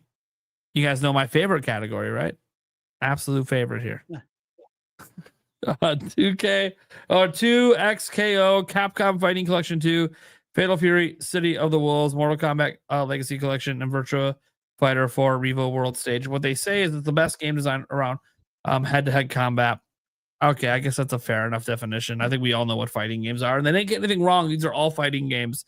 I will just note, even though I personally don't care about this category, guys, for those who don't know, I'm not that into fighting games like at all. Didn't play any of these games. Have no desire to play them. I will note, I think it's weird in 2025 that things are being nominated that are just collections of old games. I think that is very weird. Because you're just telling me old games are better than new games. Okay, that's fine and maybe even true. But that's not the point. You're nominating games that came out sometimes decades ago because they're in a collection. I think that's weird. I think that shouldn't be allowed. They're not even remakes or remasters. They're just, I don't think it should be allowed. I mean, if the collection has a new game in it, then yeah. But well, they don't. No. I'm not. I don't know enough about them to know if they did or not. But if they had a new game in it and it was just adding on to this is a where collection onto it. This is where there's enough collections releasing every year that you should have a category for best collection. Yeah. Yeah, I mean, I think that's a fair point, Prime. You guys all know I've got a long history with the Mortal Kombat series. I love it. I don't think it's fair to, when you have a standalone game and then you put a collection of like every retro as one of the nominees as every retro Mortal Kombat fighting game games like ever made. Here's all the Mortal Kombat games ever. Have a good day. I love Castlevania. I would think it would be cheap if for one of the action game slots they put a Castlevania collection. The collection doesn't seem fair. Yeah, there was no collections in any other category until this one. It's like, okay, you either don't know about 5 fighting games at all, like you just aren't even aware. Couldn't even Google search to try to fill out your ballot. And 2, you just really like the collections more. And I think that's probably what's showing through here. That's why I think one of the collections will probably end up winning. But I think the voting panel clearly likes the collections. They shouldn't qualify. I don't think collections should qualify in any category except a category for collections. Just like when we see remasters pop up, I'm like, God, that should just be its own thing, its own category. Like it just feels so weird. Like you're basing the quality of a game that's already been around. Like Ocarina of Time remaster comes out, and let's say it reviews at a 98 again. Should it win Game of the Year? Like, no, I don't think it should. It's not new. But it's not my award show. Anyone have any comments on this besides me? Because I don't know. Paul Gale would be a good person to have on for this category. But I played all of them except for 2XKO. I don't know what that is even. But why I played the other 4. I didn't love Fatal Fury. I wanted to. I've grown up playing Fatal Fury. I have Fatal Fury on my Neo Geo arcade. I have all of them. Virtua Fighter, same. Grown up playing it. MK, obviously. I have a history with all these games from like the early 90s. The latest history I have with these games is Virtua Fighter because it came out after some of the games in Capcom Fighting. Yeah. So for me, I would go MK or Capcom Fighting. There. All right. To the next category here. Best family game. I don't know why they don't just call it the best Nintendo game because that's pretty much what wins every year. But there are some interesting ones in here. So it says for the best game appropriate for family play, irrespective of genre or platform. I have no problem with the statement that irrespective of genre or platform, it's just ones that are best to play with a family. What I find interesting about this category is I've always felt like the only thing when you talk about appropriate for a family has to be a party game of some type or a game that commonly involves passing a controller around, like say Wii Sports. If it is just, we can play it together because of online multiplayer like Sonic Racing Crossworlds, okay. Well, that's your family live together. Children, parents. This is what I'm thinking about. We can go online. Sonic Crossworlds together. Now Mario Kart, I get it. I get that one a little bit. That's a lot more pushing playing together in the same space than Sonic does. And I might even say you guys could think Sonic Crossworlds is a better game. That's not the conversation here. It's about for the category. Split Fiction. No idea what it's doing here as a family game, personally. I've played it. There's way too many adult themes that kids ain't gonna give us two shits about. But I get it because you're saying it's couch co-op. I think that's the idea here. Mm-hmm. Okay, well then this is about family. Then it should just be party games if that's why it's here. We should just have a bunch of party games. Lego Party is, by the way, fantastic. I don't know if any of you guys played Lego Party. It's better than Mario Party by a lot. Oh, it's so good. It's so good. Anyways, I'll say I voted for Bonanza because again, it's always in the being the Nintendo game category. I also don't think Bonanza is a family game. But it's up for Game of the Year, right? So it's got to win its own category, right? Why are you up for Game of the Year if you can't win your own category? When you're only in one, that's got to be the one you get. I think Mario Kart World is an exceptional family game because I could sit on my couch and pass out 3 additional controllers to the wife and kids, hop into some knockout tours, some Grand Prix, and have fun with the whole family. Hell yeah. So yeah, earlier this year, Michaela went to Oregon. It was like shortly after. It was maybe a week after Switch 2 came out. And she brought her Switch 2 and camera. I set up my camera. And we played Mario Kart. And her family was talking shit to me. I was talking shit to her family. This is awesome. Like, this is what it's about, you know? Because after you're playing for a while, you forget that you're not even in the same room. Like it just very much feels like we're all hanging out together. And that's exactly what Nintendo was trying to create. Yeah. So that could easily win too. Oh yeah. There's arguments for all the games. Eric,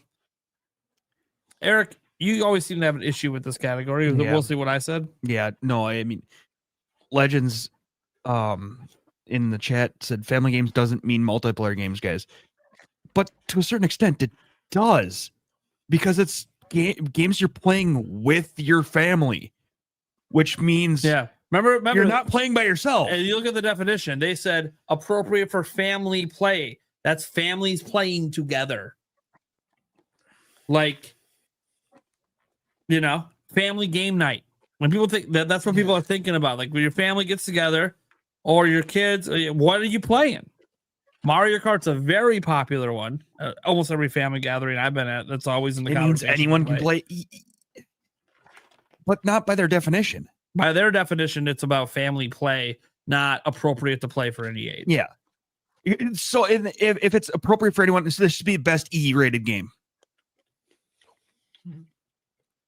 I guess. I mean, that's. Sure. I mean, it's fair if that's. What, I mean, if it's E for everyone. It's the best E-rated game. Suppose. Yeah. But no, the way they define it is family play, which to me, as someone who has a family, means playing with my family. Doesn't mean playing by myself, beating a game, then asking my son if he wants to play DK Bonanza, having him. And I know there's like that multiplayer in it. Get out of here with that. It's fine. I know some people like it, just like they liked it controlling the second Wii controller and collecting bits in Mario Galaxy. Yeah, I get it. You know, hand it to your little sister and just not care. Yeah, little brother or whatever. But yeah, to me, that's not really. Like, I always think more of like party games, or at least games that allow 4 or more players at the same time. Right. Can be local. Well, you might can be online. You might as well nominate Ubisoft for Monopoly. Why not? Why not? You know what's funny? Family Feud. Yeah, Ubisoft as well. Those games are being played, by the way, by families on Switches and Xboxes. I've been to family gatherings, and I'll be like, dude, are we playing Family Feud on the Nintendo Switch? That's what we're doing for our game night? Might as well put... Let's fucking go, baby. I've been playing this game for years. I know I have everyone memorized. Oh, you're not allowed to play then. Fine. Have they ever put a Jackbox party on this? Oh, that's a good question. I don't know if they have. I doubt it. Maybe when it was on Spike TV. Dude, I want the OG. You don't know Jack to come back trivia wise. I love that, Yeah. dude. And by the way, I don't know if it's such appropriate for families. It would say some pretty insulting things. But No, not today. we all played it. Even a kid, like parents didn't care about the crazy shit that guy would say. Someone's getting offended and walking out of the room. Yeah, in Oh, today's dude. world, yeah, dude. You bust out. You don't know Jack today and make your family play it, dude. Someone's gonna crash out. Even We Fit would offend people today because he used to give like your BMI and stuff like that, and it would tell people like, "Oh, you're fat." Oh yeah, and it'll tell you you're fat. It'll also, it doesn't give you gender options. You have to be male or female. That'll suddenly be a big thing. It's so like, dude, Yeah. like the old stuff. A lot of it came back today. Like it would be blasted. Social media just did not exist back then. Maybe for good reason. Best simmer strategy. This is one of my favorite categories. This one's always rushed through, and it pisses me off because it's one of my favorite things. Example: I am, while still playing Age of Imprisonment, I've been making time to also play Anno 117 Pax Romana because I love RTSs and it's very good. So this is like Ubisoft sent that to you? Yeah. I was like, told I'll pass them on that one. yeah, I emailed them and I said, well, yeah, I'm not going to review it, but I do really want to play it. They're like, yeah, just do it. Just play it then. We don't care. I'm like, all right. Because I actually, this is my kind of game. I knew Stash was not gonna do anything with it, but it's When literally. I saw it, I'm like, I bet. Yeah, I thought you were gonna get it. Yeah, it's one of my favorite genres. I was already wanted it before, just playing the demo they had earlier. I was like, oh, I'm gonna buy it, and then they offered it to me. I was like, well, shit, fuck yeah, because I'll be playing this game for years. Anyways, that being said, this is literally my category. It's not just about RTSs, of course. It's any sim or strategy game. So you're going to see Final Fantasy Tactics up in here, Jurassic World, Civ 7, Tempest, The Altars, 2 Point Museum. I made some people mad the other day. I said I don't think Final Fantasy Tactics should count, but I'm also wildly consistent about this. It's not technically a new game, and I've been consistent about that for every category. So I don't think it should count, but I know it's popular. I know why it's here. It's also extremely good. It's like I get it. Yeah. 2 Point Museum is really good. I don't know if anyone else played it. It's pretty fantastic. I think it deserves to be here. The only one on here I didn't really try was The Altars. So that one I don't know much about with that one. But I see Gamebird shaking his head over there. What are you disappointed that's not here? It's not what's not here. This is another category that's I find very annoying because this first off, there should be two different categories here. There should be best strategy / tactics game, which makes sense. And then a separate category should be best sim. Because I don't think it's fair to put a game like Final Fantasy Tactics next to like Power Wash Simulator. I know Power Wash isn't on here, or The Sims. I understand that that sim games are strategy, but I feel like there's a big enough distinction between the two, and tactics makes more sense alongside strategy. But that's just me. Yeah, I think the reason they use the word sim is a lot of the games in the RTS category are called simulators, like city building simulators. Sure. They're not like what we think of the word simulator today. Like it was a very popular term used like decades ago for RTSs because you're simulating building armies. You're simulating, so it was like, it's like that's why it never really bothered me the name, because I'm like, well, I'm thinking about it the way the category. Like, I'm an RTS player. We've been using that forever. That terminology. And when you look in there, it says, it's either real-time or turn-based simulation or strategy. I guess you could have turn-based simulation without it being that kind of game. Yeah, I see where your complaint's coming. Yeah, okay. Not specific enough in the definition. I think it would help. I agree. They need to separate that. Listen to this.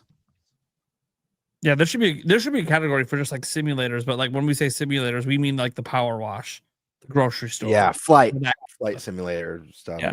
Yeah. Prison simulator, drug dealer simulator. I don't Like, think it exists. Wait, Stash. Is Drug Dealer Simulator a real game? Swear to God, I was offered a code for it. I was offered a code for both. And it's hilarious. So like I just looked it up, right? It's totally a thing. Steam database, there's 1,674 simulation games on there. Yeah. They've been released since 2019, but Yep. cumulative, there's 6,734 simulation games. So By you the could way, very easily have a simulation category because there's been hundreds that have released this year. and maybe you should have took up the Drug Dealer. It's 90% rated by the users. And I just can't. I'm not going to play that because I'm busy with other games. Also, And these kind of I'm also not going to review that on my channel. Yeah, it's gonna be like a never-ending game, anyways. You know what I mean? Hey, Yeah, I don't play the never-ending games, and I will not review that on my there are channel. YouTubers out there that play nothing but simulators and review them. So, that is a thing out there. They exist because they're popular. Like, it is what it is. And I actually used to laugh at it until I was in bed and I was watching a show on like Apple TV on my phone, and Yulia was on the Xbox and she was playing the supermarket simulator I was talking about before. And after her playing it for a couple hours while I'm sitting here watching my show, I would keep going, "Oh, hon, you should probably go do this. Oh, maybe you should try this." I would actually. Then I started realizing, oh my God, I kind of want to play this game. I get the appeal now. Oh shit! I used to laugh at these kind of games. I get why people want to play now. I get it. This is clicking with me. It's vibing with me. I'm not saying I'm gonna suddenly just go play all the simulator games. But I'm like, I understand the appeal now. This makes sense to me. Okay. I'm not going to because it's a never-ending game, and I got enough of those in my life, like World of Warcraft. Anno 117, I just started, literally never-ending. Age of Empires 4. But I get it. Yeah, there should be a separate category. They had a supermarket sweep game because that's one of the best shows ever. Oh yeah. You'd imagine if like there was one where like you have to mash the buttons to like move your cart really fast, and like you steer your cart, and obviously you got to grab the right items off the shelf. Try to find one with the tag on the back. Stash, I'm like tripping that. Oh, go ahead. Oh, I was gonna say, I've always wanted this game to exist, and maybe it does, and I just don't know about it. Like a good one. I've always wanted like a Hell's Kitchen style game. Not Hell's Kitchen. Sorry. Not Hell's Kitchen. Sorry. That other show where he goes to the restaurants and they're all like fucked up, and then he renovates it. Oh yeah. I always, talking about Bar Rescue. No, it was even bigger than. No, it's even bigger. Yeah, why can't I remember the name of it? Kitchen Nightmares? Is it Kitchen Nightmares? Yeah, Kitchen Nightmares.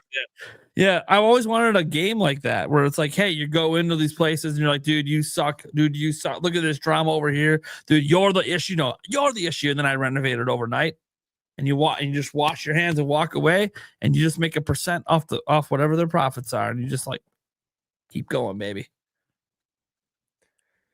But I don't think that game exists. It should. All you simulator fans out there, this game should exist. Stash, I was gonna say it's funny you just mentioned supermarket sweep. My wife, it's one of her comfort shows, and like not that long ago, she started watching it. It's like when she's laying down for bed, she'll stream it. Yeah, I saw it was streaming somewhere, and my cousin Jim too, he was watching it because like we all grew up watching this. Yeah. It was a very normal thing to watch supermarket sweep, and one of the streaming services got like all the episodes, and they're so good. Like they're probably better. He's been watching it like nightly. It's so good. It's such a great show. That's funny. All right. Next category. Love it. Sports and racing. I think it's pretty self-explanatory. The best traditional and non-traditional sports and racing game. Yep. Okay. I mean, I don't really know what else to say. The nominations are the nominations are. I'm not sure that I would have these same ones in here for this, but cool. I don't know what to say. I'm the one, like, this is my category. I play lots of sports games. That's why this would not be my list. What am I going to do? Spend all day bitching about a category no one else cares about? Best multiplayer. I don't know. I got to make sure people actually want to listen and keep watching. Can't just talk about what I want. Best multiplayer. For outstanding online multiplayer gameplay and design, including co-op and massively multiplayer experiences, irrespective of game genre or platform.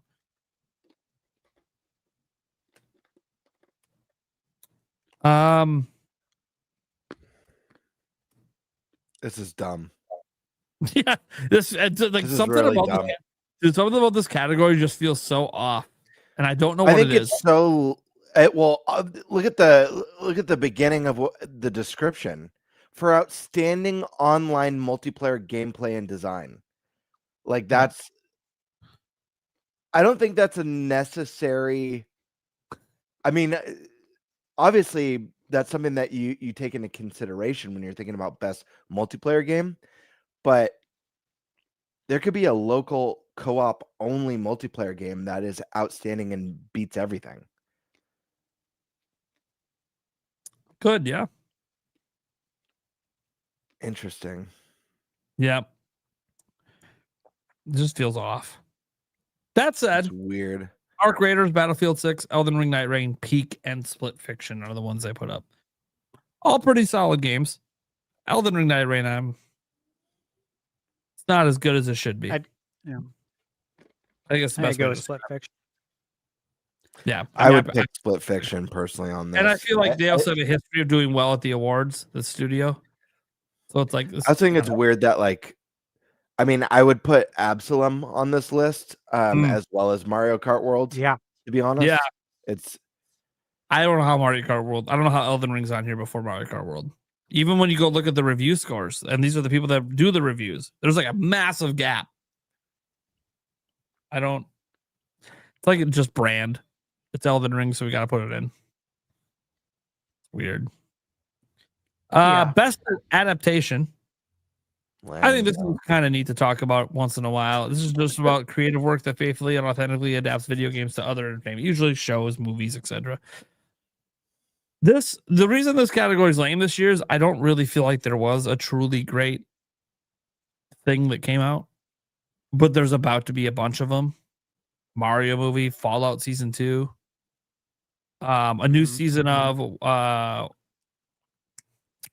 oh my god, with the clown car and the fucking metal something. Twisted It's Metal. called Twisted Metal. Twisted Yeah, Metal. the new season of that's coming, and that show is really good. So like we have a bunch of like really good shit coming.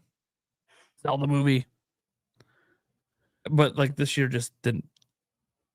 Nothing on this felt good to me. I don't know about you guys. I saw all of these, and none of them I felt were like fantastic. I haven't seen a single one of these, so I have no opinion. I only watched Last of Us. Yeah, Season 1 was And better than season 2. no, season 1 was way better than season 2. So Not even. that's where I'm my at. youngest really liked the Minecraft movie, so Mm. I think the Minecraft movie was fine for its demographic. That was my big thing with that movie. Is I actually don't think it's like a terrible movie. It's just I don't think it's great, but it's not meant to appeal to me. I'll say this because I've seen I've seen little bits of Minecraft as my son streams it in the living room, and I was very surprised at from the scenes that I saw. I thought Jason Momoa stole the show. I thought he was like pretty good in it. I think Jack Black was kind of, for me, I love Jack Black, but I felt like from the scenes that I saw, it felt like just do Jack Black, but like at a 10 the whole time. Like no, just act like yourself, but like at a 10 always.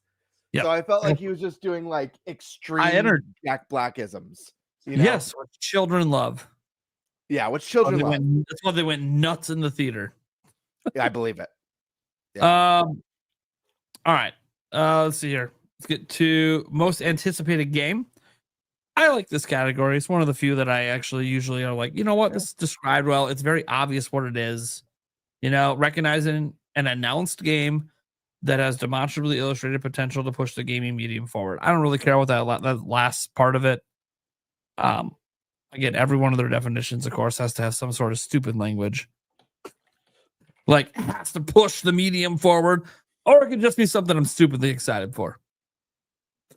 Anyways, the games that are nominated up here are 007 First Light, Grand Theft Auto 6, Wolverine, Resident Evil Requiem, and The Witcher 4. I would venture to say these are all pretty hotly anticipated. Don't really have any specific problems with this list. I mean, there's other games we could list that we, are stupidly excited for next year. But I mean, the big names to be expected. I think we all know what one's winning for like the third year in a row or whatever. Yeah, yeah. It's like we all know what it's going to be. Clearly, it's Marvel's 007. It's clearly Marvel's Wolverine. It wins every year.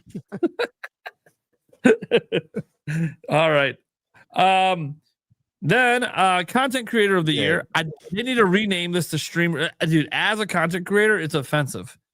They need to rename this to streamer of the year, number 1. This is so they lame. only ever nominate live streamers, nobody else. So stop calling it content creator of the year. Content creators aren't just streamers. And it even says in the definition, a streamer or content creator. It's literally saying they're not the same thing. Anyways, it's about who made an important and positive impact on the community in 2025. I'm going to be honest. This is so dumb. It's one of the dumbest things ever. One, let's stop talking about like positive impact on the community. It's so subjective. Let's just eliminate that entirely. It should just be who added the most to the gaming conversation this year, and leave it at that if you're going to have this award at all. That's it. I think it needs to be more complicated than that. Can you imagine if this category was in the Academy Awards? What, best fan of the year or some shit? Yeah. Best movie critic of the year. But there are movie critic awards. I know, but it's not part of the Oscars. Just like content creator, leave this to like some sort of Twitch awards or YouTube awards. Well, remember, they're not trying to be the Oscars because, Joseph Ferris said, fuck the Oscars live on the show. They're clearly not trying to be the Oscars. Are all these content creators right here? Yeah. I'm not too familiar with too many big content creators, but are they all strictly video games? Or do they cover all sorts of content? Because if these aren't all like they're just purely video games, then anyone who doesn't fall into that category does not belong on this list. Okay, so I'll explain who they are. All right, so this guy, just to break it down, he basically just commentates esports. Kai Cenat is definitely plays video games, plays a lot of them. Kai Cenat is not just a video game. He is a multifaceted content creator. He's off the list recently. He shouldn't be on the list. He's not primarily gaming, but he does play games. Okay. And he's huge. Well, so do I. He's one of the largest live streamers in the world. He owns like tons of records. Moist Critical. He is one that actually does primarily play game. That's why you know him, because that's what he does primarily. Yes, he does comment on make content on other stuff. He's known for his gaming. Professional gamer, pro teams, the content he makes, his live streams, there's a lot of gaming. That's why, again, most gamers will know who he is. Sakura Miku is someone who does just video game live streams. Obviously, fake animated character, but VTubing, as they call it. And the Burnt Peanut, he's also live streams games, literally as the animated peanut thing. The funny thing is, when I read the category, because going off their definition, the part of the definition I don't like, the important and positive impact on the community, is I don't think any of these people have done that this year.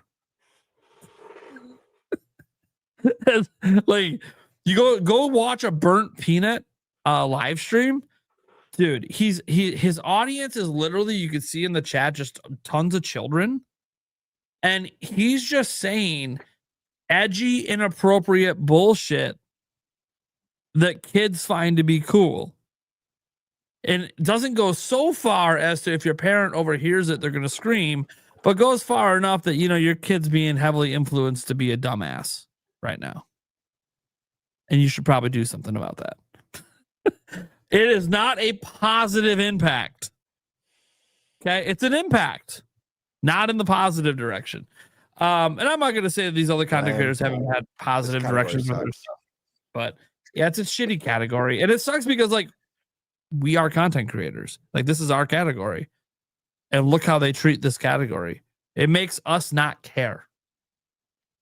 And that sucks. Because I would be cool to maybe even do this, like have this be part of take the esports night and have like content creator stuff be part of that. Do a couple different content creators, like do a streamer award.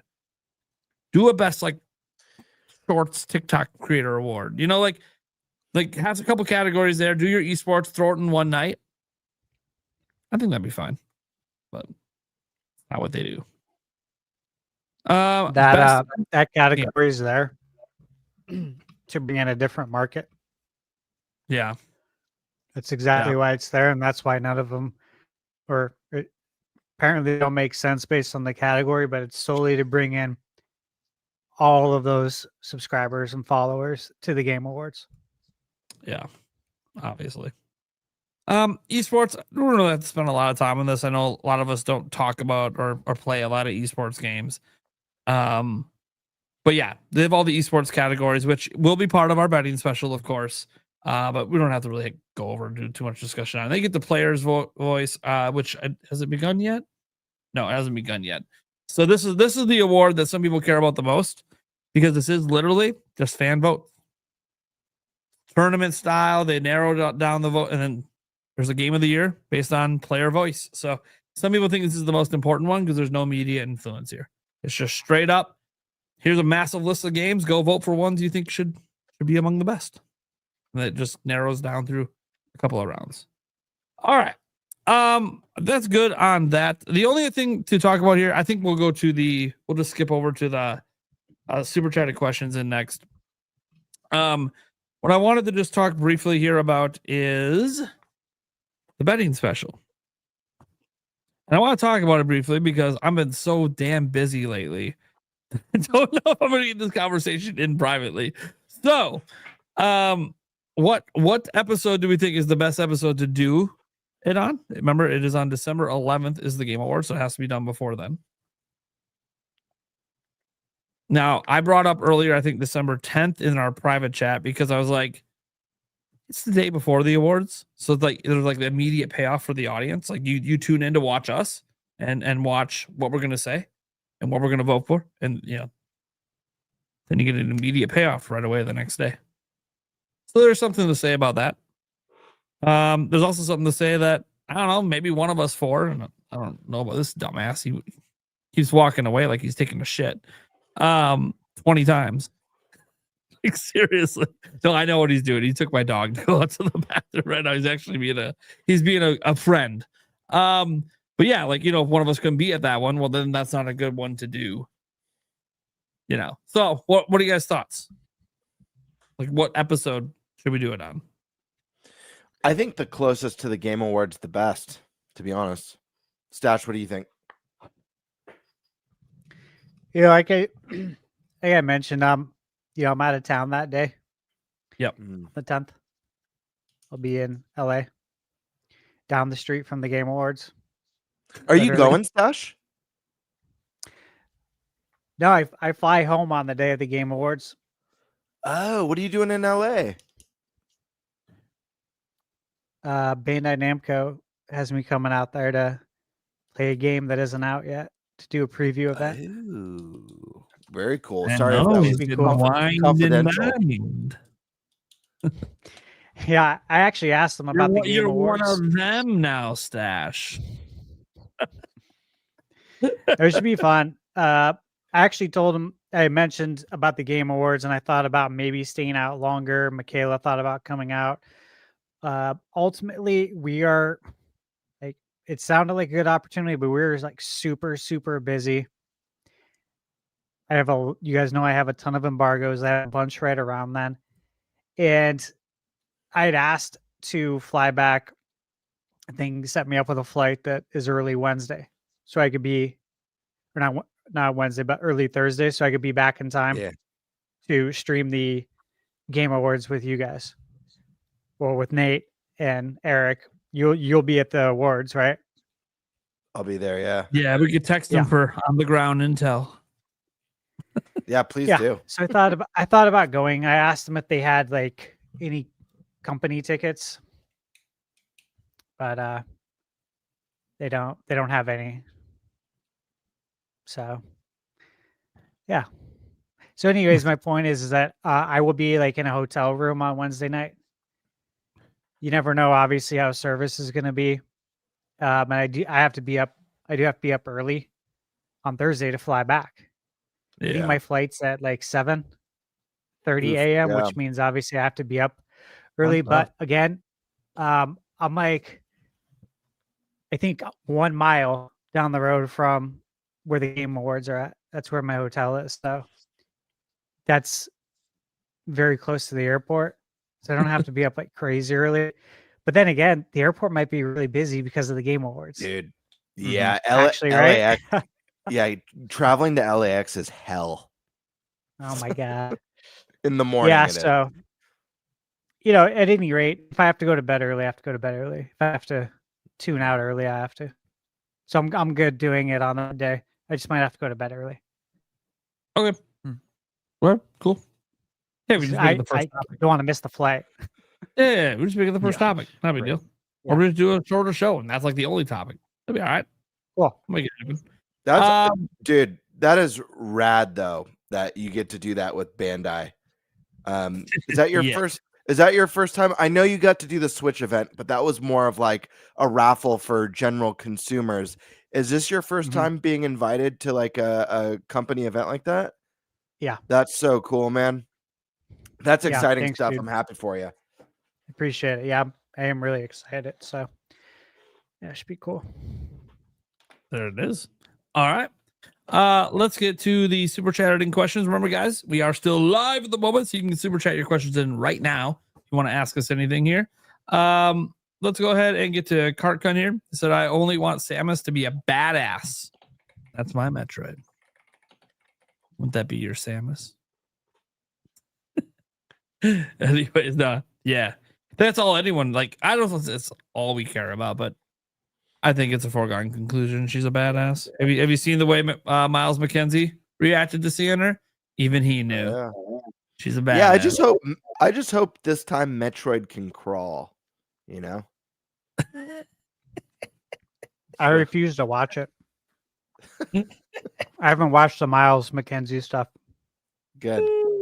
I just can't. I can't when everyone's acting the same like that. Like animals. Not me. Yeah, I know. When I say everyone, I mean it like loosely. Like when a certain, I guess, group or base is acting just absolutely unhinged, I completely unplug from that. I don't want to see it. I'm good.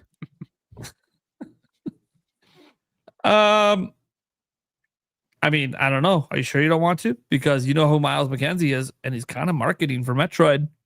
According to I agree with that. And I think that part of it is pretty fascinating to think about, especially if, now we don't know, but if that was the plan, brilliant, legendary move if that was the plan. To literally plant that in the demo, knowing that this base of people, which they're pretty easy to predict how they're going to act, how they're going to react. So like, if you're going to do it with a group of people, do it with the media, the press reviewers, they're all going to kind of act the same and have the same headlines, and they did. So it's like, if you did do this on purpose, brilliant, dude. Like, mad props for that. Dude, I knew what was going to happen the moment they showed him laying there with glasses on his face. He didn't even talk yet. I'm like, it's coming. It's just so predictable. It's so predictable. I know the whole internet's about to be aflame, and I haven't even heard him talk yet. Steak over there gifted a member earlier. Thank you so much, Steak. Appreciate it, man. Demonic Brawler I am the real life version of an overweight Miles McKenzie. Only I don't wear glasses and I'm actually funny. Stop hating on my boy. Dude, Stash hasn't seen him yet, but I think in a small way, we're all of us are a little bit Miles McKenzie. Well, that's why I couldn't reply when you had tagged me on Twitter. I read it. I'm just thinking like, I'm not gonna watch it because I'm gonna be playing the game. I'm gonna be reviewing it, and I'm just not here to buy into all the noise that this group is creating. But I will say that without seeing it, this is just not something that's going to bother me. This He feels very reminded me- sensationalized, as It is. always. He reminded me of a character I love from a series I love. Otacon from the Metal Gear Solid series. Oh yeah, yeah. dude. MGS1. I was getting mad Otacon vibes from like MGS1 and MGS2. So I mean, if Otacon made playing through Metal Gear Solid absolutely unbearable for you, yeah, maybe this guy won't be your thing. If it didn't absolutely ruin MGS, you're probably going to be fine with this character. All right. TARDIS. I'm looking forward to Prime 4. Never played before. I think Miles is funny. Having a companion can be fun. First time player. Prime 4 looks very fun. Exactly. There you go. Just literally proving exactly why they're doing what they're doing. I've already seen it working with many people online that are now interested in this game that never were before. Intentional plan to go both ways, baby. Love it. Karkun. People were looking for reasons to not buy the game. Yeah. Sure. Absolutely. Especially the way that things are going this year with some content creators and stuff.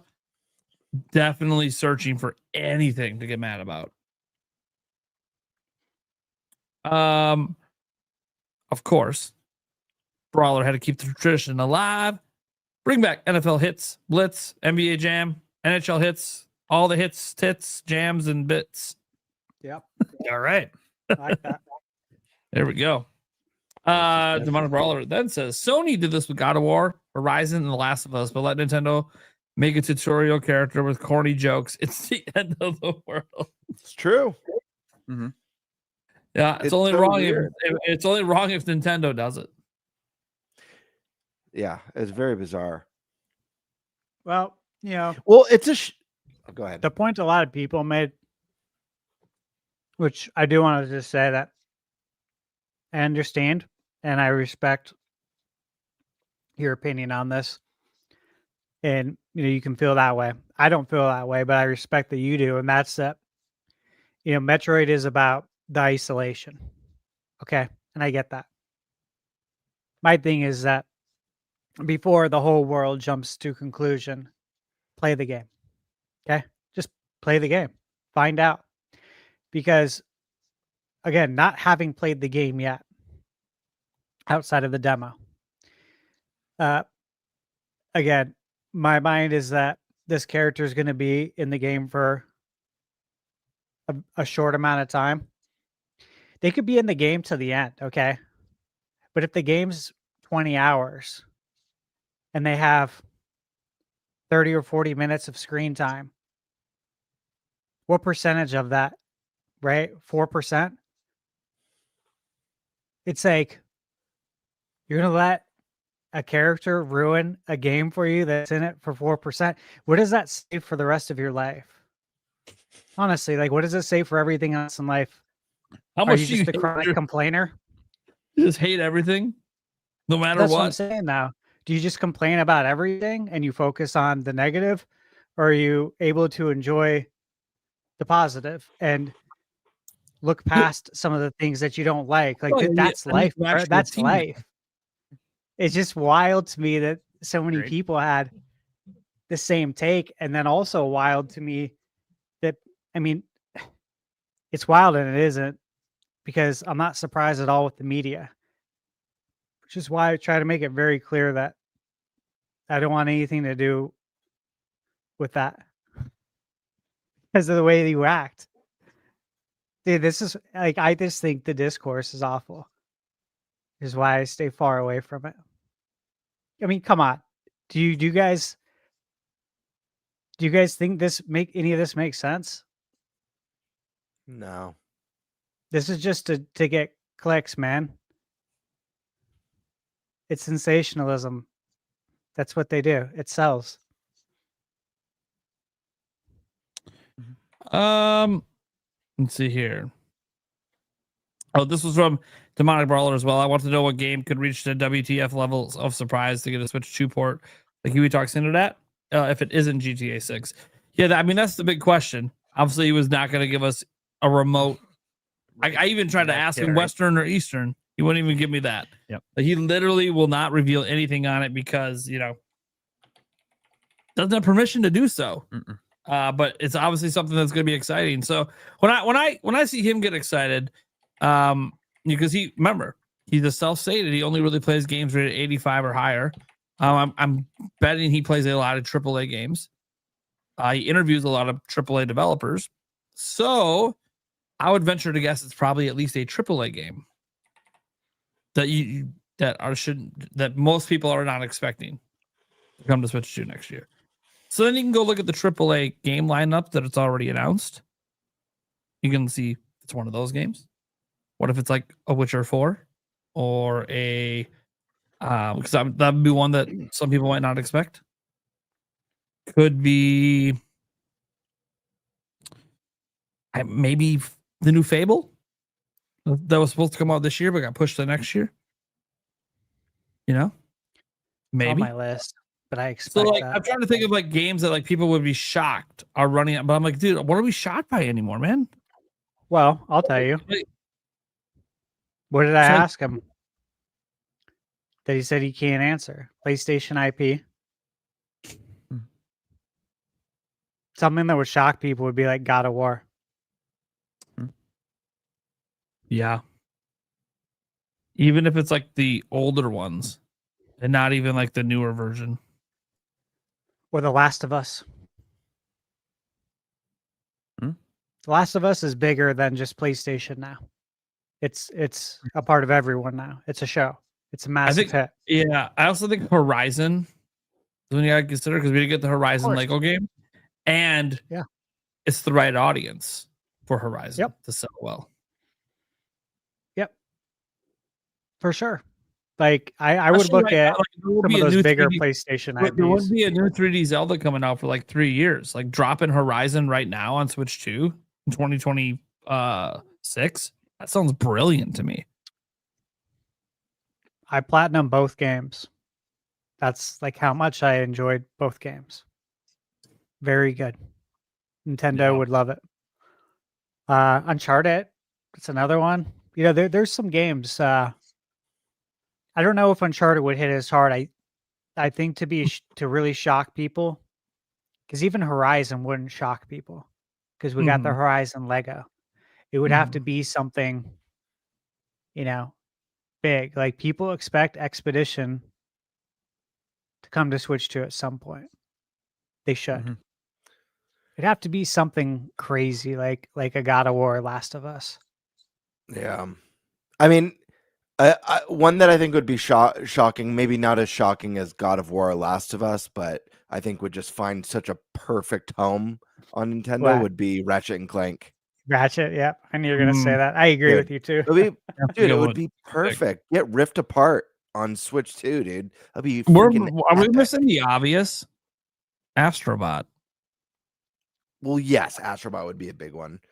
That'd be huge. Any of like the weird throwback stuff too. Like, dude, you know what actually be shocking if they did more like I guess what now would be a deep cut, but not really for any of us, but like the Jack and Daxter series or Sly Cooper series, like bring some of that era of Sony IP.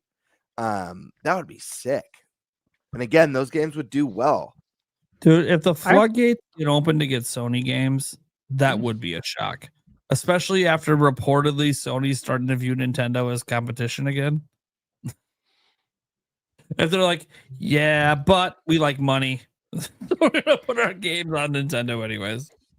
I just don't know if Astrobot would be the one, because it is a walking, talking, playable ad for PlayStation. I don't know how well that's going to go over with their business relationship. I don't think I it don't know matters. if you want to do that. I don't think it matters. I also think that as happy as the team Asobi with the sales of the game, is Sony happy that they could only sell 1.5 million of their Mario? Don't know. But you know what audience would eat that game alive? Nintendo's audience. They eat it up because it's just a great game. Regardless of the PlayStation references. It's literally just a great game. So people would eat that up. And yeah. Could it convince people to go buy Sony products? Maybe, I guess. Okay. Well, is Sony gonna convince people to go buy Nintendo products by helping us make the Zelda movie? I mean, companies do shit. They work together, they don't work together, it's competition. People aren't gonna leave that love Mario, aren't gonna leave Mario behind because they played Astrobot on the same system they played Mario on. They're gonna be like, oh, I can play them both right here. Cool. It'd be like releasing Wii Sports on PlayStation 3 back in the day. Yeah. Use the PlayStation Move controller. Yep.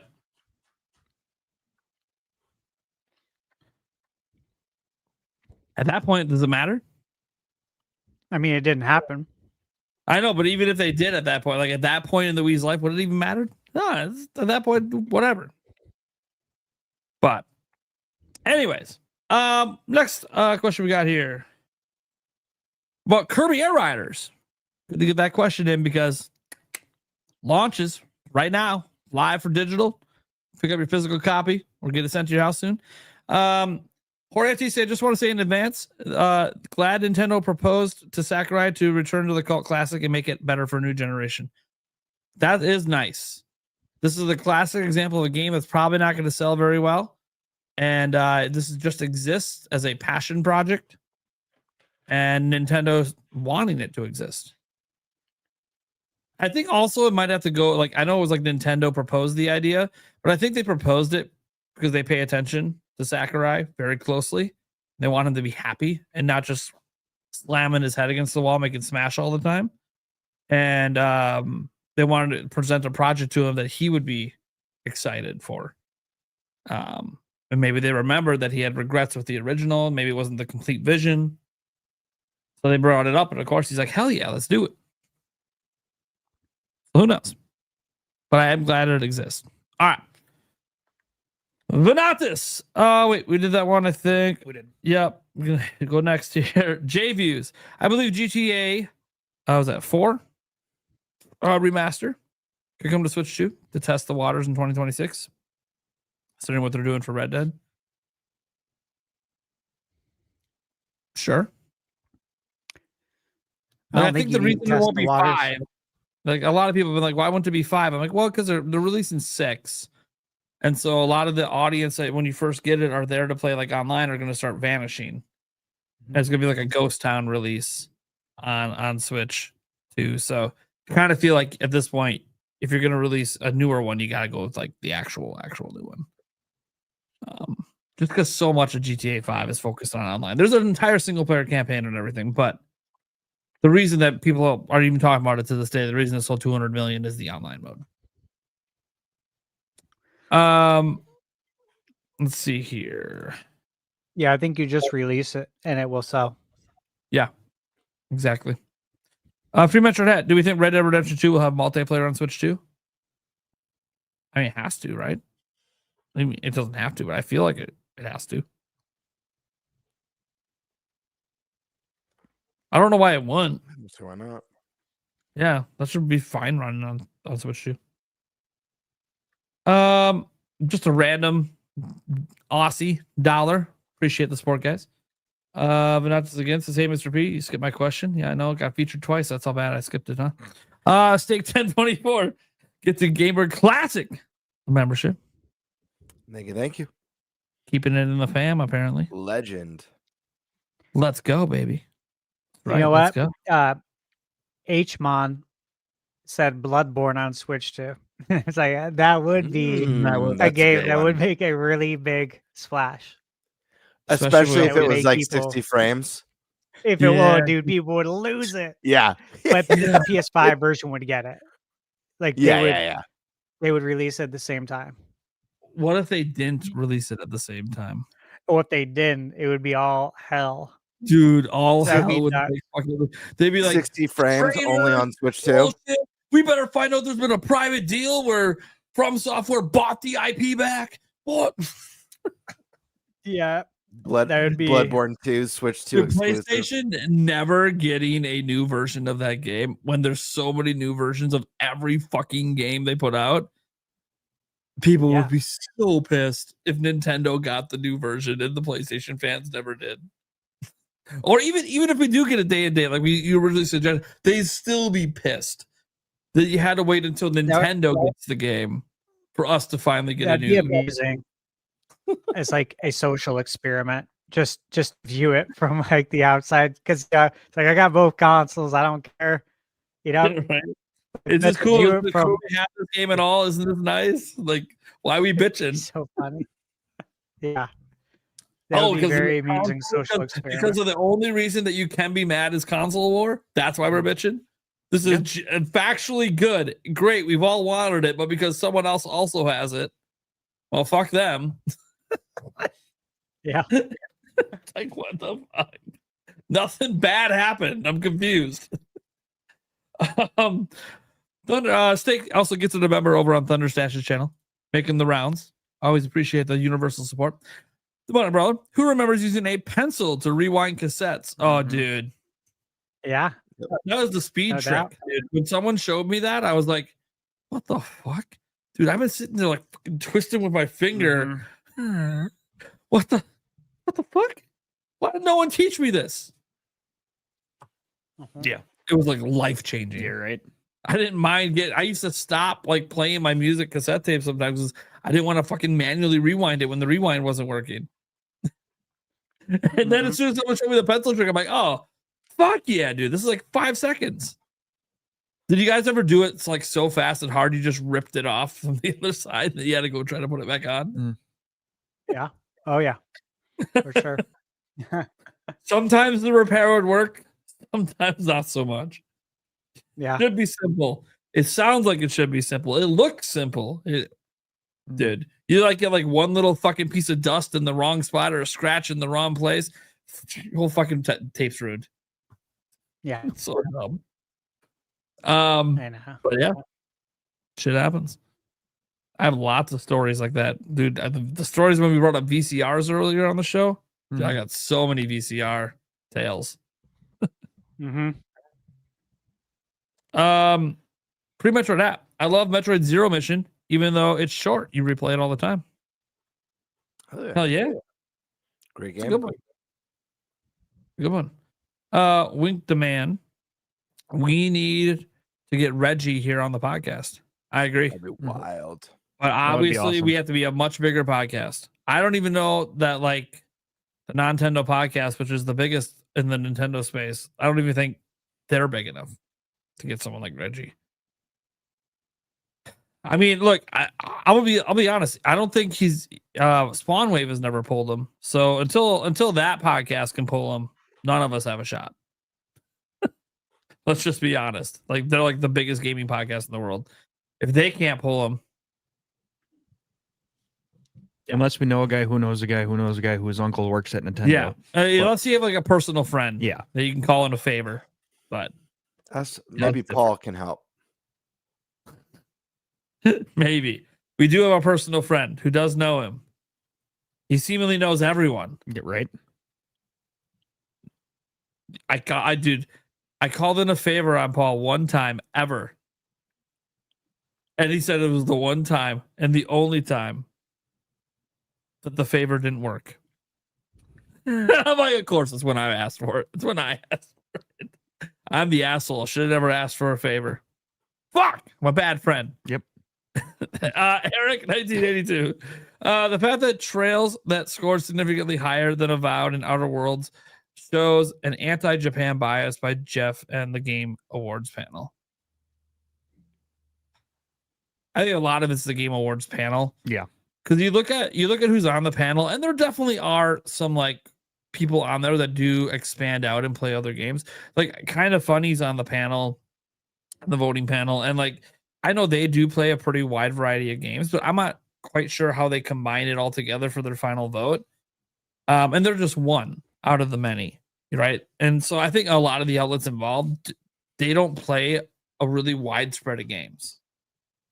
They play a very small, select, greatest hits, get the most views kind of games. And so something like Trails wasn't going to get voted on because most of those outlets hadn't even heard of it, let alone played it. And maybe the people at some of the big outlets, like when IGN, because they review everything, like, well, IGN will have played it, yeah, but will IGN, the people involved in making the ballot, have played it? Because all of IGN is not involved in making their ballots. So, You know what's crazy though? The Trails games have been around since 2004. Yeah. How the fuck have you not heard of it? You And just tune out for 21 years? you just Dude, don't there's play so many of JRPGs. them. You just don't play JRPGs. But they're not even heard of it. You know what I mean? Like that's, yeah. If you never play JRPGs and you only play Western RPGs, okay, that happens. Not everyone's into JRPGs. Even though there's a lot of blend right now, besides art style, like a lot of blending gameplay now between the two. I think people that are only playing Western RPGs wouldn't even know if they were playing a JRPG. I think I agree with that. To be, I Yeah. hate to say that, but I think I agree with that. Every week, Stash comes up with a new way to like potentially insult a bunch of people we don't know, and I just got to go over here and just nope, we ain't going there, Nate. No opinion, no comment. You don't have to. I said it for you. I think it's factual. I'd be willing to put money down on it if I could guarantee Vegas wouldn't cheat and they'd have to tell me the truth. I'd probably bet the house on it.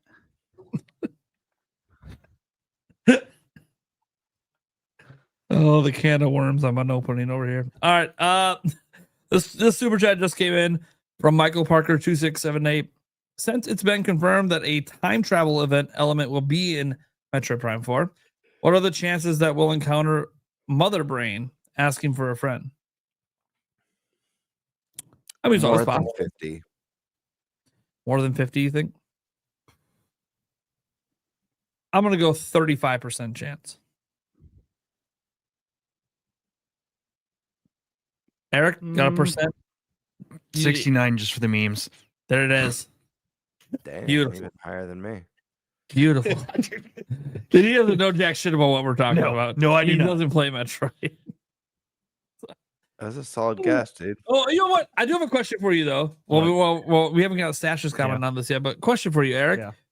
You're the audience they're going after with these Miles McKenzie. Did it work? Yeah, I don't know. I haven't. You haven't seen it yet? No. All right, you need to go watch it. Yeah. Let me know. Let me know. Yeah. If it, dude, I'm telling you, if it convinces you to buy Metroid Prime 4, I'm a believer. Yeah.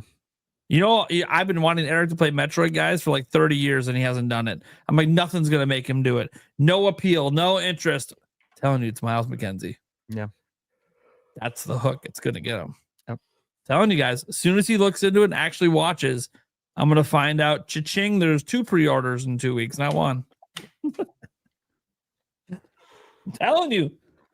They made that character for Eric. Yeah, now everybody's gonna hate me. All right, Stash, your thoughts on that on the super chat? Mother Brain, I'm gonna go 86% chance.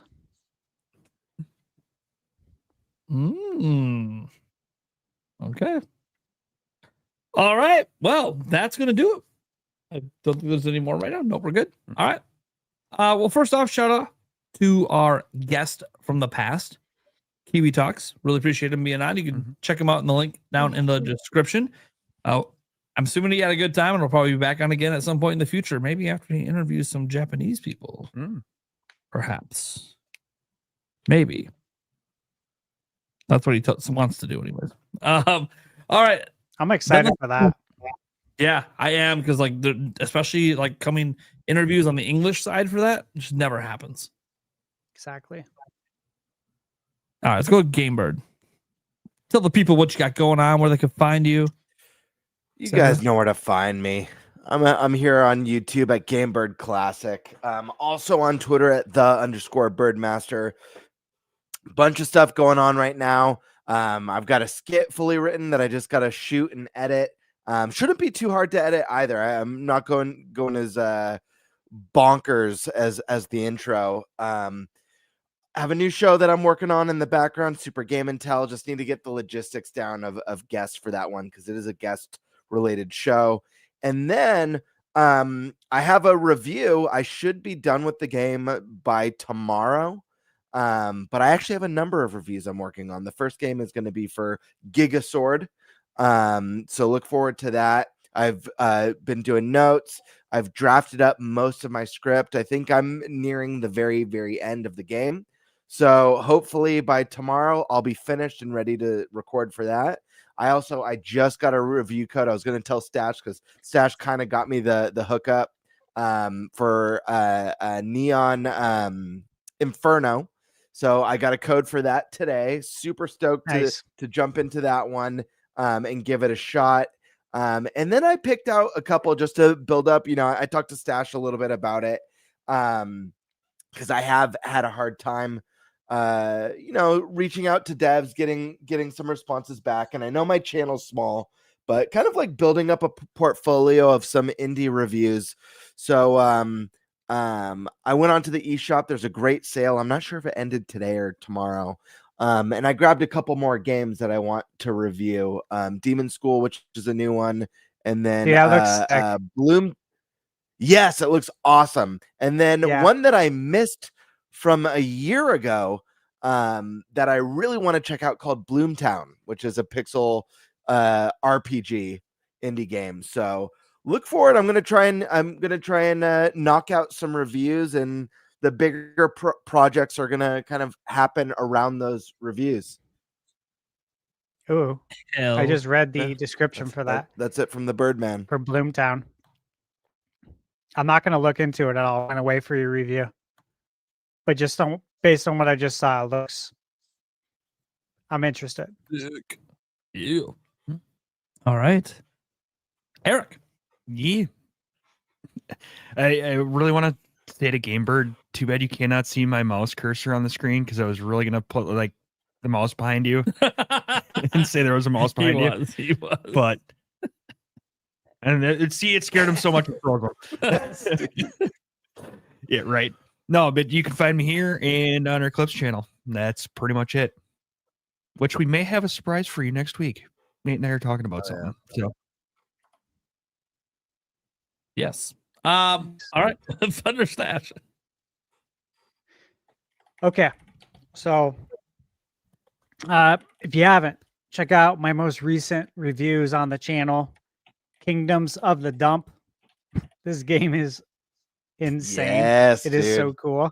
Dude, I love this game. And I'm just really happy too, because look, this game, it's coming to console. Like, I can only say so much in my review, but based on the conversation that I had, this is going to be coming to Nintendo Switch. And that was a part of the reason also why I wanted to review this game, is that, I want to find these games that I know are going to be coming to Switch at a later time. This is one of them. And again, like, fans of Earthbound, Chrono Trigger, Final Fantasy with the Mode 7, Overworld, a little bit of Secret of Mana. This game is absolutely legit. So check that out. Just posted my review for Neon Inferno as well a day or two ago. I have a review that's going live tomorrow morning. Still under embargo, so I can't say anything yet. I have another review that'll should be going live the next day on Friday. Also under embargo, but these are two really cool games. I wish I could honestly say more. I hate saying they're under embargo. It's very annoying for me. But yeah, dude, I'm looking at my list. There's a lot coming up that I'm going to be covering. And like the one you mentioned, Gamebird, the Demon School, like that's been on my radar. Demon School, yeah. For a very long time. Like when it was first shown at the Indie Direct, that was on my list of games. That was one of the games I was like, yeah, you know what? Bet that's going to be really good. No one's talking about this, but it looks good. So I'll be interested in that. Oh yeah, and then tomorrow, big deal. My analog 3D comes in. My 4K Nintendo 64. Yes, dude. Finally, yes. Yes, and I've watched some videos on it. There is the ability to massively overclock the N64 on the analog 3D to where games are running. Nintendo 64 games are running at 60 FPS that previously were not. And I'm like, holy shit, this is going to be epic, dude. So I'm excited because I've seen some channels like test out games, and some of them test out a good variety, but some of them are like not interested in touching the overclocking. Some are. And for me, I'm like, yeah, dude, like this is a big reason I wanted to get this, is to overclock. And the ones who are overclocking aren't really testing games that I would want to see. And so I'm like, okay, cool. Like I still have a good opportunity because I didn't get it early. I sent several emails, never got a response. But here we are. I'm looking at these videos. I'm like, I could still make a good video on this and get some good coverage, since they're not really covering games that I think people are interested in. Let me just say that. One other thing, I got to get this. I got an email today for a game that I've never heard of, which right there, if the game is really interesting and I haven't heard of it, I don't know about you guys. Maybe this is weird. This is probably like the competitiveness in me, but I'll get like a little irritated at first. Like, am I losing it? Because things are getting past me now. You know what I mean? Like, how did I miss this game? It kind of makes me mad. Like, why wasn't this on my radar? Am I out of touch? What's wrong? But I started reading the description for this game, and like I do get a lot of emails for indie games, right? And only so many I'm interested in or have time for. But I'm reading this one, guys, and I'm like, I feel like this game was made for me. Like, I almost want to tell you the description. Like, I think I can do that without, I just can't give the title, but I think I can read the description. And you guys know me, so you'll probably understand why I think this is cool. Okay. All right, right here. Let's see.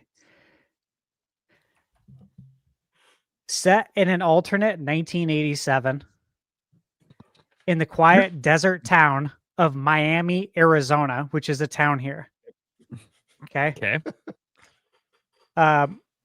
Game title, can't say it, follows John, a teenager who wakes to find his neighbor kidnapped by a satanic cult that has inadvertently unleashed an ancient evil upon his hometown. First off, they start the email by telling me if I really like Stranger Things, which I was there for Stranger Things right when it went live on Netflix, when nobody really knew about it, because I thought it looked like a more adult Goonies, right? And so I was really excited for it. So I've loved Stranger Things from the beginning. So I'm like, yeah, you got me there. So I start reading the story. But then there's a part here. First off, this is an RPG as well. I'll say that. Do you guys know which Rocky's my favorite? The like movies? hands down. Yeah. Do you know which one is my favorite? Mm-mm. So you guys know those are like I have framed Rocky posters in the house. I love Rocky. Adore it. Rocky 4 is easily my favorite. It's also the one that came out in 1985. Year I was born. Drago, of course. So I'm reading this, and it says that the game also features. Oh, this might give it away. Dude, I don't know if I could say this. Someone can look this up. I want to leave it at that. But I read this, I'm like, holy shit, what? Like, I'm literally reading this, like, I still don't know what like, it how is. did you make this game? Like, it is so crazy. So, yeah, this is another one with another embargo coming up on the 30th. And so, yeah, it's going to be really busy. And I have a wedding this weekend, too, Friday and Saturday. So I'm going to get my analog pride, obviously, tomorrow.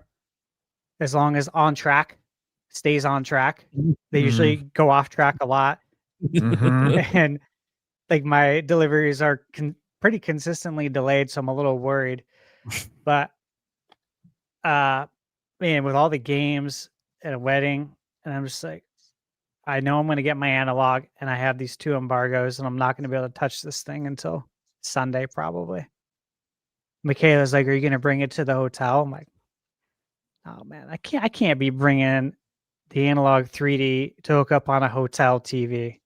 That's not where you want to experience it first." Could you imagine the input lag depending on the TV? Like, being real, right? Like, if you're getting a nice console like this, you don't want to test it out on a hotel TV. Yeah. That's set to vivid mode or whatever. So that's what I'm doing, guys. It's very busy. Sounds like it. Sorry, this is freaking fantastic. Rocky the movie? No, the stone's out in the garden. Oh, you know what? I meant to share this picture. Michaela sent this to me. This is really funny. I thought it was really funny. Okay, here it is. Hold on. I don't know where she got this from. She must have seen it on social media or something. Let me open it up here. Okay.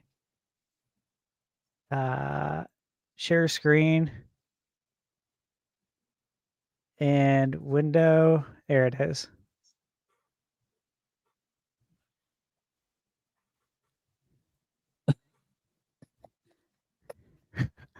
It looks like it's for an office party with that picture, right? Yeah. This looks like your That's picture awesome. in the intranet directory, right? Yep. Like this is how everyone's picture would look at Lone Depot. Yep. Like a shot like this. Yep. And I'm like, this is hilarious. Happy birthday to Jenny and the Nintendo Wii.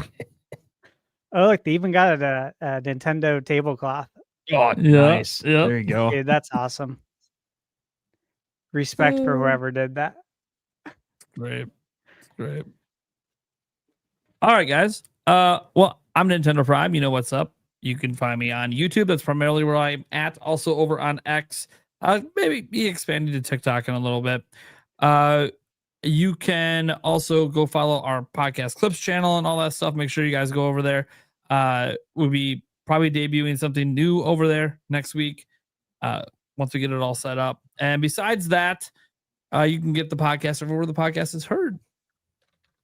Audio wise, of course. We're talking about your iTunes, we're talking about your Spotify's, all that stuff. We're all over the place. Your mages. The mages. All right.